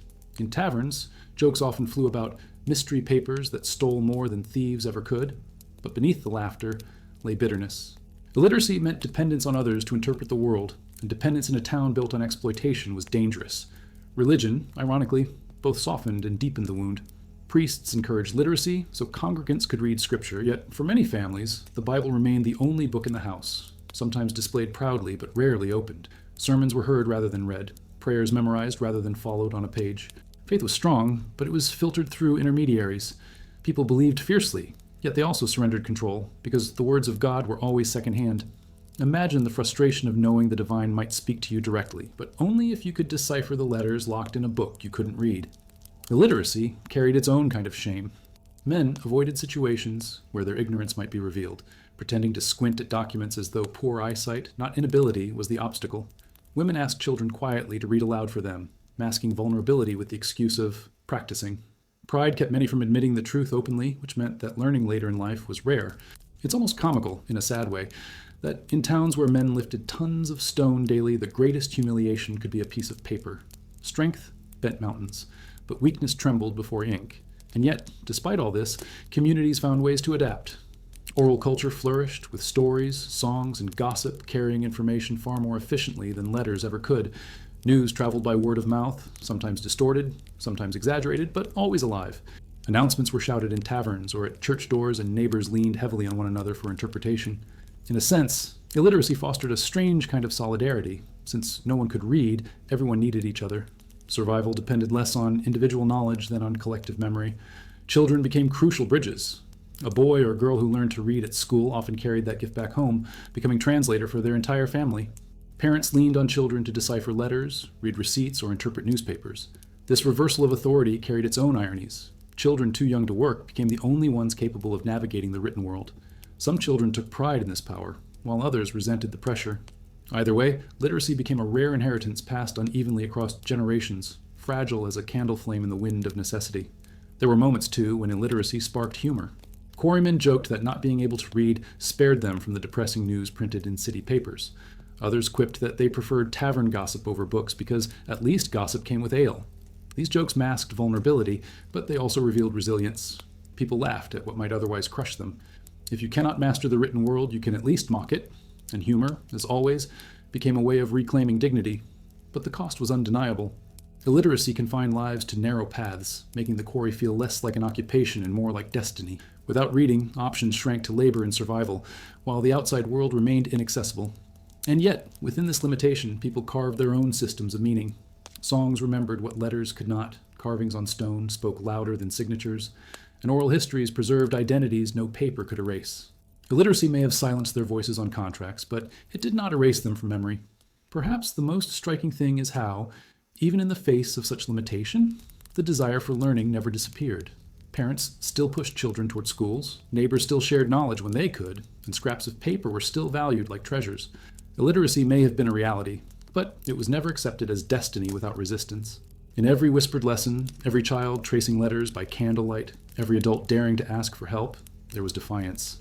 And that defiance proved something simple but profound. Even when words were locked away, the human hunger for understanding always found a way to knock at the door. The role of women in quarry towns was at once invisible and indispensable.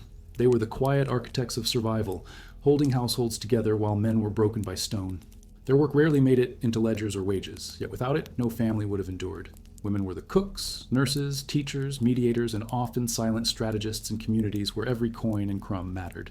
If the quarry owned men's bodies, women owned the fragile art of keeping those bodies fed, clothed, and buried when necessary.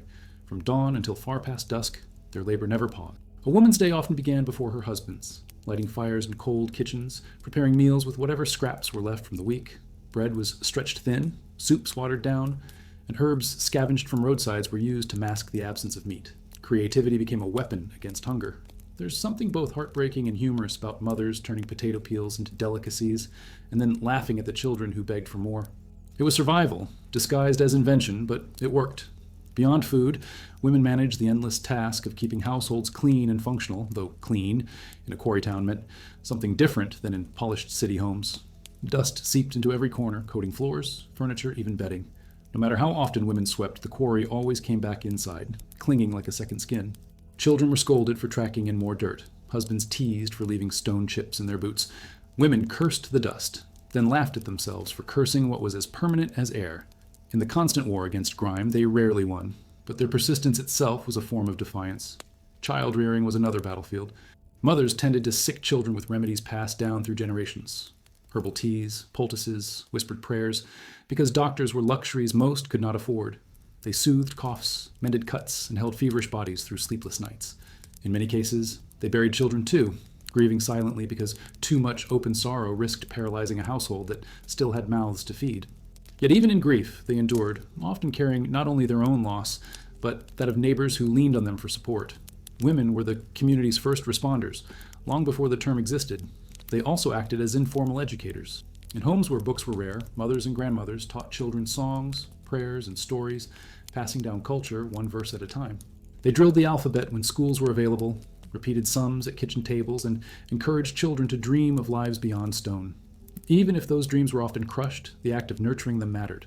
Women knew that giving a child hope was as essential as giving them food, even if hope could not be boiled or baked.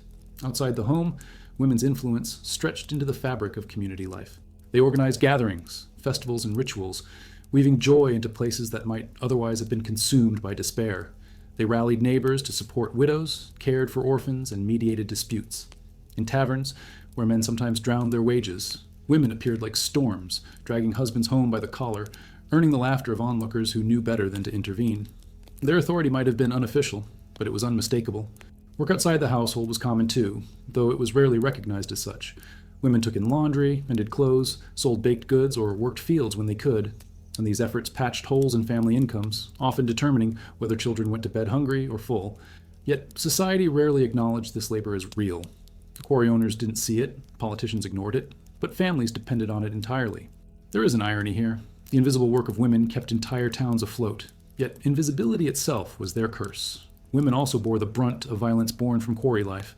Frustrated husbands, worn down by exhaustion and humiliation, sometimes turned their rage inward, and homes became battlegrounds. Women endured, resisted, sometimes fought back, sometimes stayed silent, and always carried scars that were rarely spoken of. Their resilience was not the romanticized kind celebrated in songs. It was raw, weary, and often lonely. Yet, even in the darkest circumstances, they found ways to protect their children, to laugh with neighbors, to keep living. That persistence was itself an act of rebellion. Perhaps most fascinating is how women wove humor into hardship. Jokes about husbands snoring like quarry blasts, about children coughing louder than church bells, about priests preaching patience while eating better meals than their congregations. These weren't just jokes, they were survival strategies. Laughter gave women a language for truths they could not always say directly. And in kitchens, thick with steam and gossip, that laughter echoed like music. In the end, the role of women in quarry towns was not written in history books, but it was carved into the survival of every family. They cooked meals out of nothing, scrubbed stone dust out of clothes that would only be dirtied again, nursed the sick with bare hands, taught children to dream, and stitched together communities with their labor and their laughter. They were invisible to outsiders, but indispensable to everyone inside. And perhaps the greatest irony of all is this. While men built cathedrals out of stone, women built life itself out of scraps, and only one of those creations truly endured. Religion in quarry towns was less about lofty theology and more about survival. It wasn't a matter of debating doctrine. It was about finding meaning in days that otherwise felt like punishment. Churches rose as the tallest buildings in communities where cottages slumped under dust, their spires pointing upward like reminders that heaven might still be watching. For quarry families, religion was not optional. It was woven into every cough, every funeral, every meager feast. It filled the silence left by lost voices and gave structure to lives that the quarry constantly threatened to undo. On Sundays, the rhythm of the town shifted. Men who usually carried tools carried prayer books. Women wore patched dresses made special with ribbons. Children fidgeted in stiff clothes they would soon outgrow. The walk to church was as much a ritual as the service itself, a procession of survival, as if saying, "Look, we're still here." Inside, the smell of incense masked the odor of sweat and stone. Candles flickered like fragile flames of endurance, and hymns rose in voices cracked from dust but strong with belief. For many, this was the only place where suffering was not just endured but sanctified. Priests carried enormous influence, straddling the line between comforter and enforcer. Some were genuine shepherds, advocating for families, visiting the sick, offering scraps of bread or medicine when they could. Others sided with quarry owners, preaching obedience as a holy duty, insisting that poverty was God's test. People listened, sometimes with faith, sometimes with resentment, but always with necessity, because even when priests disappointed, the rituals they guarded still mattered. A sermon could sting with hypocrisy, yet the ritual of crossing oneself or whispering a prayer still soothed. It's a bit comical, really. You could distrust the man at the pulpit and still trust the sound of bells calling you to Mass. Religion also shaped community identity. Baptisms, weddings, and funerals were communal events, not private affairs. A child baptized wasn't just welcomed into a family. It was welcomed into the whole town, with neighbors crowding the pews and bringing food afterward. Weddings filled streets with laughter, dancing, and borrowed finery, offering rare glimpses of joy so strong it almost erased the dust for a day. Funerals, in turn, reminded everyone of the quarry's grip. but they also reinforced solidarity. No one was buried alone, no matter how poor. Faith made life cyclical rather than chaotic, providing patterns that endured even when bodies did not. For women, religion was often both burden and lifeline. They bore the weight of passing faith to children, teaching prayers by firelight, stringing rosaries through tiny fingers, reminding sons and daughters to kneel even when there was no bread on the table. The church reinforced their subservience, preaching obedience to husbands and patience in suffering, but it also gave them power in subtler ways. Women became the guardians of rituals, the voices that carried hymns the loudest, the quiet force that kept households spiritually alive when men faltered. In kitchens and gatherings, faith was transmitted as much by mothers' whispers as by priests' sermons. Superstition and religion blurred constantly. Families hung crucifixes over doors to ward off misfortune, sprinkled holy water on tools before dangerous shifts, and prayed to saints for protection against falling stone. Some quarrymen carried small icons in their pockets, worn smooth by years of touch, believing the carved face of a saint might hold back disaster. To skeptics, it might seem naive, but when every day carried the chance of death, clinging to sacred symbols was no more irrational than trusting frayed ropes or brittle wooden carts. Faith became another tool, wielded with as much seriousness as a hammer. Religious festivals offered something more than ritual. They offered escape. Feast days lit towns with processions, music and food, shared more generously than at any other time of year. Statues of saints were paraded through streets, followed by prayers and songs, turning narrow, dusty lanes into celebrations of hope. Children ran under banners, women prepared dishes that emptied their cupboards, and men sang hymns louder than tavern songs. These festivals reminded families that joy was not extinct, only hidden, waiting to be pulled into the light. For many, these days were the only holidays that felt like true reprieves from the endless gray of quarry life. Of course, not everyone embraced religion without question. Some quarrymen muttered in taverns that priests spoke more of heaven than of justice, more of patience than of change. Others joked that if suffering guaranteed paradise, then quarry towns must be the gates of sainthood already. Humor often became a shield against disillusionment. If God made the quarry, one man said, then he owes me a pension. Laughter followed, but beneath it lingered the ache of faith strained by hardship.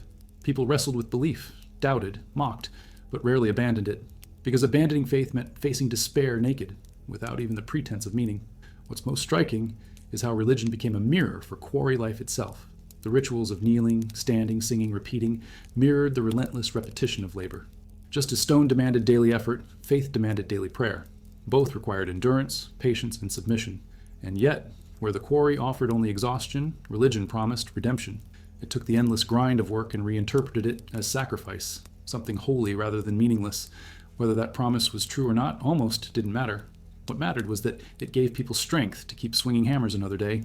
In the end, religion in quarry towns was not about dogma, but about survival. It gave shape to grief, rhythm to joy, and meaning to struggle. It held communities together when hunger and death threatened to scatter them. And perhaps its greatest gift was not the promise of paradise, but the assurance that suffering was not endured alone. Because in the echo of hymns, in the glow of candles, and the whispers of prayers shared by neighbors, quarry families found something even the stone could not crush: the belief that together they could endure. Death in quarry towns was not a distant concept, whispered only in old age. It was a daily companion, visible in every cough, every stumble, every groan of shifting stone. People did not ask if death would come, but when and how. And yet, because it was so constant, death was not always cloaked in solemnity. It was mourned, yes, but it was also mocked, bargained with, woven into humor, and accepted with a mixture of dread and defiance. In some ways, quarry towns developed their own strange intimacy with mortality, an intimacy that outsiders found morbid, but insiders recognized as survival. Accidents gave death its most brutal entrance. A rockfall could claim a man in seconds, leaving only shattered tools and stunned silence behind. The quarry could swallow bodies whole, turning workers into part of the very stone they carved. Funerals followed swiftly, not because grief was shallow, but because survival did not allow long pauses. Widows wept, children clung to skirts, neighbors carried coffins cobbled together from rough wood. The same hands that dug graves returned to chisels the next morning. It sounds heartless, but it wasn't. It was necessity. To linger too long in grief was to risk starvation. Illness made death slower, but no less merciless. Quarry cough, as it was called, hollowed out men's lungs until breath itself became a battle. Families learned to recognize the stages, the persistent cough, the rattling chest, the weight loss, the silence. Wives stayed awake listening, children stared at fathers who wasted before their eyes. And yet, even here, humor crept in. Men joked about coughing competitions or about turning their lungs into flutes. The jokes weren't funny, not really, but they gave shape to terror. Laughter did not cure, but it made waiting for the inevitable less suffocating. What's striking is how communities responded to death as a collective. No one was ever buried alone. Even the poorest, those who died with debts larger than their savings, were accompanied by neighbors. Families shared bread, carried candles, sang hymns, not because they could afford generosity, but because they knew their own turn was coming. Attending funerals was not charity, it was rehearsal. Each mourner walked alongside the coffin, not only for the dead, but for themselves, practicing solidarity in the face of their shared fate. Children, too, were not shielded from death. They saw coffins carried past their homes, heard prayers recited, and sometimes even helped dig graves. It shaped their imaginations early, instilling both fear and familiarity. Games included mock funerals, with dolls or pets solemnly buried in boxes, children imitating prayers they had heard countless times. Adults might scold, but often smiled wryly, recognizing that children were simply processing the world they saw. It is oddly comic to think of a group of kids holding a funeral for a dead mouse, chanting half-remembered hymns, but it reveals how deeply death saturated daily life. Yet funerals were not always somber. They often doubled as gatherings, moments when neighbors who rarely had time to socialize lingered together. Stories of the deceased were told with tears and laughter alike, exaggerations turning flaws into fond memories.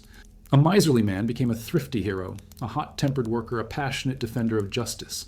Funerals became stages where grief and humor shared the same script, proving that memory softened edges even in the harshest places. Religion gave death its most hopeful frame. Priests spoke of paradise, of eternal rest, of reunions beyond the grave. Families clung to these promises, lighting candles not only for the dead, but for themselves, reminding their own hearts that suffering was temporary. Yet skepticism lived alongside faith. Some quarrymen muttered in taverns that heaven was just another quarry with better wages, while others quipped that their lungs wouldn't survive even eternity. Still, when bells tolled, everyone attended Mass, because even doubters needed rituals to hold despair at bay. Death also shaped how people lived. Knowing their time could be cut short, quarrymen drank more freely, laughed louder, and sometimes spent coins they didn't have. Wives scolded, but perhaps secretly understood. What use is saving if tomorrow a rock might crush you? This impulsive streak gave life in quarry towns a strange vibrancy, a defiance that burned brighter precisely because it knew the flame could be snuffed out any moment. And in that way, death, instead of erasing life, often sharpened it. Even the landscape bore death's mark. Cemeteries sat on hills overlooking the towns, rows of crude crosses and weathered stones, some with names barely legible, others with no names at all. Families visited often, not only to grieve, but to remind themselves of continuity, that the living and the dead shared the same soil, the same dust, the same fate. These visits carried both sorrow and humor. People spoke to the dead, sometimes asking for advice, sometimes scolding them for leaving too soon. Death was not final exile. It was simply another form of presence. Perhaps the most telling thing about death in quarry towns was the way people refused to let it silence them. They carried on with laughter, with rituals, with storytelling, with jokes so dark they startled outsiders. In their world, death was not the enemy, it was the neighbor. Always there, sometimes intrusive, sometimes ignored, but never completely unwelcome. Because if you live with death every day, you stop fearing it quite as much. And maybe, in the strange logic of quarry life, that was the greatest victory of all. To turn mortality into something familiar. Something that could be faced not with terror, but with a shrug, a prayer, or even a laugh. Legacy in quarry towns was never written in books or celebrated with statues. It was carved into memory, whispered in kitchens, and carried in the lungs of children who grew up breathing the same dust as their parents. For families whose lives revolved around stone, legacy was not about wealth or fame. It was about endurance, about leaving behind something, however small, that proved their existence mattered. And often, it was the quietest details that lasted longest. A song hummed by a grandmother, a scar traced on a father's hand, a joke that outlived the man who told it. The most obvious legacy was the stone itself. Blocks cut from the quarry ended up in cathedrals, bridges, and monuments far beyond the towns where they were hewn. Quarrymen knew this, even if they rarely saw the finished buildings. They took pride in saying, "My stone stands in that city," even if they would never step inside the structures their labor built. It's almost tragicomic. Imagine coughing yourself sick so a bishop can admire a marble altar, or so a politician can give speeches in a grand hall. Yet there was pride, too, in knowing their work shaped landscapes, even if their names were never engraved on the walls. Within families, legacy passed through skills and habits. Fathers taught sons how to swing hammers, sharpen chisels, read the cracks in stone. Mothers passed down recipes, songs, and survival strategies, how to stretch food, how to keep dust at bay, how to bury grief without letting it consume you. These inheritances were less glamorous than wealth, but in many ways more enduring. A child who learned to mend boots or patch clothes carried that knowledge for life. Legacy here was not about what you owned, but about what you knew and could pass on. Stories became another form of legacy. Families retold tales of ancestors who had survived cave-ins, or who had outwitted quarry owners, or who had simply endured longer than anyone thought possible. Children grew up hearing these stories until they felt like myths, transforming ordinary laborers into legends. A man who had carried stone farther than anyone else became as memorable as a saint. Humor ensured these stories survived, too. Exaggeration turned scars into trophies, mistakes into comic relief, failures into folklore. Legacy lived in words, shaping identity even when paper could not. Religious rituals also preserved legacy. Candles lit for the dead, prayers whispered for ancestors, names recited year after year. All these acts ensured that quarry families were not forgotten. Cemeteries may have been filled with crude wooden crosses that rotted away, but the people buried beneath them endured in memory through ritual. Children learned early to respect those who came before, not because of wealth or titles, but because they had paved the way, literally and figuratively. Death did not erase legacy. In many ways, it solidified it. Communities themselves carried legacies of solidarity. Neighbors remembered who had helped in times of hunger, who had shared bread, who had carried coffins when grief was too heavy. These acts became stories passed down, shaping reputations long after individuals were gone. A man might not be remembered for his wage slips or his debts, but he would be remembered for lending tools, for comforting widows, for laughing the loudest in the tavern. Legacies here were not measured in monuments, but in kindness, resilience, and character. Education, rare though it was, offered another form of legacy. A child who managed to learn to read might teach siblings, and in doing so, change the trajectory of an entire family. One literate child could lift generations, transforming illiteracy into knowledge, dependence into independence. These quiet revolutions were legacies too, small victories against cycles of poverty. Even if only a handful of quarry children broke free, their success became proof that escape was possible, and that possibility itself was inherited hope. And humor, always humor, left a legacy that outlasted suffering. Quarrymen's jokes, women's sharp observations, children's playful exaggerations, these echoes of laughter endured even when memory of hardship blurred. Families repeated the same lines decades later, chuckling as though the speakers were still present. Humor carved grooves in memory deeper than sorrow could erase. Legacy was laughter passed down like an heirloom, a reminder that even in lives consumed by stone, joy had not been entirely crushed. The irony, of course, is that quarrymen's legacies were most visible in places they never lived. Their stone-built cities, their labor-shaped nations, their sacrifices made others' glory possible. Outsiders admired cathedrals, monuments, and mansions without ever knowing the names of those who carried the stone. But within quarry towns, legacy was preserved differently, through memory, story, ritual, and the stubborn insistence that their lives mattered, even if history forgot them. Perhaps that is the ultimate reflection. Legacy in quarry towns was not about permanence carved in stone, but about resilience carried in spirit. It lived in the way families endured, in the humor that softened grief, in the whispered stories that outlasted generations. The quarry took health, time, and lives, but it could never erase the marks people left on each other. And maybe, in the end, that is the most enduring legacy of all. That even in places where stone crushed everything else, humanity remained unbreakable.